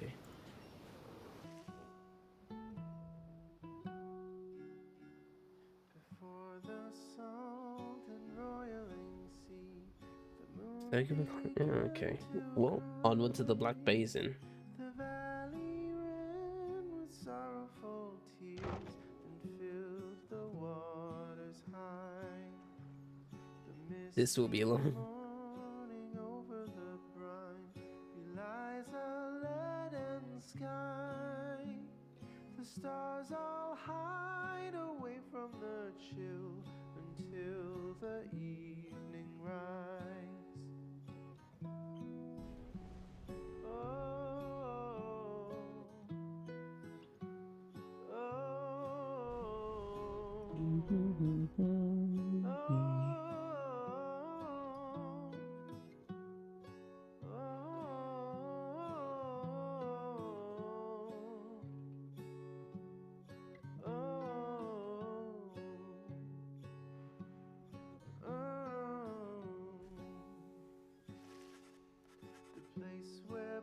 Also, you really hate the person's double voice in the game. It's actually scary. Oh. The last your wagon rumbles onto solid, jagged ground. The land called Black Basin. Your fellow exiles unpack the wagon so you can take stock of how best to reach your destination. Black, blast, searing vapor, strangling forest. You know his real voice? Real voice?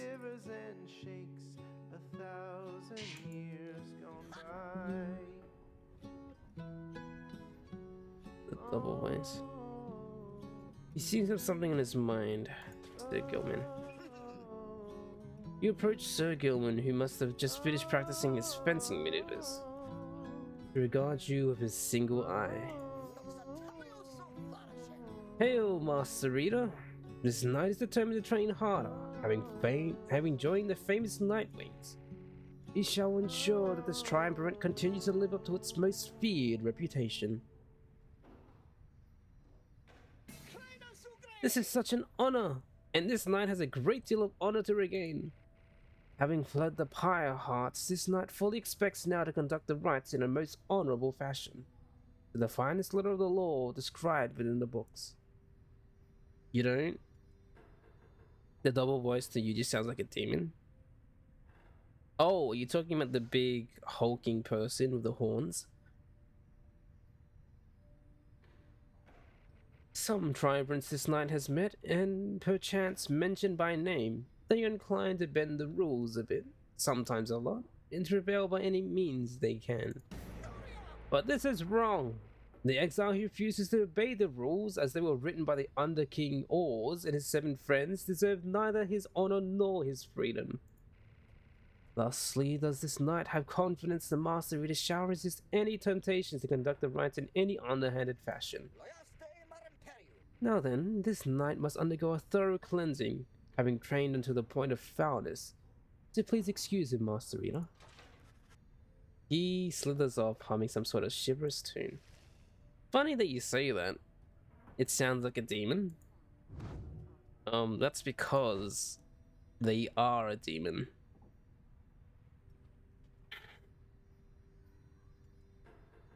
And also it says she. This is a lady. You hate it. She's a lady.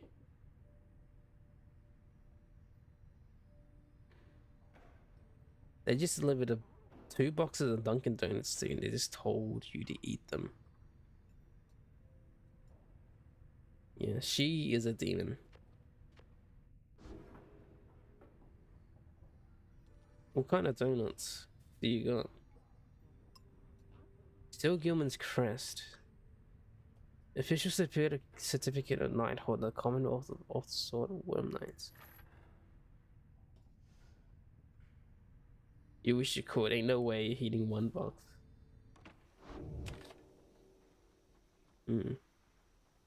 Alright, survey the surroundings. There's no clear path up the cliff, so you'll need to use what time you have to make one. Hold on. That's stealing.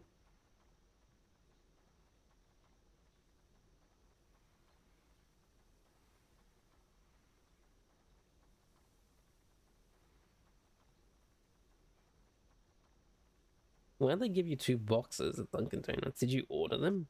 Is this at work? You find that Hedwin has asked for several volunteers to scan the areas and report back. Alright everyone, don't go too far, and let's meet back by dusk. Please, use caution.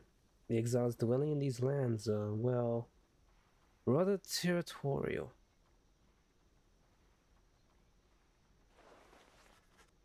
For your part, you remain with the black wagon to keep watch. You see occasional dark shapes soaring across the sky, but none of them draw enough for you to see them in any detail. Oh. Professor, you're working with Treat the Donuts and you're the only one working today. Oh. I'm assuming the others are working from home? You're the only one in office? Eventually your companions make their way back and everyone arrives as planned, or earlier.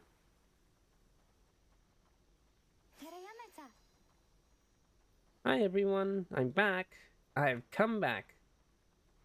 May returns from the east with little to report, save for word that the glowing molten rock there is very, very hot.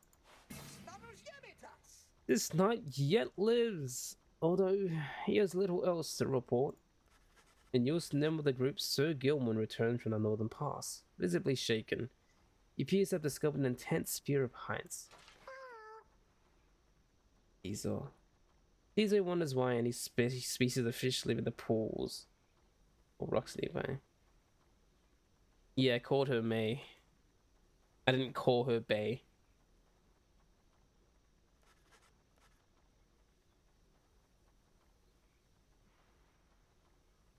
The little imp Tizo seems disappointed to have left the water behind.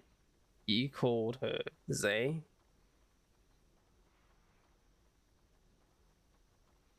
Almez. Little imp Tizo seems disappointed to have left the waters behind. You remains of you near to the wagon. Yeah, I just called her May.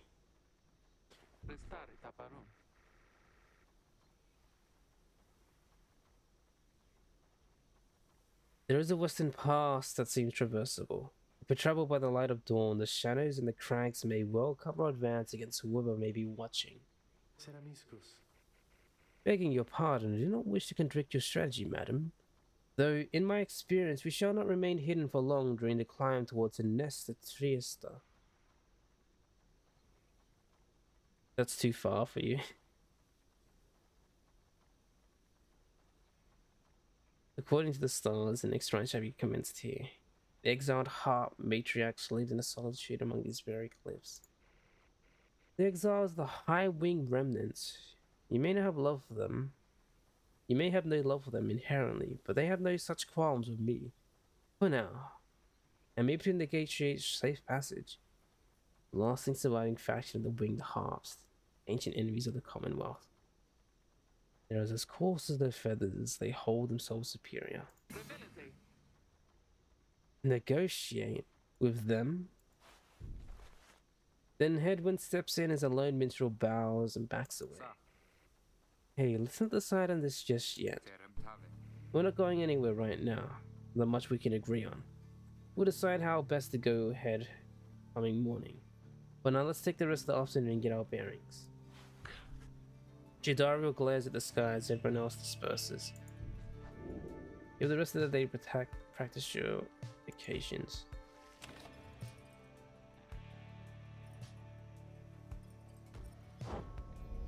We'll just study. You locate a secluded area nearby where you should be able to study the Book of Rites. Through greater understanding comes a reader's influence. Fitness.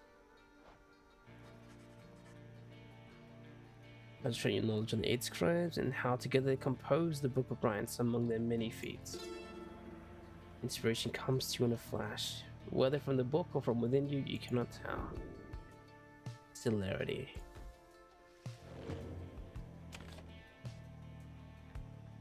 Used to be that when you had some bad food, you almost eat anything that's free. What would you qualify as bad food? Like junk food? Junk. Trash. Continue your food. Continue your food? Food is on the brain right now, as you can tell. Continue your journey.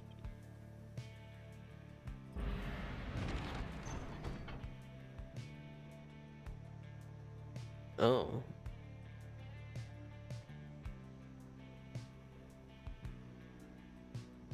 Highwing Cove.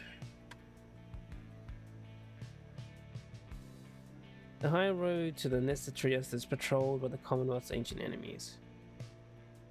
Sushi is yum. I was supposed to... there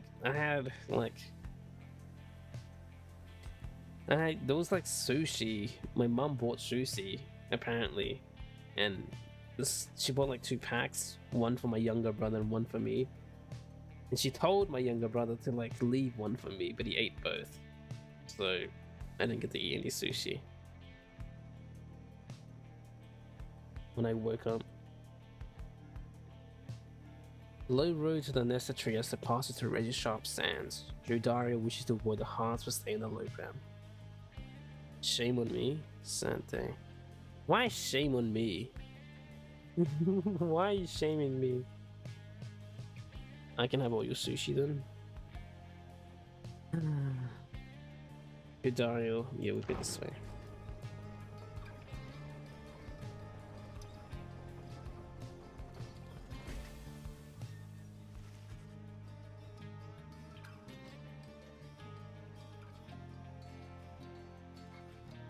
The Shadowlands of Black Shores prove difficult to traverse with a black wagon.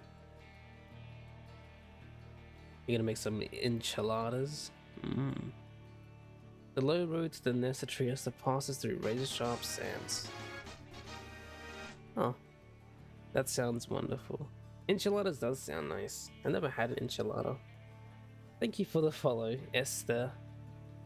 Espalmas. Thank you. Hope you enjoy your stay on further streams. If not, you may unfollow at any time. Dario searches for a solid path forward, to little avail. High on these blasted lands, how are you to proceed through this?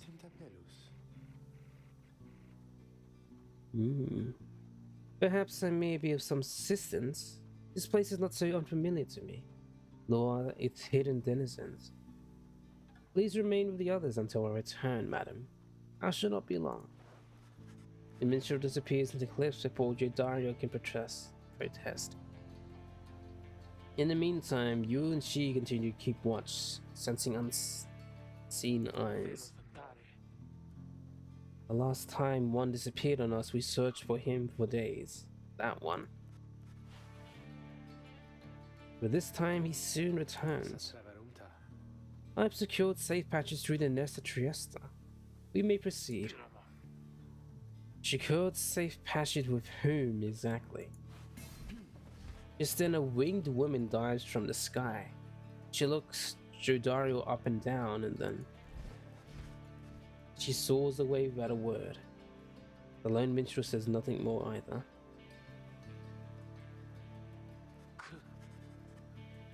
Dario's scowls deepen. For centuries the Commonwealth has stood the High Wing's remnants' treacherous assaults, thanks to soldiers such as she. Dario lost -4 hope for the next fight.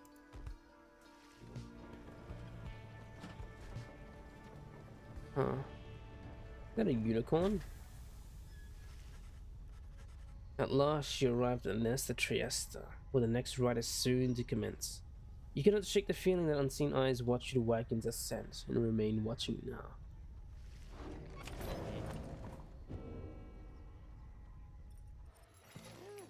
Oh, hey you guys, what brings you way out here? No, wait, don't tell me, I don't want to know. All I want you to is get the best deal on the downside. What do you got for me?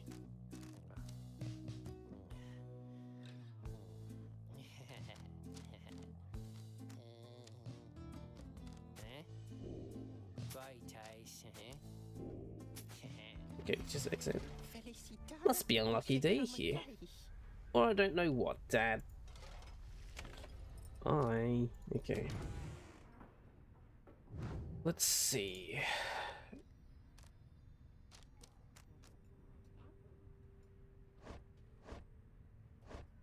Here's an interesting one. Presence. Agility. Oh, your face cam day. Challenge. 4 quickness. Very fast. Hope is how fast they regenerate.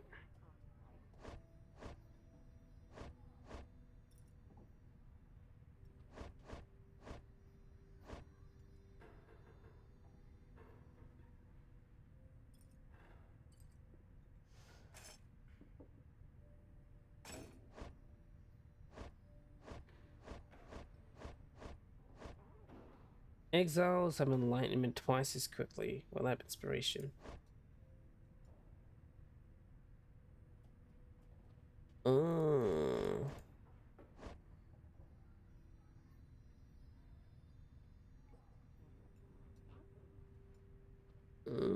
Inspiration. Let's see. Well, she leveled up. Okay. Read the book. The Book of Rats. Yeah. The hunt for Myrrh. You need to sleep, so goodbye, everyone. Okay, no worries. Thanks for stopping by and for the follow, Est Balmas. I hope you have a nice rest. Since you said you're French, oh, it must be really late for you then. Goodbye. Thank you for dropping by. Oh, you're awesome. Hope to see you again. Yep.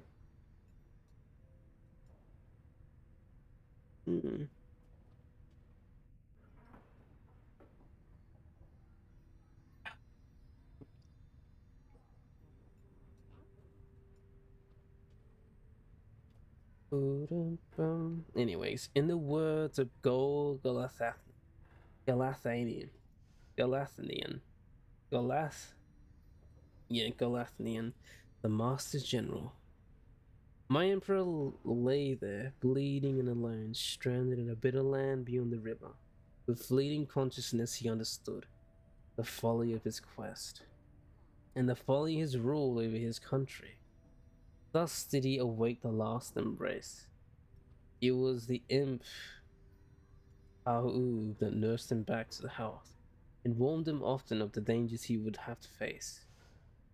Many enemies of Myrrh would come in search for him, some under employment by the rope's collar, some longing openly for cold, uncomplicated vengeance. I was one of them. I plunged into the river willingly. We needed to be sure that he was dead. And I could read this text. If these are tabs for like different stories, then this must be like a decently long game. It might. Oh, well, we've only been streaming for like 5 hours, so we'll see how far it goes. We can trade your forage goods for things of greater value. We already did that. Oh, let's speak with Sandra. You bring me a brief reply from solitude. What seek you in exchange? What's on your mind? So then, we are back on solid land or something like it, hmm? Then this must be a black basin, flames and noxious fumes on one side, suffocating forest on the other. Lovely, lovely place. So good of you to take me here. Truly, you truly would pursue those blasted stars into the farthest corners of this land, it seems. Though I had better cease my blasphemy, or else the scribes themselves might descend from upon high, strike me with another much-deserved penalty. The thrills of such transgressions, reader. Sometimes it keeps me going, not that I have any real choice. Now, we had best get back on our normal business, as it were. You see, bid her farewell. Take care of yourself, reader. Aye. Alright then, let's go investigate the giant pony. Unicorn. You and your fellow exiles gather at the blasted lands called the Nesta Triesta, expecting the imminent commencement of the rite. See no signs of any adversaries, but then you hear a swooshing sound above. Winged woman. This then is what passes for the night wings now. Such a rebel. Not even dressed for the occasion yet. It seems the scribes have little pride in their tradition. Hold your tongue, little bird. You have not come for talk. No, you have come on behalf of your commonwealth. Mark well my words, you horned filth. When we at last free ourselves, your home shall burn. With that, the harp swoops off as Dridario glowers at her. Winged warriors from the mountainous outskirts of the Commonwealth, where they are feared. They fled their mountain nests, awaiting the day when they will darken the skies and retake the land. It is only then you realize another harp has come. She is quite serious, I assure you. I can help you sort her out. It's in our mutual interest. You know naught of my interest. Let me give this another shot. Hi, my name's Pyre. She appears to be one of the winged halves of the high winged remnants now bound in exile. There's surely one back there. That was my blood sister. No need to judge her harshly though. Really just met now. Though I must say, something about you reminds me of her. How dare you implicate that I have anything in common with your ilk? Just then, Hedwyn shows up to intervene. He whispers something to Dridario. No, Hedwyn, you cannot be serious. Jody, I'm asking you to trust me on this one. Am I perhaps interrupting something? Say, by the by, how did you make it all this way across the sea? Didn't see you fly in. Trust is something I'm loath to give away, Hedwyn. But you have set our course thus far, and I followed. So, do as you must. That Sandalwood had better have an explanation for all of this. Dridario storms up his head when turns to you. What's your take on this one, my friend? Our informant wants someone for each mask. I haven't expected to run to a harp, yet here she is. What are you getting from her? You turn your attention to Pyre. You had been watching for bemused interest. Ah, a reader, are you? Pleasure to make your acquaintance, darling. Well, here I am. Gaze intently all you like and tell your comrade the truth of it, why don't you?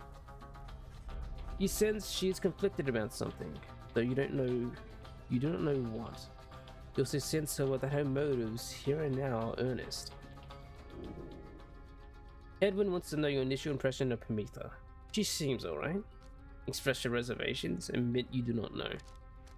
You're willing to take Pyre at her word and see her in the potential for a valuable new ally. Maybe that her training gave her some resistance to your scrutiny. Having only met her, you cannot sense whether to trust her and refer to Hedwyn. She doesn't seem bad, but I don't know. You tell Hedwyn that you cannot adequately judge Pyre just yet. While you have certain reservation, you defer to him what to do. I understand, my friend. I appreciate your backup on this one. Above all, I need to give Sandalwood the benefit of the doubt, which means doing the same right now for Bimita. We've come this far thanks to a certain faith, and right now it's telling me to take it with us, even though Jodario isn't going to like it. It in turn says Pimita, I'm Headwind. We'll accept your offer on 2 conditions, if you hear me out. Conditions? Why, sure. I love a good condition or 2. First up, we'll finish here tonight. You come along and make sure that your bloodstone and her friends don't give us any troubles when we're headed out. Second, you have to find a way to get along with Jodario, with whom you met earlier. Brilliant. I have no plan to stick around here anyway. As for your demon friend, no doubt we get on famously. Now, I don't suppose you have an extra set of railments I could use, because I think the rite is getting started. You look up and see that she is right. Maybe Thayan joins you. She has a score to settle. What a bird lady.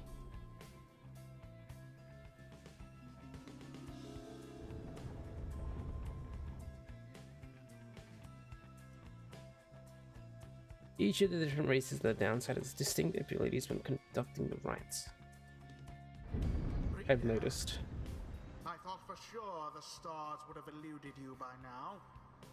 Yet here you are, somehow, upon the nest of Triesta. And you've swelled the ranks of your triumvirate not merely with another, but with 2. One from the Pyre heart, no less. And one who seeks the favor of the adversaries whom you'll imminently face. They are the essence. Winged terrors, as you soon shall see. Can your longing for freedom match their hatred for the vibrant country that was once your home? You don't know what to expect in this game, you'll love it.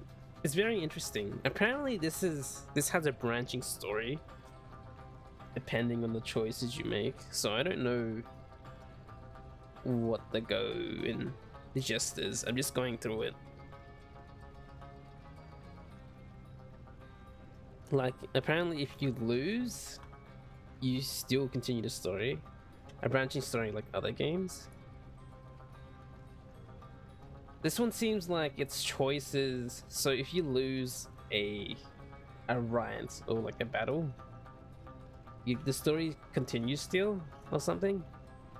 Like, it doesn't game over. The game just continues, and that's just part of your story that you lost. I don't know if it ends up in the same place. I'm not too sure. Like, I didn't do much research on this game, but the way that I've read, like on the small research I did, like a bad ending. I don't know if it's like a bad ending.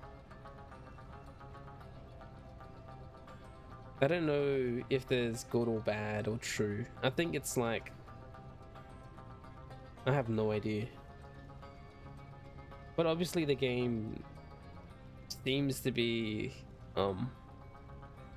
it's meant to be replayed to get different bits of story. Anyway, from a distance you observe Pamita, now clad in Nightwing railments, heads towards your adversaries in the rites. You, what sort of heathen heart would dare take wings against us? Your companion then loosened the bindings on her mask. Hello there, Tamitha. Tamitha's blood sister stares back at her for a while before responding. What in the saint's name are you doing here with them? Saints Triesta Tethys. Fifth of the 8 scribes of the Book of Rites, known as disciples of the Blessedborn. Countless come to dig your talons in my back again. No, sister. I've come to have a word with you. Save it. I cannot help but share your poison blood, but I shall never count you as my sister. You expect me to believe that you came all this way for talk? You waste your time as ever. What life if not a waste of time, dear sister? Give me a chance, why don't you? What do you even have to lose anymore? Besides, I've come a long way. Silence. You shouldn't have come here. The time for talk is long since past. If only you could see yourself again consorting with my enemies. Fine then, savor their defeat. But I warn you, stay away from me. Oh. Demeter says nothing more as the blunt sister turns away again. Demeter gets your attention. Listen to me, reader, darling. The rest of you are ill-equipped to navigate this place. Let me conduct this rite on your behalf. My wings will bring you victory. Dear lady, your words ring true. This knight is flattered that you have not eaten him as is the tendency among your kind. This knight hereby volunteers his post to try and bring for thee. Sir Gilwin refuses to participate in the rites this night so that Pyre can face his sister. You observe the treacherous terrain. Pyre should be better suited to the rites here than the rest of you. Who shall conduct the rites?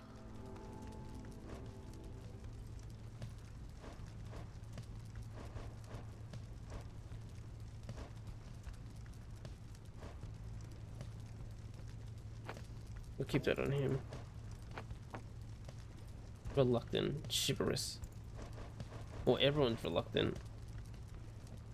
He's awaits your decision about Pyre. Sir Gilwin wishes for Pyre to conduct the rite.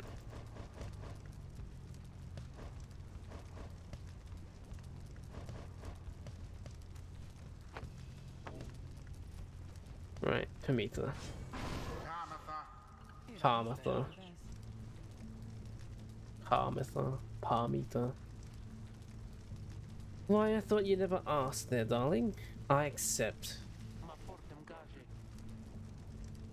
If the little bird is going to conduct the rite for us, then I shall not. Unwilling. Refuse to participate in the rites with Parmitha. Let's bring Hedwyn. You can count on me, my friend. Okay, and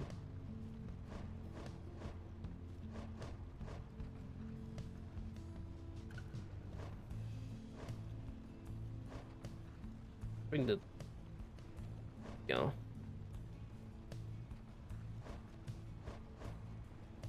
Or the imp as well, yeah. Tizo. Tizo promised to do his best against Parmitha, and the essence. Alrighty. Come then, sister. Perhaps when we are finished, you'll spare a moment of your time. I shan't be tricked by you again, Parmitha. How poetic that we meet here in the downside. I can think of nowhere else where I would rather see you rot for what you did to our people and to me. Alright. Parmitha seems to sense your presence and catches your attention. Hello there, reader darling. If I'm to be at your mercy in all this, I'd like it very much if you could minimize how often I am to wallow in a state of banishment. Quickly, let me show you what we sisters the Highwing remnants can do. Reader, you put yourself amidst a feud between two sisters? That seems entirely unwise. Even for you. Tread lightly around that exiled Pyre. Her kind's all but forgotten Saint Triesta's grace.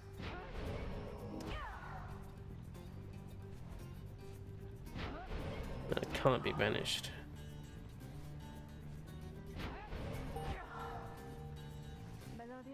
See, darling, we harps, we're not so bad. Now I suppose we better get to work, Just don't go underestimating Parmitha over there. I trust you do the best you can. The vengeful tactician of the Highwing remnants who plot the Commandant's ruin. Alrighty. To the skies, sisters. Okay, Talon's formation.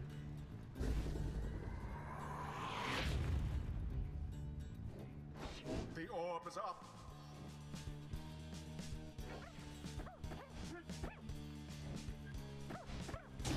The night Yes. first to strike the adversary's flame. Hedwyn, was it? Tell me something. You know how to fly? I wish I did. Right about now. Then listen up. My blood sister there, she'll shoot right past you if you're Rick Hairless. But we hops simply cannot get much altitude down here. So if she goes for any unfair tricks, just jump for it and catch her in the act. We always hated when I used to do that to her.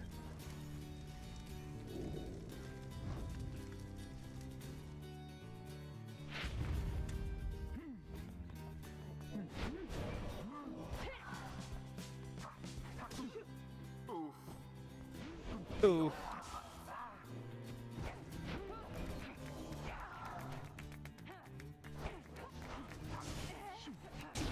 That ought to wake you up. What? Excuse me? Perhaps you are unworthy.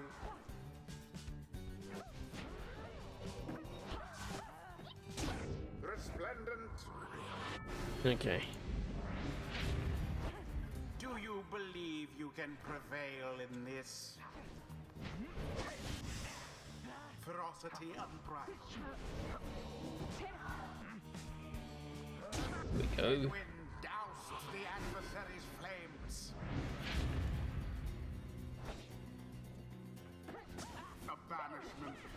What the heck? They just like killed themselves. Their pyre sputters. Sweet.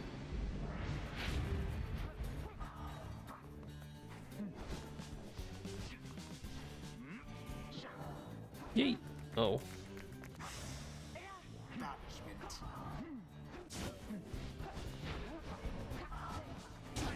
Their pyre weakens. Almost there. We can get thingy. Tizo. Damn you, Parmetha. You are no true Thean. You think you would have the gall to call me sister still, after everything you've wrought upon us? Feared clan of the Highwing Remnants, Parmetha and Tamatha and surviving members. I hate to break it to you, Tamatha, but I don't think my actions, however much they hurt you, had any effect on our familial status. Look, I know I wronged you. That's why I'm here. You don't know my side of the story. Your side of the story? If I wanted to hear more lies and deceptions, I'd ought to have asked the Commonwealth to stay my sentence for a while. Well, if you've come all this way to face me, Parmetha, then come and do it. You and me. Oh. You think that you see Parmetha shake her head? Everyone, stay back. Maybe I'll leave it, Parmetha. What is it those two think they're doing? The rights are not the place to settle petty scores.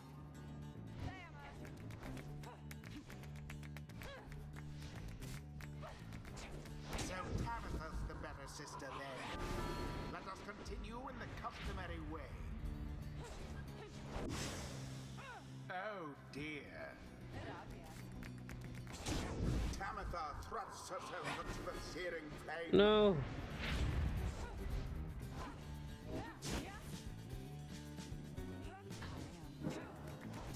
One careless step.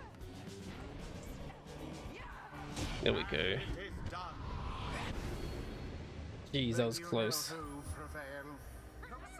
They brushed aside their adversaries without too much trouble. Thus end this night's proceedings. Oh my. You Commonwealth filth. Only through the traitor's help could you have beaten us.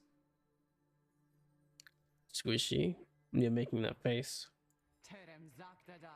You postponed the coming of our liberty, but we're ever patient, and our sisters on the other side shall have their day, with or without my aid. Tamatha, wait, please. You found good company there, Parmetha. May you wither here with them. I hope sincerely we shan't ever meet again. Parmetha stands motionless as the blood departs.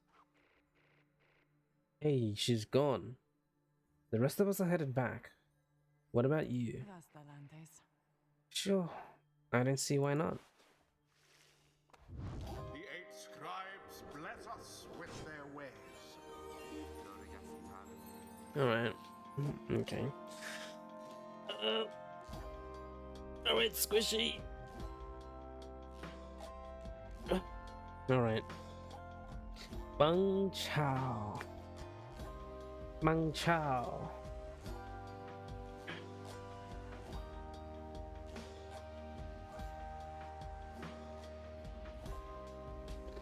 I used to think the scribes were just the start of stories, but all of this really is their doing, isn't it?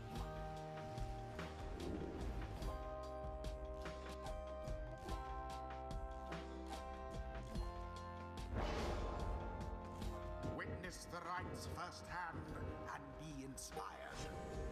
The imp Tizo appears to have a certain depth of knowledge. Tizo.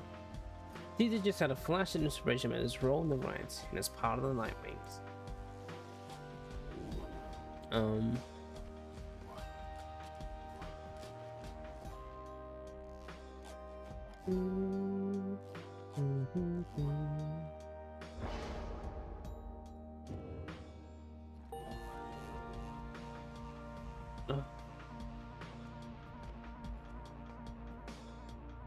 Until the next rite.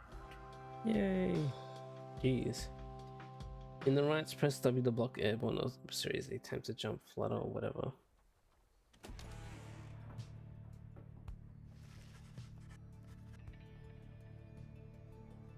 The essence. Tribrant of winged harps, harboring a deep hatred for the Commonwealth. Gosh, it's been so long since I had to talk so much during a game.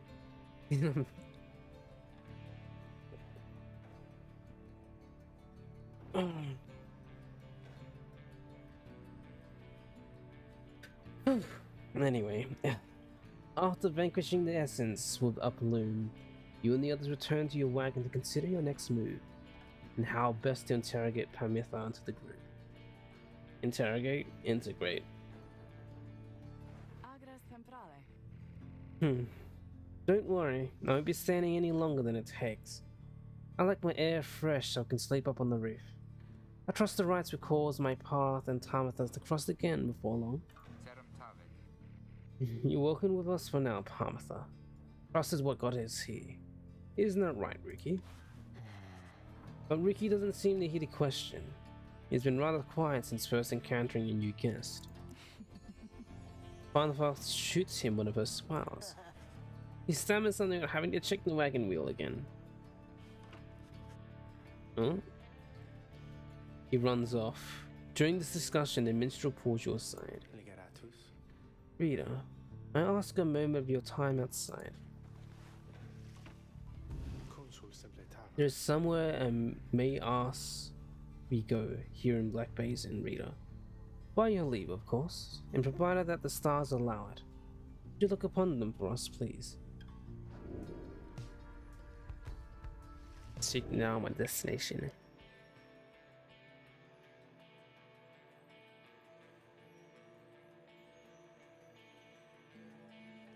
Lu, the vernal star.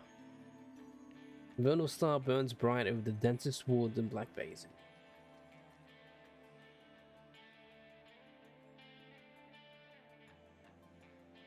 Let's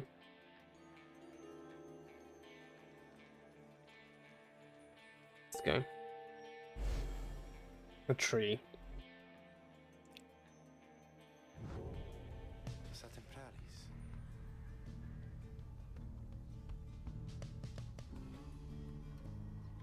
The Glade of Lu, directly due west. Then it is just my client indicated. The great sap scholar Lu Schlorian has he vanquished the root titled Limbless RSS. I'm about to steez.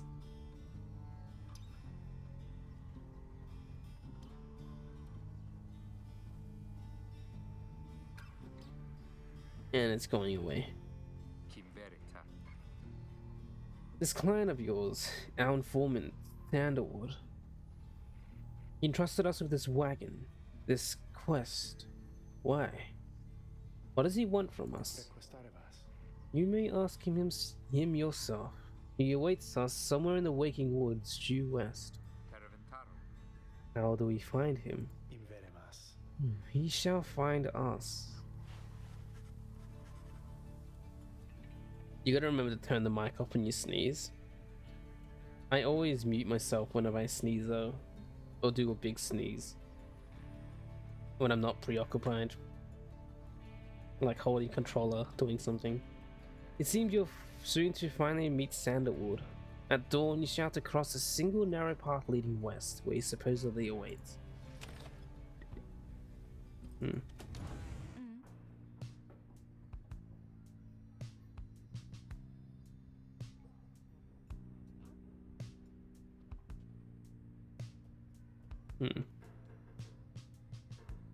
Ricky status chasing something. Thing of critters.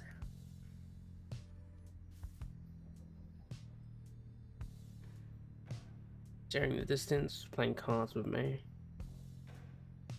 Like Sigma's coils. Palanthur's moonshine. Kept close at hand in the off chance of a good occasion. Or a very bad one. Huh.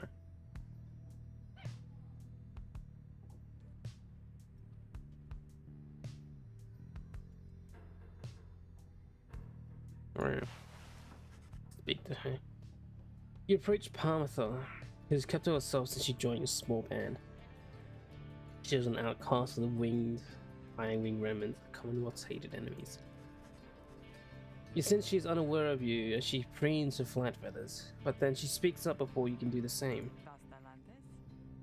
Come to check on me, Rita, darling? In the first moments when we met, the lack of confidence which you related to that night's headwind boy. It's understandable you not see past these wings. One of your kind's ancient enemies just happened to insert herself into your group, and you just go with it?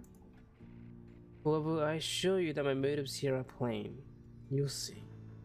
I've witnessed with my blood sister Tamatha, and nothing more. You briefly met, I think. She's quite a catch. And to the little quibble between us, well, it's a long story, all in all. One that's frankly no one's business but hers and mine. Surely we'll run into her again. Maybe not soon, but in time. And we have the rest of our long lives to wait. Anyway, happy to aid you in your quest until such time. Especially to the extent that it aids me in mine. A simple exchange. Until then, stay vigilant, darling. You needn't concern yourself with making small talk with someone like me. Besides, we harpies have a saying. Lies abound. You try it, but sometimes you just sneeze too fast. You can't turn it off fast enough. Well, I just sneeze like away from the mic so you can't hear me. Like that. Oh, not as loud. She sweeps away before you can respond.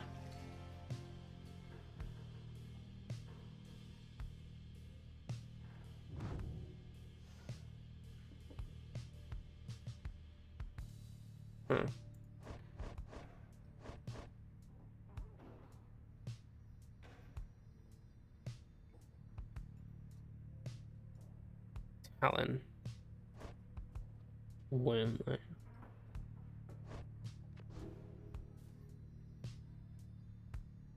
Oh, right. Yeah, I have a mic stand. Mic.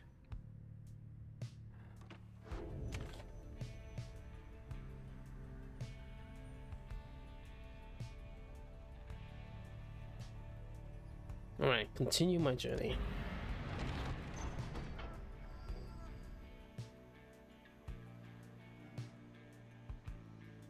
Sulphur Moon. Curious path leading towards the woods. The lone minstrel cautioned that one path down the cliff is rather treacherous. Huh? Huh?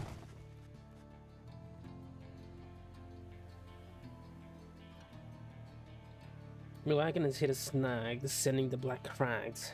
Its wheel is stuck. Jidario is not pleased. First, that blasted little bird. Now this. Though you lacked Jidario's raw strength, you joined in her as she attempted to dislodge the wagon. At last, with a roar and a heave, she forced the wagon back onto solid ground. May this sandalwood be worth all of this hassle. Thank you, Jody. I'm guessing Sandalwood doesn't like to be kept waiting. He is very patient, on the contrary. Not I. Let us move on. Soon the wagons prepared to press onward down the jagged slopes toward Wakingwood. Your companions who explored ahead advised on which of the four paths is best.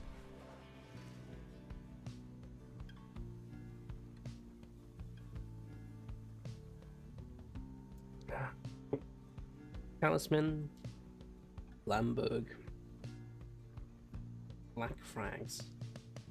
Let's go here.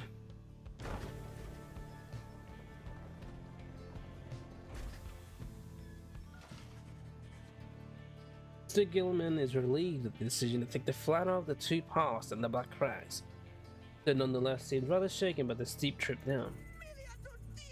This knight mislikes these heights. Oh shame, Master Reader. You must take this knight for a common craven coward. He buries his head in the soil. When at last you coax him back up, you see that he has an item of some sort. Haha! This knight did have you fooled there, did he not? Yes, and I tripped over that dialogue like 3 times. He explains how finding the item was his plan all along. Forest crystal. His fear of height remains. Okay.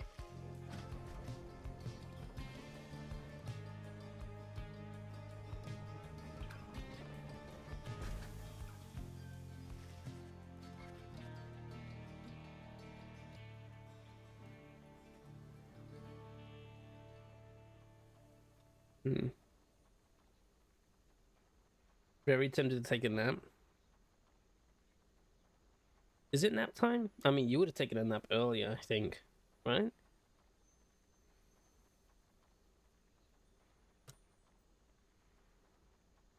Having passed beyond the Black Crags, your wagons arrived at the edge of the Waking Wood.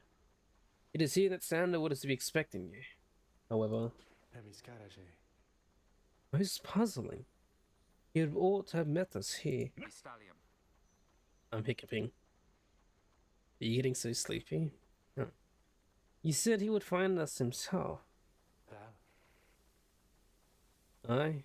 He was to find us at the edge of these woods. We're supposed to keep waiting for him? You would desire for the stars to be your guide as always. The rights beckon and the rights take precedence above all else. Surely he finds us yet, but... Then let us keep moving. How do we get through these woods? The lone minstrel notes 2 possible paths forward from this point. Though cautious that the woods are difficult to navigate, and Sander would have known the most expedient path. Unknown area.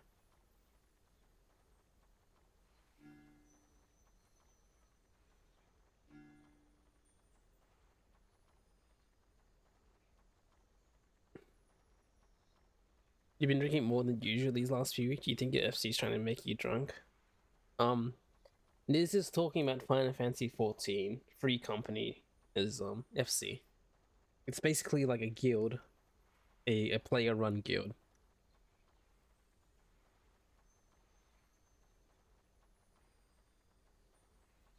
Yeah.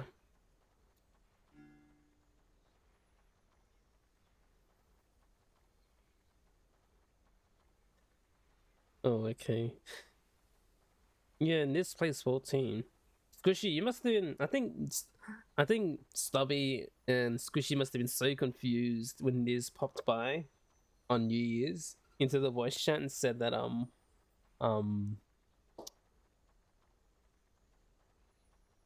said that you're doing FC stuff. I understood what you were doing, like what you meant instantly, but I don't know if anyone else did.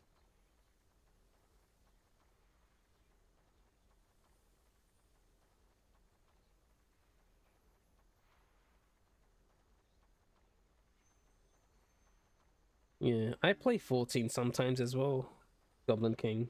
I just haven't felt the need to in a while.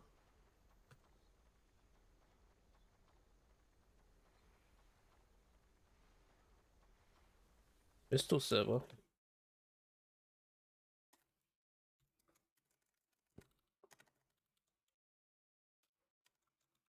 You're making me remember data centers. You haven't since you lost your job and your sub ended it. Yeah, you're a main healer? Oh. I've been leveling up my other roles.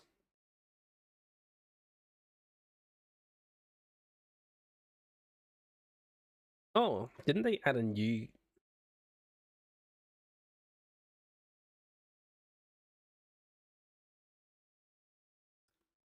I'm pretty sure you guys, they added cross-center travel, regional cross-center travel. So you guys can play in the same data centers regardless now, I'm pretty sure. They did add a new data center. Dynamis. Marduin, Marilith, Seraph, and Halicarnus. you used to as Chaos Online.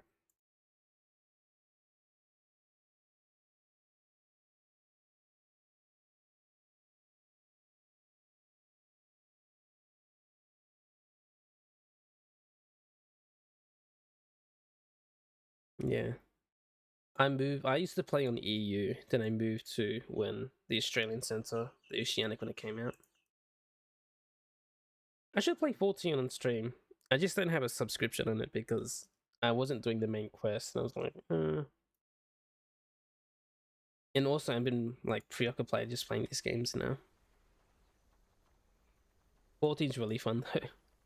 I think the last time I played 14, I was doing what was it? Palace of the Dead. Palace of the Dead runs, solo runs. No rush. Yeah, I think I'm in Shadowbringers. Yeah, I'm in Shadowbringers, and I'm in the fairyland, and you're with the dog people. The last dungeon I remember doing was the water one. If you decided the Palace of the Dead runs, you were asked to join me. Yeah, I just Final Fantasy 14 is so fun that I wouldn't mind playing with anyone. Because I remember I played with Sloth, and I don't know where she is, Isabel. For you other people make games fun. Yeah, it's all the friends that you have that makes games fun. And where do we go?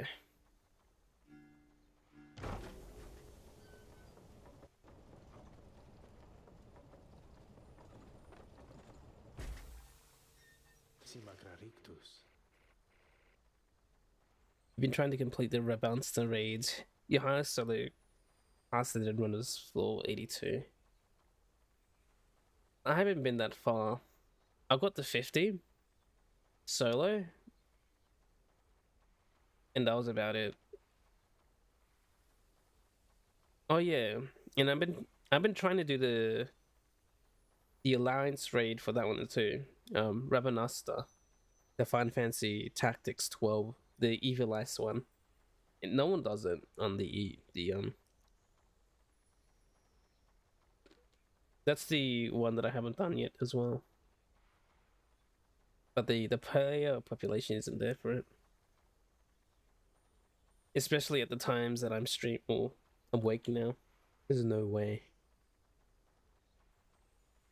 Anyway, Sandalwood is a master in the rights, or used to be at least. Then, well, it is not my place to say. Doubtless he shall tell you in due time. Now, if you could find him, used to mentor his own companions in the rights, not far from here. However, you found no trace of the informant anywhere nearby, and without his guidance, you remain quite lost in the woods.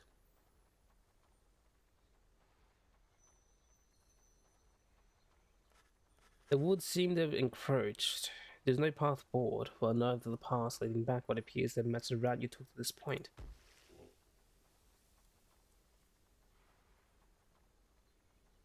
Burnt grove, under thicket.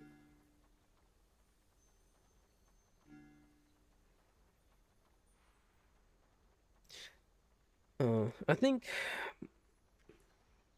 the one thing I was doing a lot recently, or not recently, when they updated PvP, when they introduced what was it called? Crystalline Conflicts. I played that. And it was really fun. Weirdly. I was really into it. I got to Diamond? Plant? I'm curious. I need to see. I haven't season 1 I played a lot of it. I haven't done the you got some FC members into it. It's really fun. You're getting me onto a Final Fantasy tangent now. It's just like what are the oh man.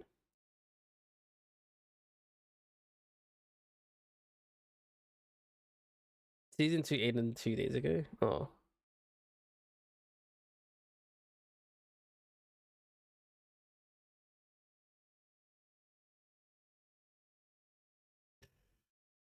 Give me a moment. You're making me very curious to what my rank was.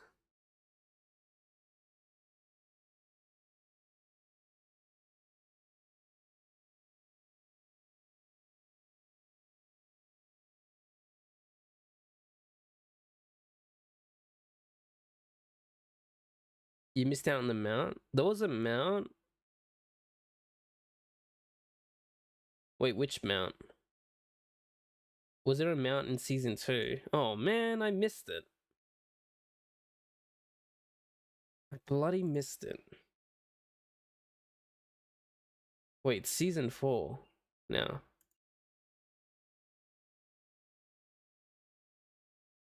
Oh, damn it. I got the armor in season 1. Oh man. I ended in Plat 4. With Gunbreaker as my main.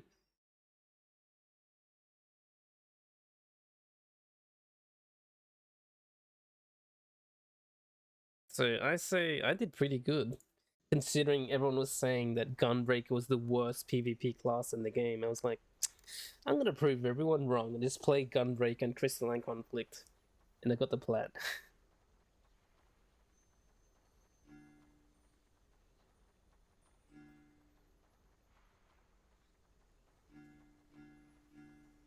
Let's go to Burnt Grove.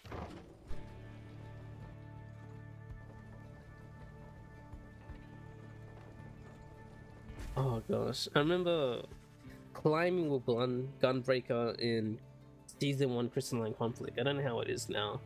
I legit had someone whisper me in the game like, stop playing Gunbreaker, you're not helping anyone. And I'm like, I didn't say anything. He's telling me to like stop playing Gunbreaker. I'm like, fuck you. He was really mad. And he blamed it on me even though I didn't do that bad.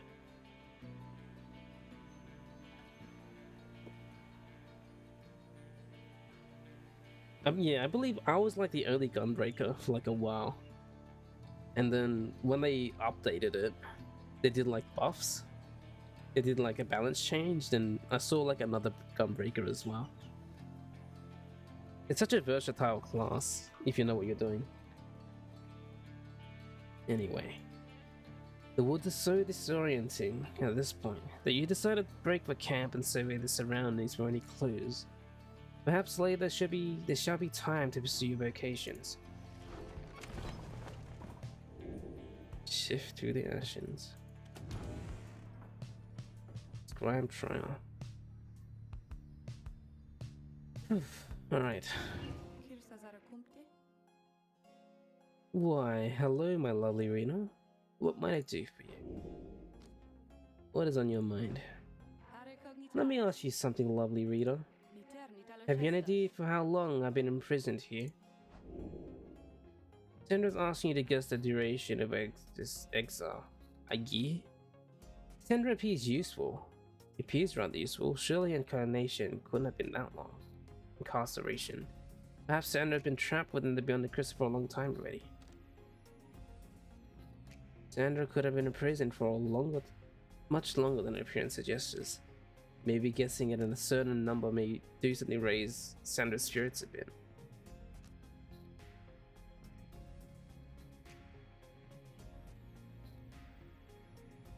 $100 years?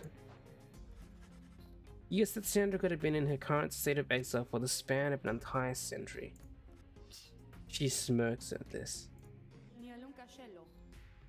A reasonable guess, but you're off by a wide margin. I have been in prison thus for 837 years. Okay, so almost a millennia. According to my account at least, it is possible that I have lost track, although given my state, I can assure you that I have had ample time to verify my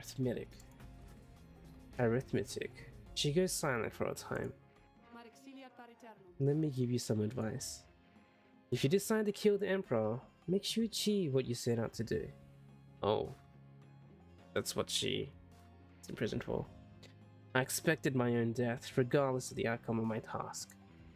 I was not expecting this, certainly not to be telling you about it 837 years later, or however long that it has been. Although enough of that for now. Let us get back to business. Request scribe trial.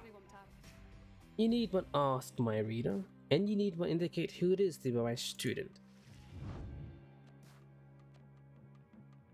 Dario.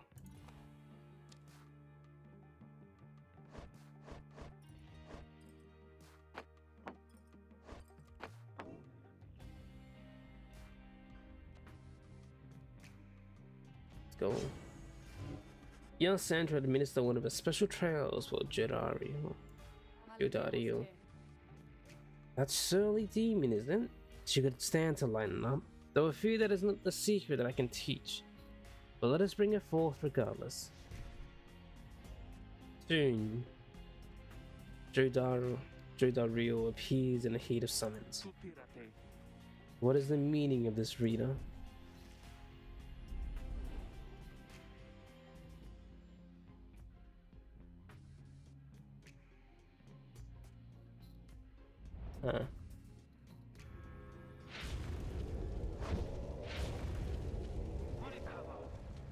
What is the meaning of this? Reader, where are the others?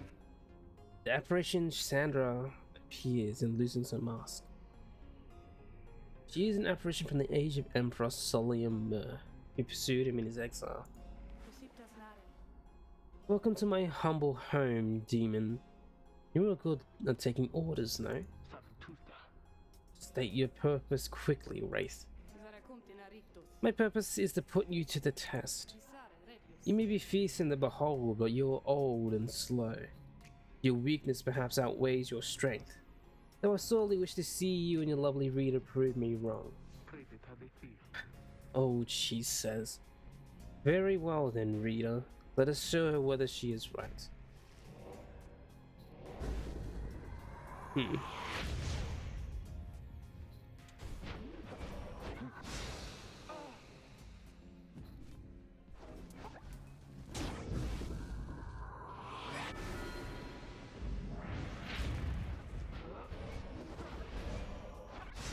What the hell?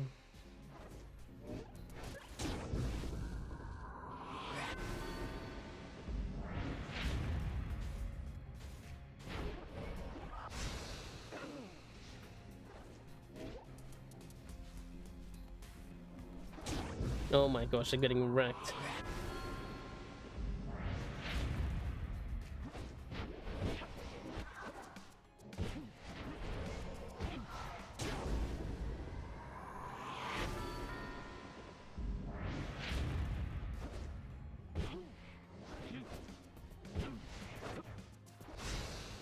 Uh-oh.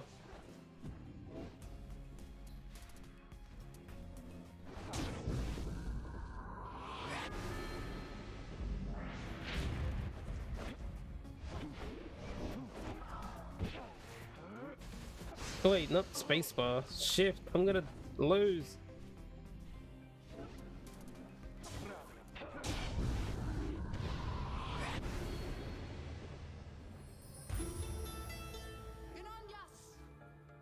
Shoot! Such an outcome. No doubt that you're crisper in your youth, demon, now grown so languid. We'll have much more time to spare than you, should you decide to muster more of your past strength, return improvement. You should reattempt. Yes. Avanza, frate. Okay, let's try that again.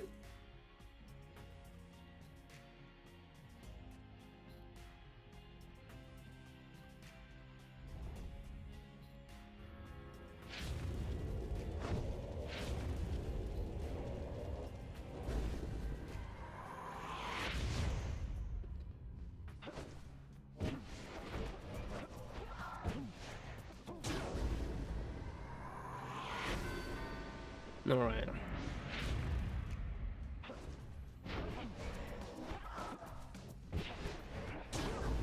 That's what I need to do, just like jump in. Like knock them away.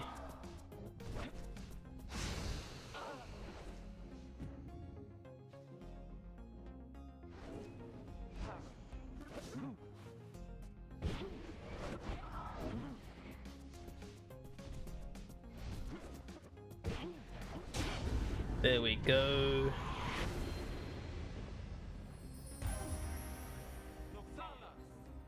Yes.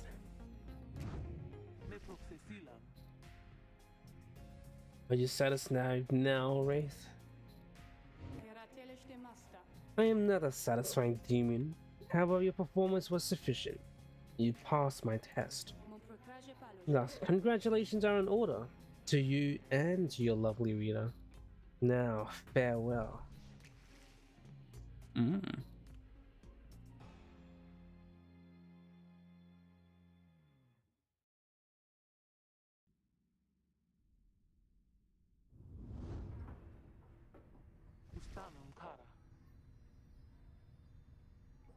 That was a strange experience. What do you have there, reader? Goliam's horn.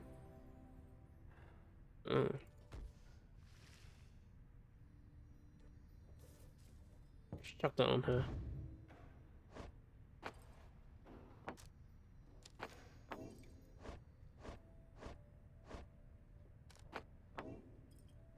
Actually, yep. Alright. Sift through the ashes. Perhaps the ash and carbon ground he holds some clue about what happened to the informant. Let's go. Visalia. He was he. You mean Sandalwood? If I may ask, how can you be so certain? Maricasta? I think from this? It says something. I don't know what it says, but I feel like it has some meaning to it. May produces a small strip of bark she found in the ashes. At first it seemed like nothing of interest until you see a message carved onto the inside. Bark strip. It must mean something. Need to find the grape. So, it's some kind of message from this Sandalwood guy? Seems that way. Which way to Cinderroot? A harsh clearing south of Glade of Blue. It is due west. Perhaps we can set forth early tomorrow, when the woods are still. Sounds good. Everyone rest up. Big day coming up.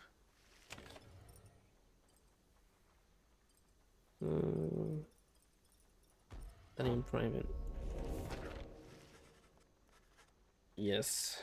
Let us level up. Present. The textures of the page of the book, the foreign bindings. Despite the volume's age, it shows us little sign of wear. At times, the power emanating from almost overwhelms you.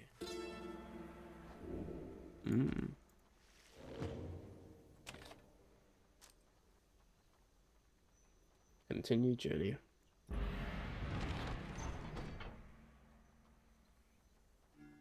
Cinderroot.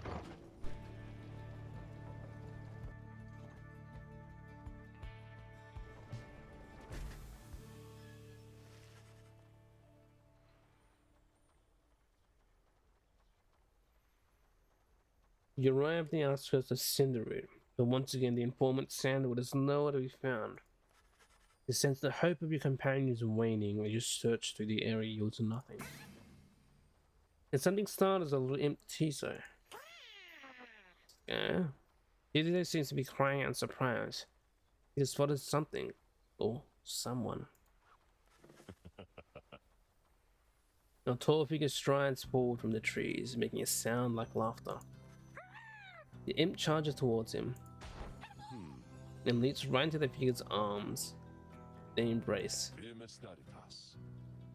Wooden man. Hail, Tizo. But you look famished. Here. The tall sap produces something that the imp swallows immediately and with great pleasure. Feel like creatures known for their ingenuity, cleverness, and ambitions. The lone minstrel nods his head in affirmation. Everyone, I wish to introduce you to my client, Volfried Sandalwood. The lone minstrel's client, headwinds informant and leader of the Nightwings. It has been too long, Volfried, sir. Too long indeed, Tariq. And trust your new companions bring some color to your days. Oh, they do, sir. I think that you shall find them worthy of the Nightwings. The sap looks upon the lot of you. You cannot sense his thoughts. We shall see. Then he turns to you. You must be the reader. I'm certain they will all appreciate your efforts here, my boy. Though we shall manage on our own from here on out. You're welcome to continue on with us, of course, though you are free to go. I trust you have been adequately compensated for your time. Thanks as well for looking after all my books. Consider what to say of all this.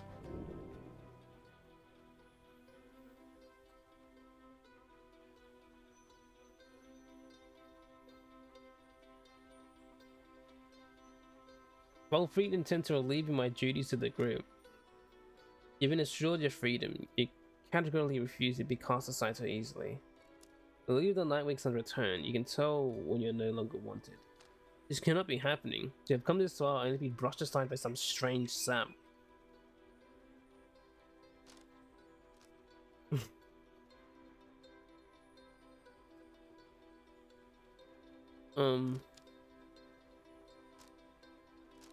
I brought us this far, but we'll see if my party members think so. You stare back at Volfried, attempting to glean a deeper insight of what drives him. He remains unable to sense anything further. Still, you refuse to barge at his behest. Hold on. Volfried, so I'm Headwind. My companions and I are the ones who answered your call. We followed the signs you left for us. Now we're here, thanks to you. And also to this reader. Not just the reader, he is our friend. My friend. He is not disposable. We made a promise. And our freedoms are now intertwined. Volfried smirks at this. Freedoms like something to be exchanged, traded or exchanged, my boy. I heard they had come to grasp this much by now. He breathes a sigh. It seems we started off on the wrong foot. It's not my wish to sour the occasion, for there's much to do. You have a right you need to go to, do you not? I'll come along, that shall not interfere. What seems you have a kinship with this reader of yours. Oh, then, Tariq. Aye, Volfried, sir? Come, let's have a chat. Of course, sir. Volfried strides towards a black wagon, which must have belonged to him, since many conflicting emotions among your companions. Volfried has joined you. He knows much of the rites. You're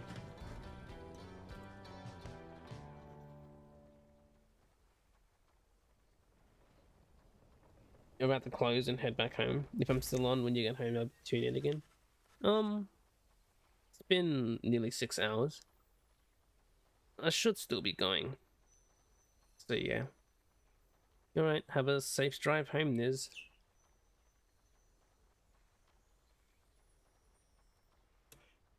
Anything can happen, and thank you. Yeah, anything could happen, that's true. Your wagon cuts through a clearing to arrive at the glade of blue. The stars directed you. Valfried nods his approval but leaves everyone else to their devices. Age reveal the demon. Oh, hey, you guys. You know, I guess you didn't get the word out about this new franchise we open up just here now. So, give you a great deal. Just tell your friends, okay? Oh, and hey there, Mr. Sandalwood. Good day to you as well, Ron.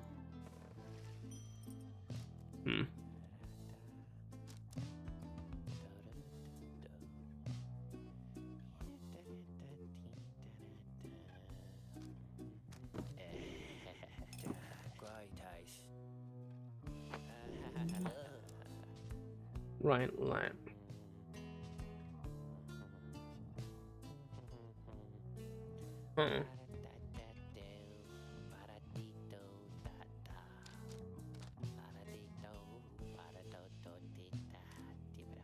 After dousing the adversary's fire, Pyre is restored back to fire.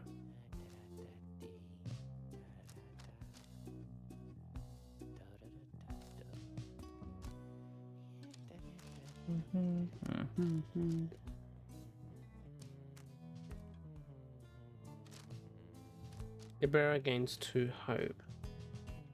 While in aura cast, I raise the bearer's maximum range by 8%.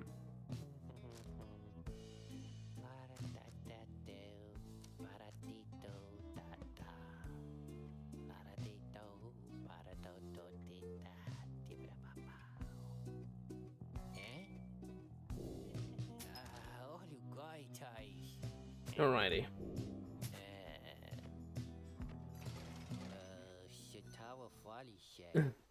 Thanks for stopping by, guys. Later. Alrighty then. Alright. Mr. Sandwood.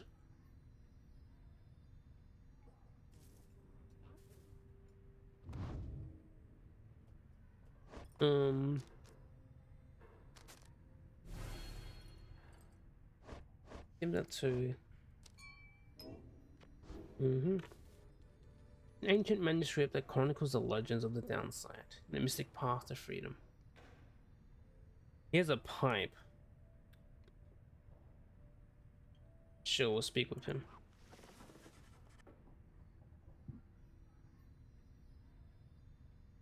We'll speak with him. As you approach Wolfried Sandalwood, you feel very much aware that you reside within his black wagon, rather than he in yours. He studies you in silence for a time, then... Tariq, if you have a moment. Aye, Wolfried, sir. What is it? This reader. You deem him worthy by your estimation? The lone minstrel tilts his hat in your direction. If you wish my own estimation, Wolfried, sir, then I do. Of course, it is not entirely for me to say, but I've seen this reader integrating the others well. I believe that his achievements are self-evident in having reached the Black Basin. Your instructions were deliberately difficult to follow, yet he and the others followed them. Indeed. Your words make sense as ever, Tariq. And what does little Tizo think of him, I wonder? Tizo indicates that, as a matter of fact, he's happy to have you around. There you have it, sir. I see. He continued to examine you. Higher praise isn't oft-spoken by those two, my boy. Nonetheless, I shall be watching you. Now, pardon us. Tariq and I have matters to discuss. They leave about another word, although you think you noticed the lone minstrel look your way of his shoulder. Nearby. Preparing the grounds, meditating. Lost in thought, stretching his wings. Readying himself. Meditating. Contemplating his existence.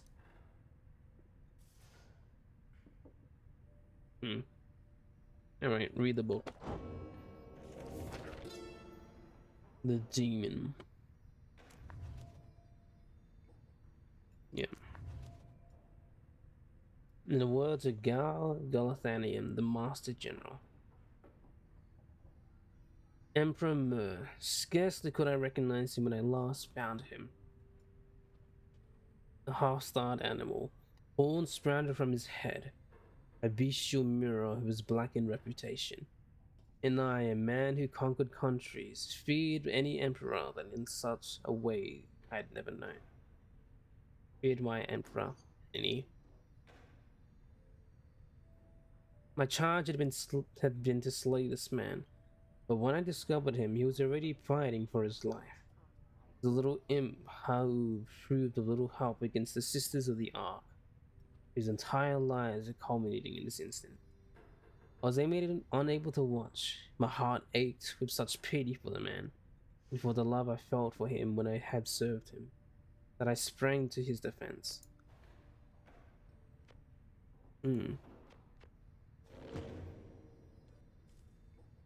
Interesting. Anyway, not much else, is there?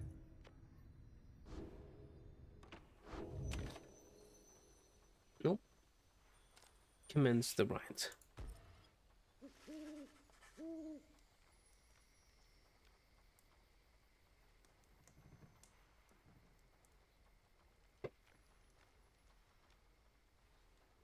Oh.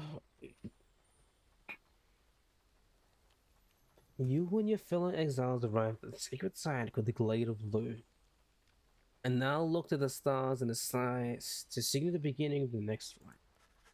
The woods about you bring a sense of tranquility you have not felt in some time. But then you notice one of these trees move. It shuffles towards you and regards you with exaggerated bow. Well, goodness, by the roots of Luce Glorian, third of the 8 scribes of the Book of Rites, known as the Wise of the Philosopher. He is said to have fathomed every thought, and his wisdom flows through the river of his name. Would appear the rumors are correct. The Night Wings have returned. Oh, but where are my manners? One moment. The sap claws at his mask with his wispy fingers. Much better. H. Manly Tender Stuff. At your service. Perhaps you heard of me. Manly. He's a sycophant. And he seems certain he will land a high position of standing once he is free. My fellows and myself, you perhaps know us as the Chastity. We shall soon stand against you in the rites. For now, I'm just whiling away the time, making small talk. The Chastity. Try and prevent exploiting the rites to gain status in the Commonwealth. Now then, as I've introduced myself, your turns. To who am I speaking? Then in your mind's eye you see Volfred, and hear his voice. Manly Tinderstaff is not to be trusted. Reveal neither your souls to him nor me. Well... Beneath a marsh, Joe the Real stares back at him in silence. You suspect the Volfred's message may have reached every member of the group. Why now, how very rude indeed. Well, fine. Ignore me, but you do so at your own peril. Anyhow, once this evening's rites commences, any moment now, then I'm afraid ignoring me won't be an option any longer. Oh, and now I do believe the sky's beginning to show. We'll have to chat again some other time. Now come along, come along. Manly bows again and wanders up into a clearing as the stars begin to burn. What a dapper man. He just released a statement saying they still haven't resolved the threat and no school tomorrow.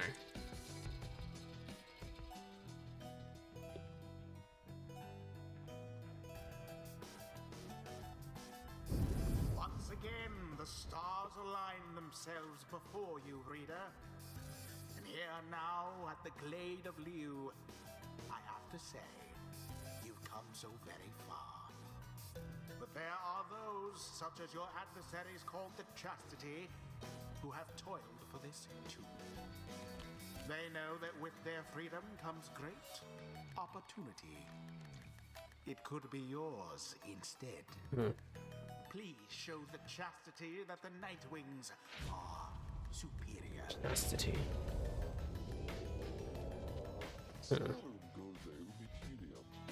Is this your lucky week? Maybe. Wait, so you told me there was a cyber attack. Was it like a threat issued online, or?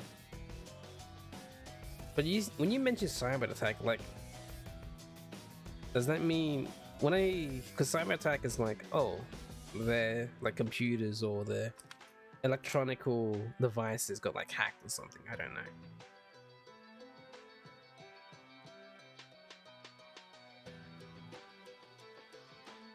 So my only other thought for why they would shut down a school is because someone threatened online about attacking it. Is that what it is? Because if they haven't resolved the threat, so that means it's like an online, someone issued a threat online and they haven't resolved it, and they're just like canceling school. You don't know, that's why you just label it as a cyber attack? Oh, okay. Yeah, so it's probably... I reckon they use the word cyber attack, but it's more like an online threat. Because in my brain, cyber attack means, you don't think it's a physical attack?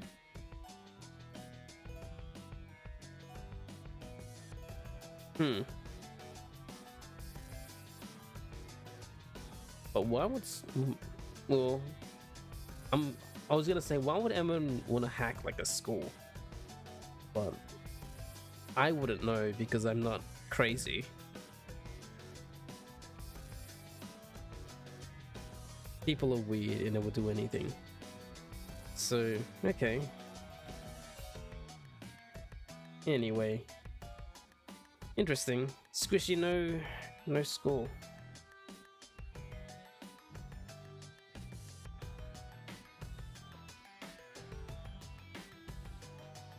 I guess this school is heavily like uses a lot of digital stuff, because I don't see why the students can't just like write and whatnot. Anyway, Manly. I wonder, oh honored Nightwings, how well you know these woods. Why, these woods would strangle you. I'm afraid I could do little to stop them if I tried. It might do better to be aware of them. Oh. Wait. So either the school systems got hacked or have viruses of some kind. So, okay.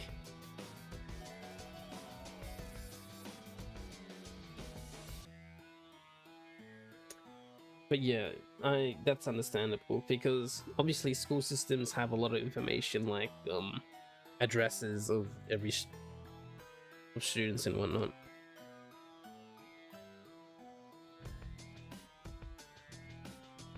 That's a lot of private information. Anyway, when Jadariel continues to ignore him, he grows upset. Why, you insolent... And fine, let us begin the dance indeed. He shoves his mask back on in a huff. And allow me to thank you in advance for helping me turn upon my proper station in the Commonwealth. Alright. Who shall strive for freedom?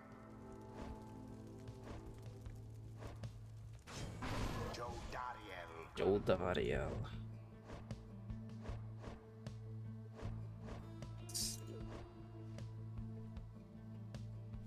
Oh, so the bird lady and Jadario can't go aside each other. Sir Gilman.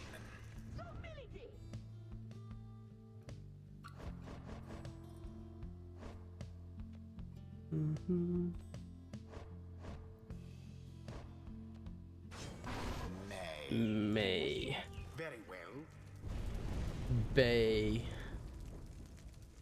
I don't think I like that Manly very much because he keeps saying that we're rude, but I think we're nice.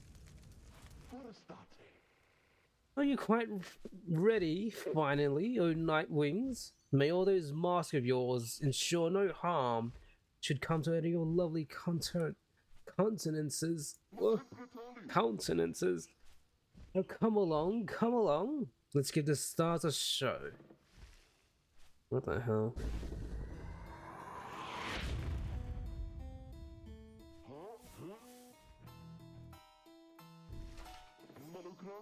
May I present to you Humboldt Manly Jr. Manly's sapling, which not only has a name but bears a similar posture and likeness to him. Why, he's every bit my equal and is poised to guarantee the tender stealth line should have a bright, bright future. He goes on and on about his sapling for a while. I've had enough of him. This knight now as ever is in full accord with you on this good Jotaro. No, isn't he just the most precious thing you've ever seen? The sapling is nothing but an extension of Manly. If he is banished, the sapling should cease to trouble you as well.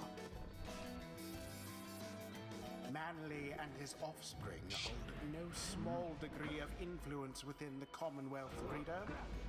Such zeal.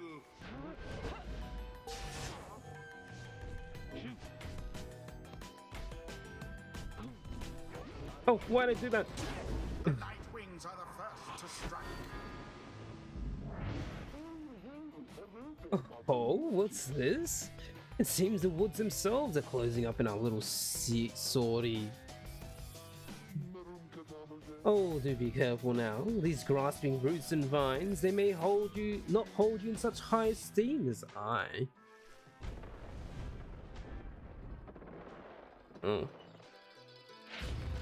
Your adversary Manly is comfortable in this suffocating glade. Oh. Yet he longs now for the comfort of his Commonwealth estate. Perhaps such wealth ought to be reserved instead for you. Hey. Go. Oh dear, the woods are closing in. I'm comfortably close to that. What shall we do? Perhaps if you just stand aside a while, we could put an end to this that much sooner. Oh. Such posh.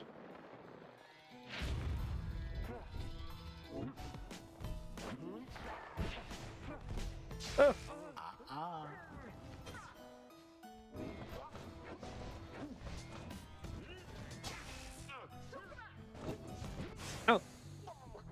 Oh.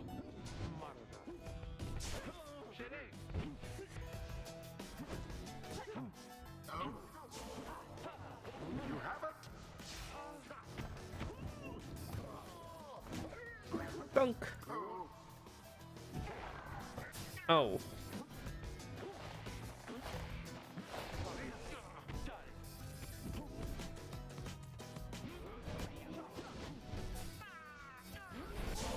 Quite an exchange. Oh.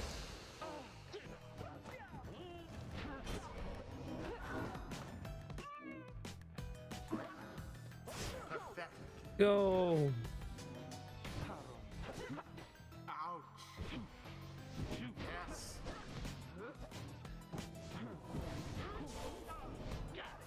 There we go. His flames grow weak. Say, have any of you noticed how it's feeling rather crowded out here, As if it's the 100 Minds himself essentially being here. Yes, I rather think that's it. The third 109. Pyre! Hello, rat nerd. Yes, I'm playing a game called Pyre. How are you?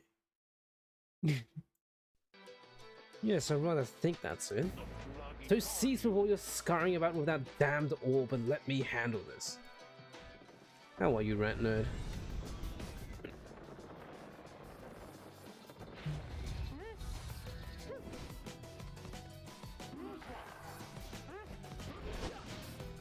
And it is done. Sweet. The Nightwings prevail again.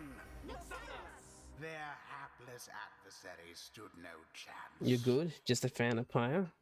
This is the very first time I'm playing this game, Ceremony and is complete. it's very interesting. It's very interesting. I've been going through all of Supergiant's games. I've already played. I played Transistor previously and Hades, obviously, which I'm not going to be playing. But Bastion and this game are very, very interesting. And fun too, so far. Well, 6 hours in, I guess it is fun if I'm staying with it this long. God, that imbecile sap. So much talk and hot air. I knew we could prevail, though Master Tinderstaff's there. I think he's really upset now. Tinderstaff. Whoa, my. Oh, worry not, old Nightwings. I'm not angry with you, honestly. But I am very, very, very disappointed. I thought perhaps that we had something going here between us. You scratch my back, I scratch yours, you know. Instead, however, you decided to spit in my face. Fine, we just have to see where your rudeness gets you. Now, ta-ta. Alright. Always is there greater knowledge to be gained. Wow. The moon-touched girl has greater understanding than it seems. Level up. The 8 scribes, they inspire me. And now, I feel I've grown somewhat closer to them, maybe. I will give you jumps and power jumps farther than usual.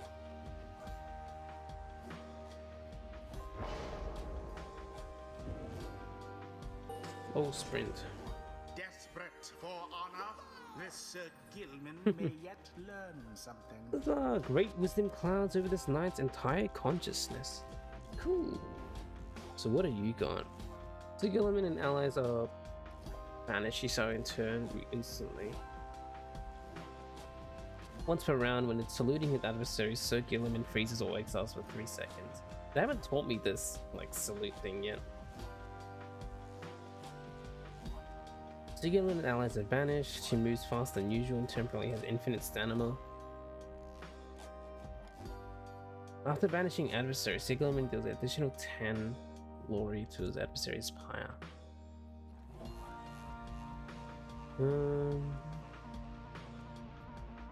Who's your go-to 3 to have on a team?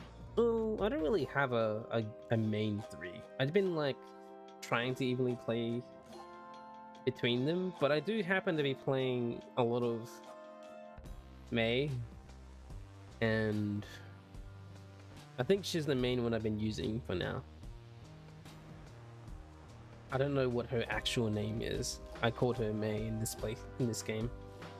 I'm assuming you get to rename her in other playthroughs.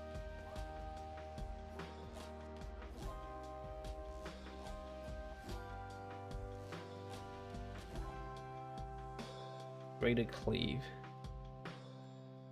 After using a slash, Sir Gilman instantly covers stamina. I like that. The might of the sea sojourner. Alright. Until the stars align.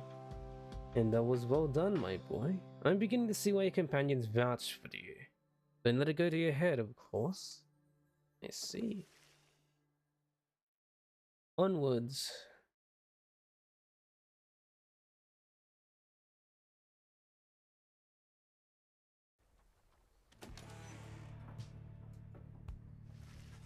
After defeating the Chastity in a decisive victory, return to your wagon to consider your next move. An adequate performance back there. Adequate? Yes, adequate for the next part of our plan. Go, have your reader there consult the stars. See where they take you next. I'll give you a hint. It's further north. It's going to be high up. Did this night hear you say high up? And it's going to be cold. We'll see.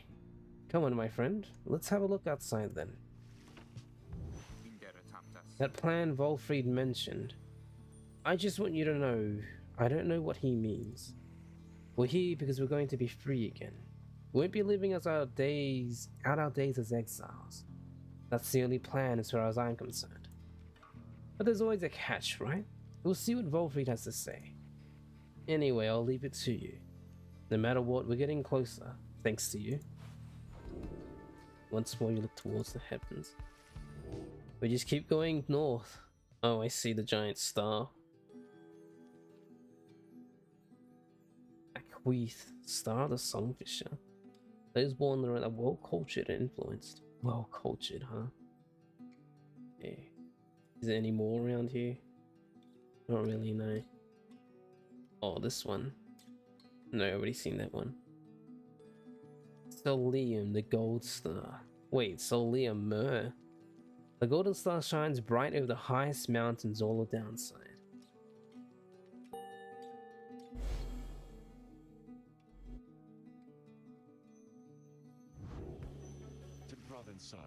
So now you see it for yourself. You are summoned to the north where looms Mount Oludio, and at the very top, the Fall of Solium. Oludio, the secret mountain which and whose summit the rites were first conceived. Whether its summit is the downside's closest point to the Commonwealth or the farthest, none can say. Fall of Solium. According to the star, the next rite shall commence there. The temple, the highest point in the downside, exists to honor the 8 scribes. You see. You confirm the stars indicated this exactly. Volfried, so how did you know? Volfried smiles back at him, but you sense his thoughts, as though he's directing them on you. I too can read, my boy. And he too can speak normal too. Forbidden though the words may be. He turns back to Hedwyn.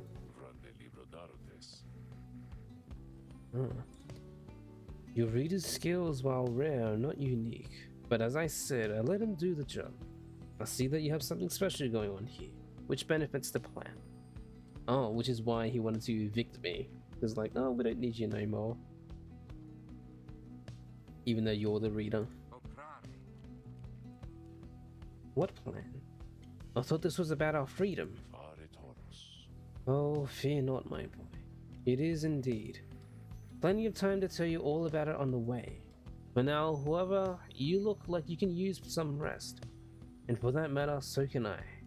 If you'll excuse me.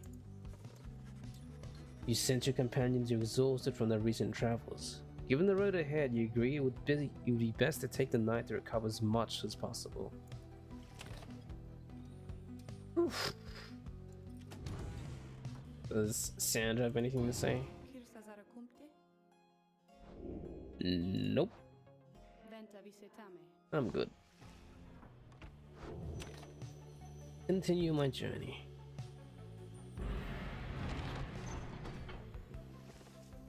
At dawn, Volfried is already up. He reveals to you a pathway through the woods, into the cold lands to the north, beyond which lies your next destination.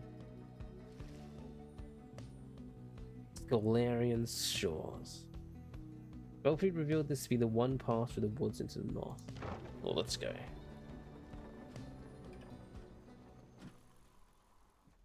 An icy tundra.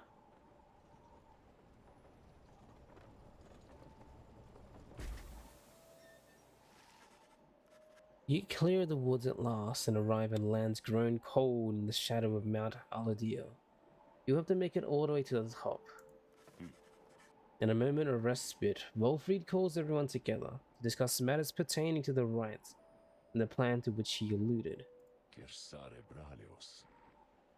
You've banded together the common faith that freedom from the downside is not impossible, am I correct? But let me ask you something. What does freedom even mean to you? He looks in your direction as he asks, defying you to answer. You cannot sense his own thoughts on the subject and only know the truth of how you feel. does freedom mean to me? Doing what you want. Freedom means being able to make decisions on your own terms, achieving inner peace.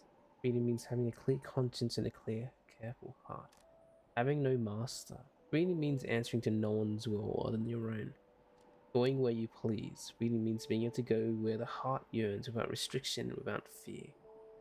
To feel true love. Freedom means not having one's strongest feelings and emotions repressed and rebuffed. Living without fear. Freedom means living without concern for others' judgment or approval. Freedom is just another empty goal to chase to give one's life a false sense of meaning. Nothing at all. Remain silent.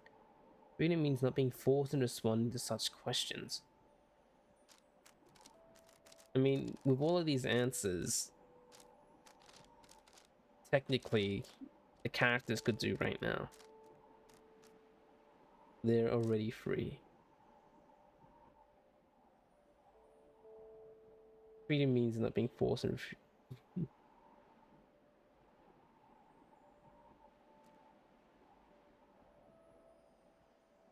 sure, remain silent. Your thoughts and freedoms are your own. You hold Wolfried's gaze but do not answer him. You feel the tension growing, but at last he breaks the silence on his own. Cum veritas. So, freedom means you can defy me, is that it? Well, suppose it does. Or perhaps you haven't spared the subject any real thought. Or you don't know what to think I wish to you don't know what you think I wish to hear. No matter, I pose the question to get you to think. He then turns his attention to the whole group. Na libra desertus. Now let me tell you what freedom means to me. Ma libra narum saroshe. Freedom means to live without fear. To be able to indulge one's curiosity and passions, at least the ones that cause no harm to others, without the constant threat of judgment and reprisal. That was one of the answers. Freedom means not being made a criminal for what you know, and or who you love, or what you choose to think or not to think. He looks out towards the distant mountains. Reluse travestarum. Within the next few days, your time in exile could come to an end. You could see the Commonwealth once more, Cersam sublaritas. and you would be exalted there, given the highest honor. Opposite how you got here. But you would not be truly free, I think. At least, you would become complicit to the ancient system that would deign to cast down others such as you. It is a system whose well-intentioned founding principles have long been lost. The 8 scribes, if they were out there still, have made quite clear they shall not intervene firsthand. Pederandas vale. That is where you come in. He turns to you and everyone looks again, looking to each of you. Ramsetam librage. Everyone, long have I wished to gather such a group. That together you might see that seeking freedom only for yourselves is too modest of a goal. You share a higher calling now. Sepranum sampegras. The plan then is this. We free each other from the downside through the rights, then we meet up on the other side. We organize. Ardedere splaren. Each new moon at dusk we join together the Spiral Sanctum. We need as many of us there as possible. My agents on the other side shall explain the test, the rest. Spiral Sanctum. The burnt down remains the old capital of the Commonwealth. It remains stand as a warning to those who would seek to spread forbidden knowledge. You're plotting a revolt? Sirim dare. Yes, so. I am asking a lot. You don't have other options, but you do have other options. Deceit, however, is not one of them. The reader and myself. You know by now that we can see through it. Preservare garis. But you need not be part of this, nor is it in my interest to coerce you. You may go your own way if you wish, living out your remaining days here, like so many others. Tentasce baromet. So if anyone among you prefer that, if you cannot see yourself continuing to strive together in the Commonwealth, as you are doing here, then speak now.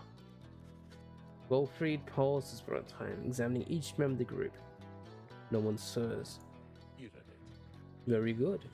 Some of you consider yourselves friends, some others not. But all of you are bound together through the rights, and are integral to our plan. Remember that. Quare velibralias. You seek true freedom? You will not find it waiting for you in the Commonwealth, but together you can bring it about, both for yourselves and others. That is my promise. And he lets out a long breath. Fare Taurus. That's it.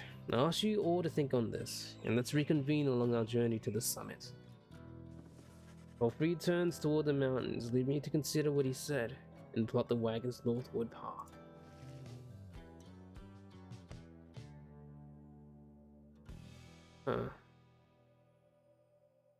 Mur Pass. Wolfried indicated this is the only way to reach the base of Mount Aladir.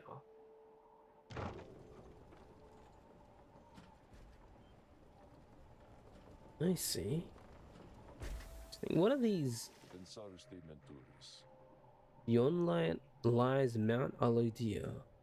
I suggest we make camp here at the base of the mountain, for we shall need our spirits and our strength to make the ascent. Discuss the plan. What are these fuzzy things? Are they bushes or are they like creatures? Oh, Scribe Trail. Speak to him though. There you are, my boy. There was something which I wanted to discuss with you in private. Wolfried stares at you rather intently, as if reaching out to you. And then... You're not going to speak to me in English? You do know what it means to be a reader. To those such as we. We are not limited to reading pages from a book. Though your abilities in this I sense is nascent, still. Mere flashes. Uncontrollable. I see. As well, now. They haven't told you yet. Your friends. It explains a lot. They haven't told you readers such as you cannot go free. I had wondered why you would insist on pressing onwards with this group in light of this. The answer then was plain. You simply did not know, or fully realize. They did not deceive you, by the way. There is no reason why they would know themselves other than Tariq. You shall not influence your thinking in such matters. Rather, I had expected, when at first we met, that you already knew the truth of this from having read the passages in the Book of Rites, which states it plain. Only those who shall conduct the rites firsthand shall walk the path towards enlightenment, become eligible to regain their freedom. Perhaps you have not gotten to that part just yet. Wolfried breaks free from you and looks at you again, and he speaks to you as normal. It is plain that you are not in adequate condition to conduct the rites, and this group values you as a reader. I wish only to ensure you understand what you're getting into here. Despite whatever hopes and dreams and promises might have been shared, I do not think the rites that can help you to return, if that is what you had in mind. So, once again, I invite you to depart, and I'll see to it that you are compensated. Do not misunderstand. If it is your wish to remain, then you are welcome. But this journey we are on, it has no guarantees. Not for you, nor any of us. Do you understand? Wolfried indicates the readers such as you cannot go free through the rites. Yeah, I haven't been participating really. There's more at stake here than your freedom alone. Besides, perhaps there is a way. Say you don't care. You have learned in life to keep your expectations low and tempered. Say nothing. If Wolfried really wishes to know your thoughts on a subject, he knows where to find them.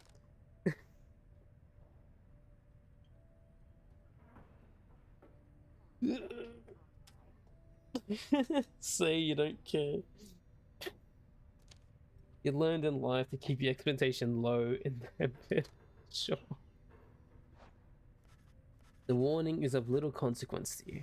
You have always known those keen to warn against one course of action or another.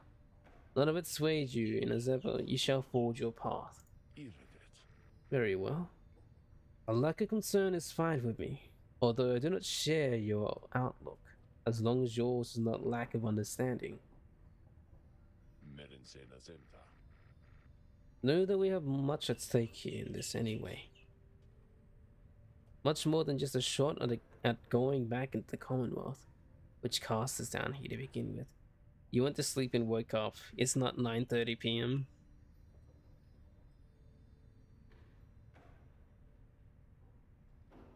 Yay!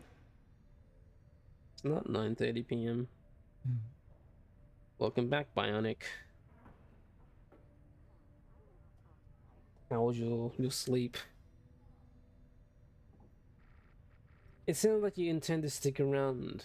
Then we'll have lots more time to chat as we ascend the sacred mountains in the coming days. Until then, he strides out the wagon then, leaving you to your thoughts. Does he have a thing around? Not really, no.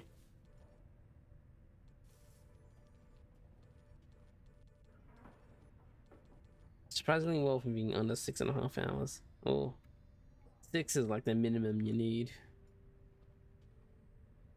8 being recommended. Anyway, Sandra. Once more you have returned to me.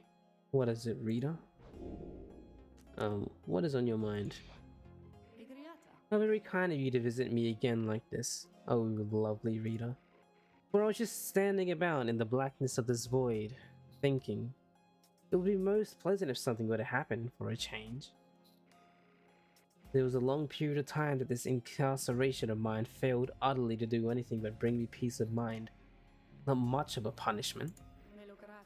I invite you to imagine an upbringing among the Sisters of the Ark, living on the outskirts of civilization. Your days all full of training which could kill you, or just cripple you for life.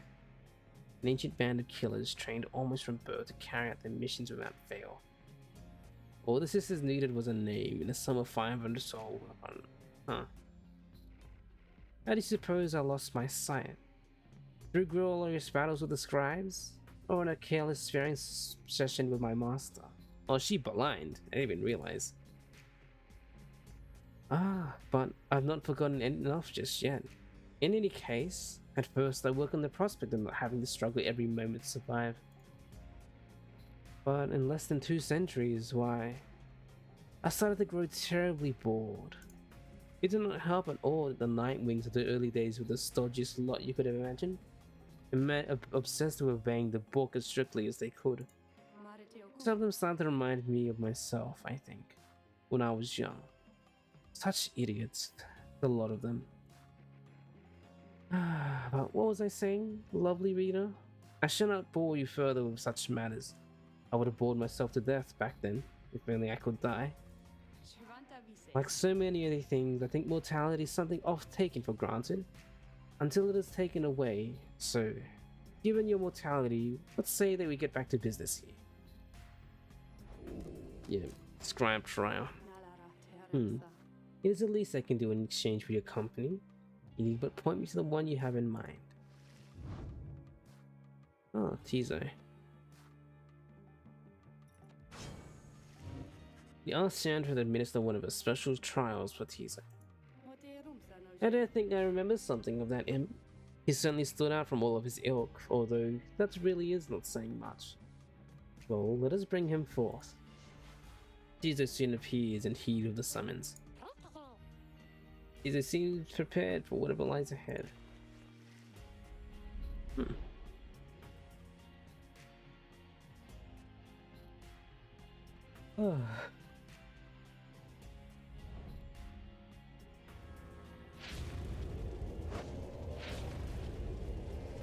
The apparition Sandra appears and unfasten her mask. Listen well, imp. He answered to me here. Tizo indicates his surroundings prepared to begin Sandra's trial. You know the formalities, of course. Show me, then, what you have learned thus far about the rites. Here, in this trial, it shall be just you, my beyonders, and your lovely reader. Let's see how you now fare.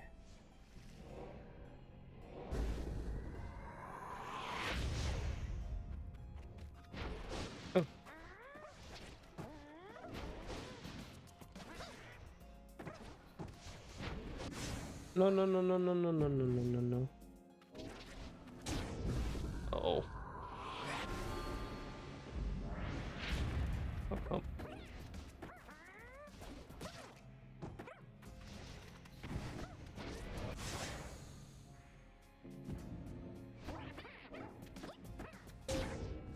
Righteous flame.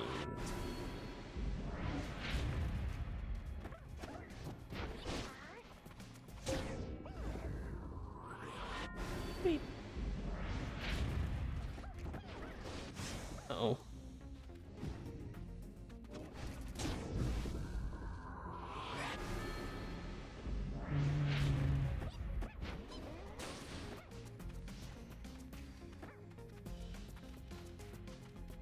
No, I didn't.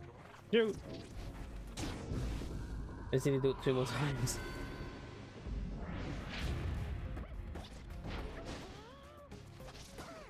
Uh-oh.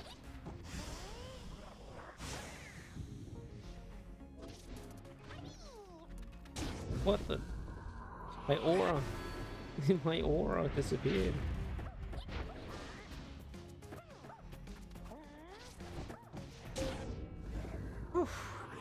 And one more. Come on.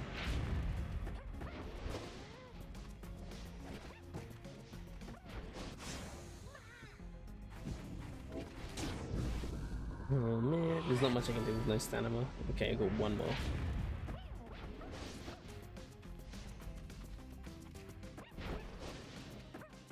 There we go. Yo.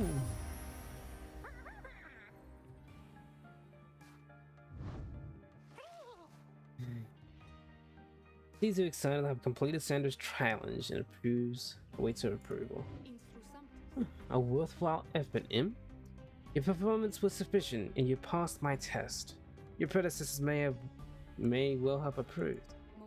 Thus, congratulations are in order to you and to your lovely reader. Now, farewell. Wow. Wow. Salute your adversaries. This triggers the effects of certain masteries and talismans. Well, I don't have any.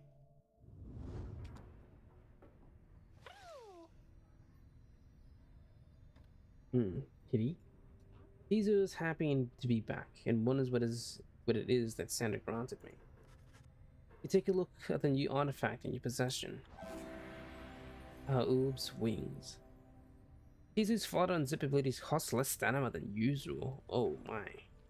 Yes, please. Let's give that to Tizo. Oh, and I can level them up too. And that's it. Discuss the plan. Earlier, Volfried. He is a long-standing exile of the Nightwings who seeks more than his own freedom. Volfried called for a group meeting, presumably to reveal his plan in more detail. Instead, he reveals some bad news. Wait, what are you saying? What I am saying, my boy, is that while you can indeed get yourself out of here, it can't be all of you at once. We earn our way back one by one, or not at all. But I swore that we go free together. You may go free together yet, but it's going to take time. This is only the first phase. You, Hedwin, and the others exchange glances. Let me make this plainer for you still. Here is how the coming days are going to unfold. First, we're going to ascend Mount Olodir. There to the north, you may not think this wagon's fit for it, but rest assured it's made the journey many times. Next, we'll pass through Scribe's Gate. Only the worthy may pass through there, as your reader could attest, if you did not merely skim the chapter of the book. It is said the scribes themselves kept watch of the gate, yeah. Afterwards, we'll reach the Fall of Solium and meet our adversaries in the rites. They are to be the Tempers led by the demon Ignarius.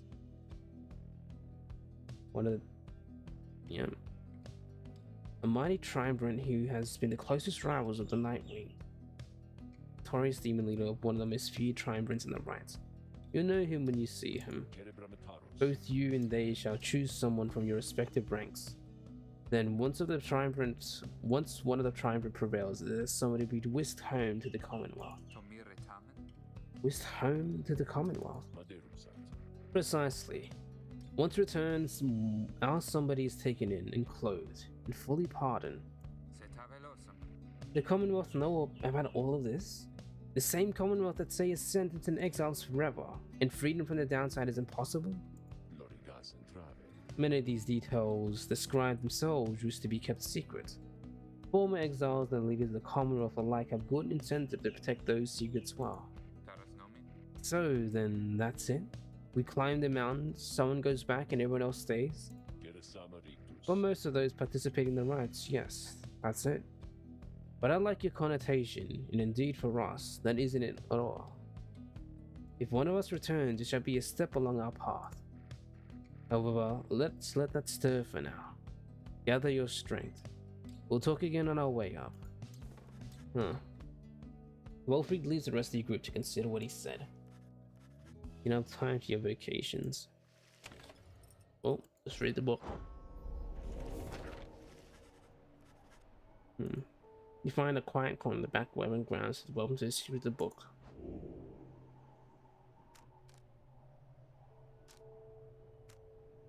Hope. You extract a deeper meaning from the words and teaching of the Book of Rites. When you feel at your core, you'd struggle to articulate. Alrighty. Spirit.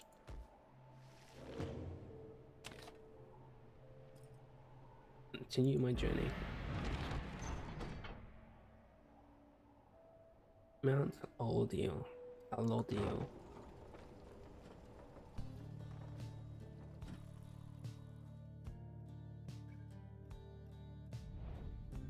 What scenery?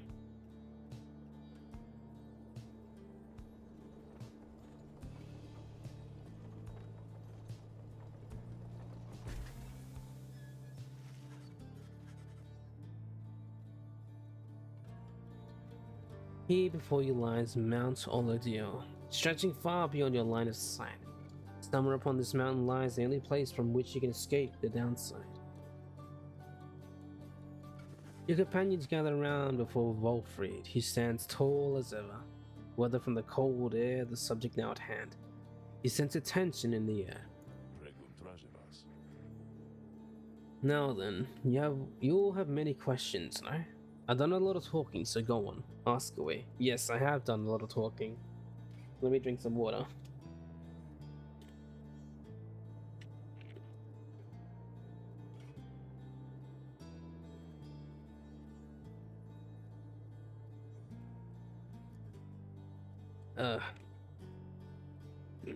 A lot of talking.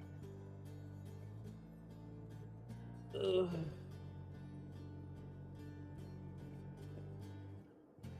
okay. But there is only silence. One question stands out in your mind, which you refrain from asking yet. If only one of you is to go free at first, who shall it be? Go on now, don't be shy. Who first? Questions. What questions? Why us? Why you indeed, madam? That I can explain. You've seen the sort you stand against as adversaries in the rites. What is it they want, do you suppose? They want their freedom back, of course. They'll settle it on the Commonwealth's own terms. They'll gain their freedoms and some cushy new responsibilities. Perhaps then they'll have a hand in sending still more exiles here to join us. Think on it. The Commonwealth rose from the ashes of a fallen empire thanks to the efforts of the first exiles who escaped this place via the rites. It is the rites' first and proudest tradition to honor those who lived to redeem their transgressions. They have a certain wisdom, do they not? But as for you, I've been looking for a certain set of deposition for a good length of time. All I needed was for somebody appropriate to show up and to listen. So I planted my little eyes and ears throughout this land, whispering hints of this, absurd as it may sound. It took someone with a certain faith and creativity to go for it. That someone proved to be Hedwin over there, who was tasked with seeking two trustworthy allies, an old buried wagon and a reader. He was invited to bring others along for the ride, all different sorts.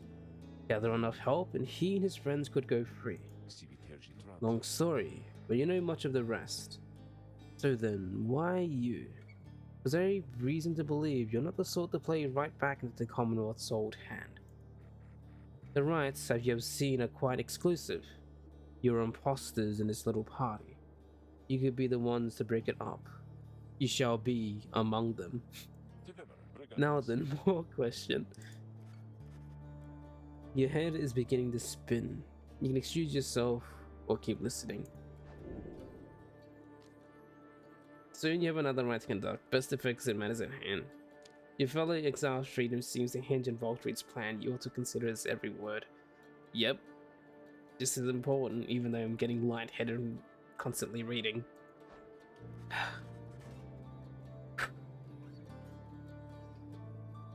Wolfried's explanations are a lot to take in, though you feel compelled to absorb as much as what he's willing to tell you at this point.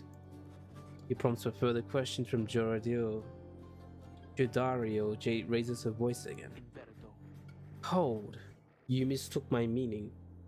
I understand your plan. Still, I wish to know why us?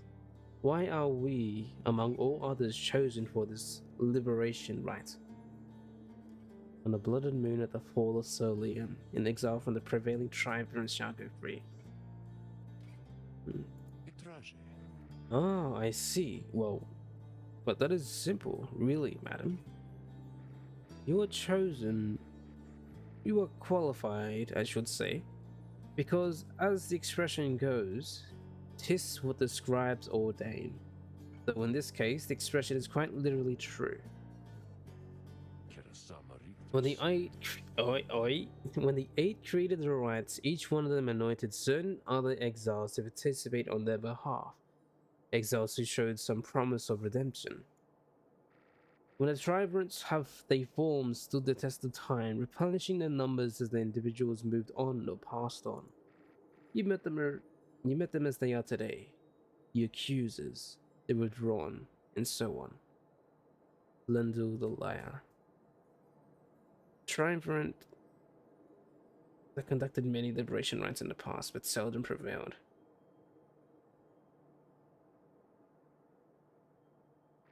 The eight scribes also formed a special group against which all the others would be judged. That group they called the Night Wings. You bear their books, wear their mask and railments. You need but show up to the rites, you see. The others erstwhile jockey for position for a chance to take you on. Yeah, well, what if we don't? What if we don't show up? Then you would deny yourself the chance at freedom, and deny it also to your adversaries. Victory means nothing in a common right then. Participation is all that matters. Not so, madam. Only the enlightened may regain their freedom. While failure can be an excellent teacher, the scribes do favor the victor. So you see, those who do not conduct the riots or do not prevail in them sufficiently, they may find themselves barred from the liberation rites. But these are technicalities. The Night Wings disbanded years ago. Since then, no one has gone free. Yet still the other triumvirates pressed on, with fleeting hope that one day you'd be back. It's been a heavy price to pay in all of this. Now if you'll excuse me, we'll talk again some other time. Some murmur to themselves all about this as Wolfried takes his leave. Others reconnoiter pathways leading up the mountain and present you with some options. Emperor's Ascent. Emperor's Fall. A pathway on the outskirts of Mount Olidio's nameless lower summit. I bet I expect some long lost valuables to be stashed here. A gap. 8 scribes. We'll go down.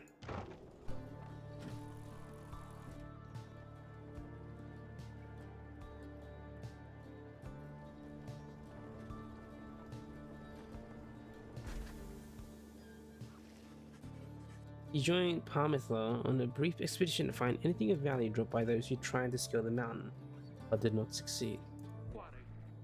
Wait, I shall be joining you. What? Now, I get 2 chaperones? But sure, I'm game, whatever you wingless are into. Be silent, little bird, and fetch those trinkets and be done. Está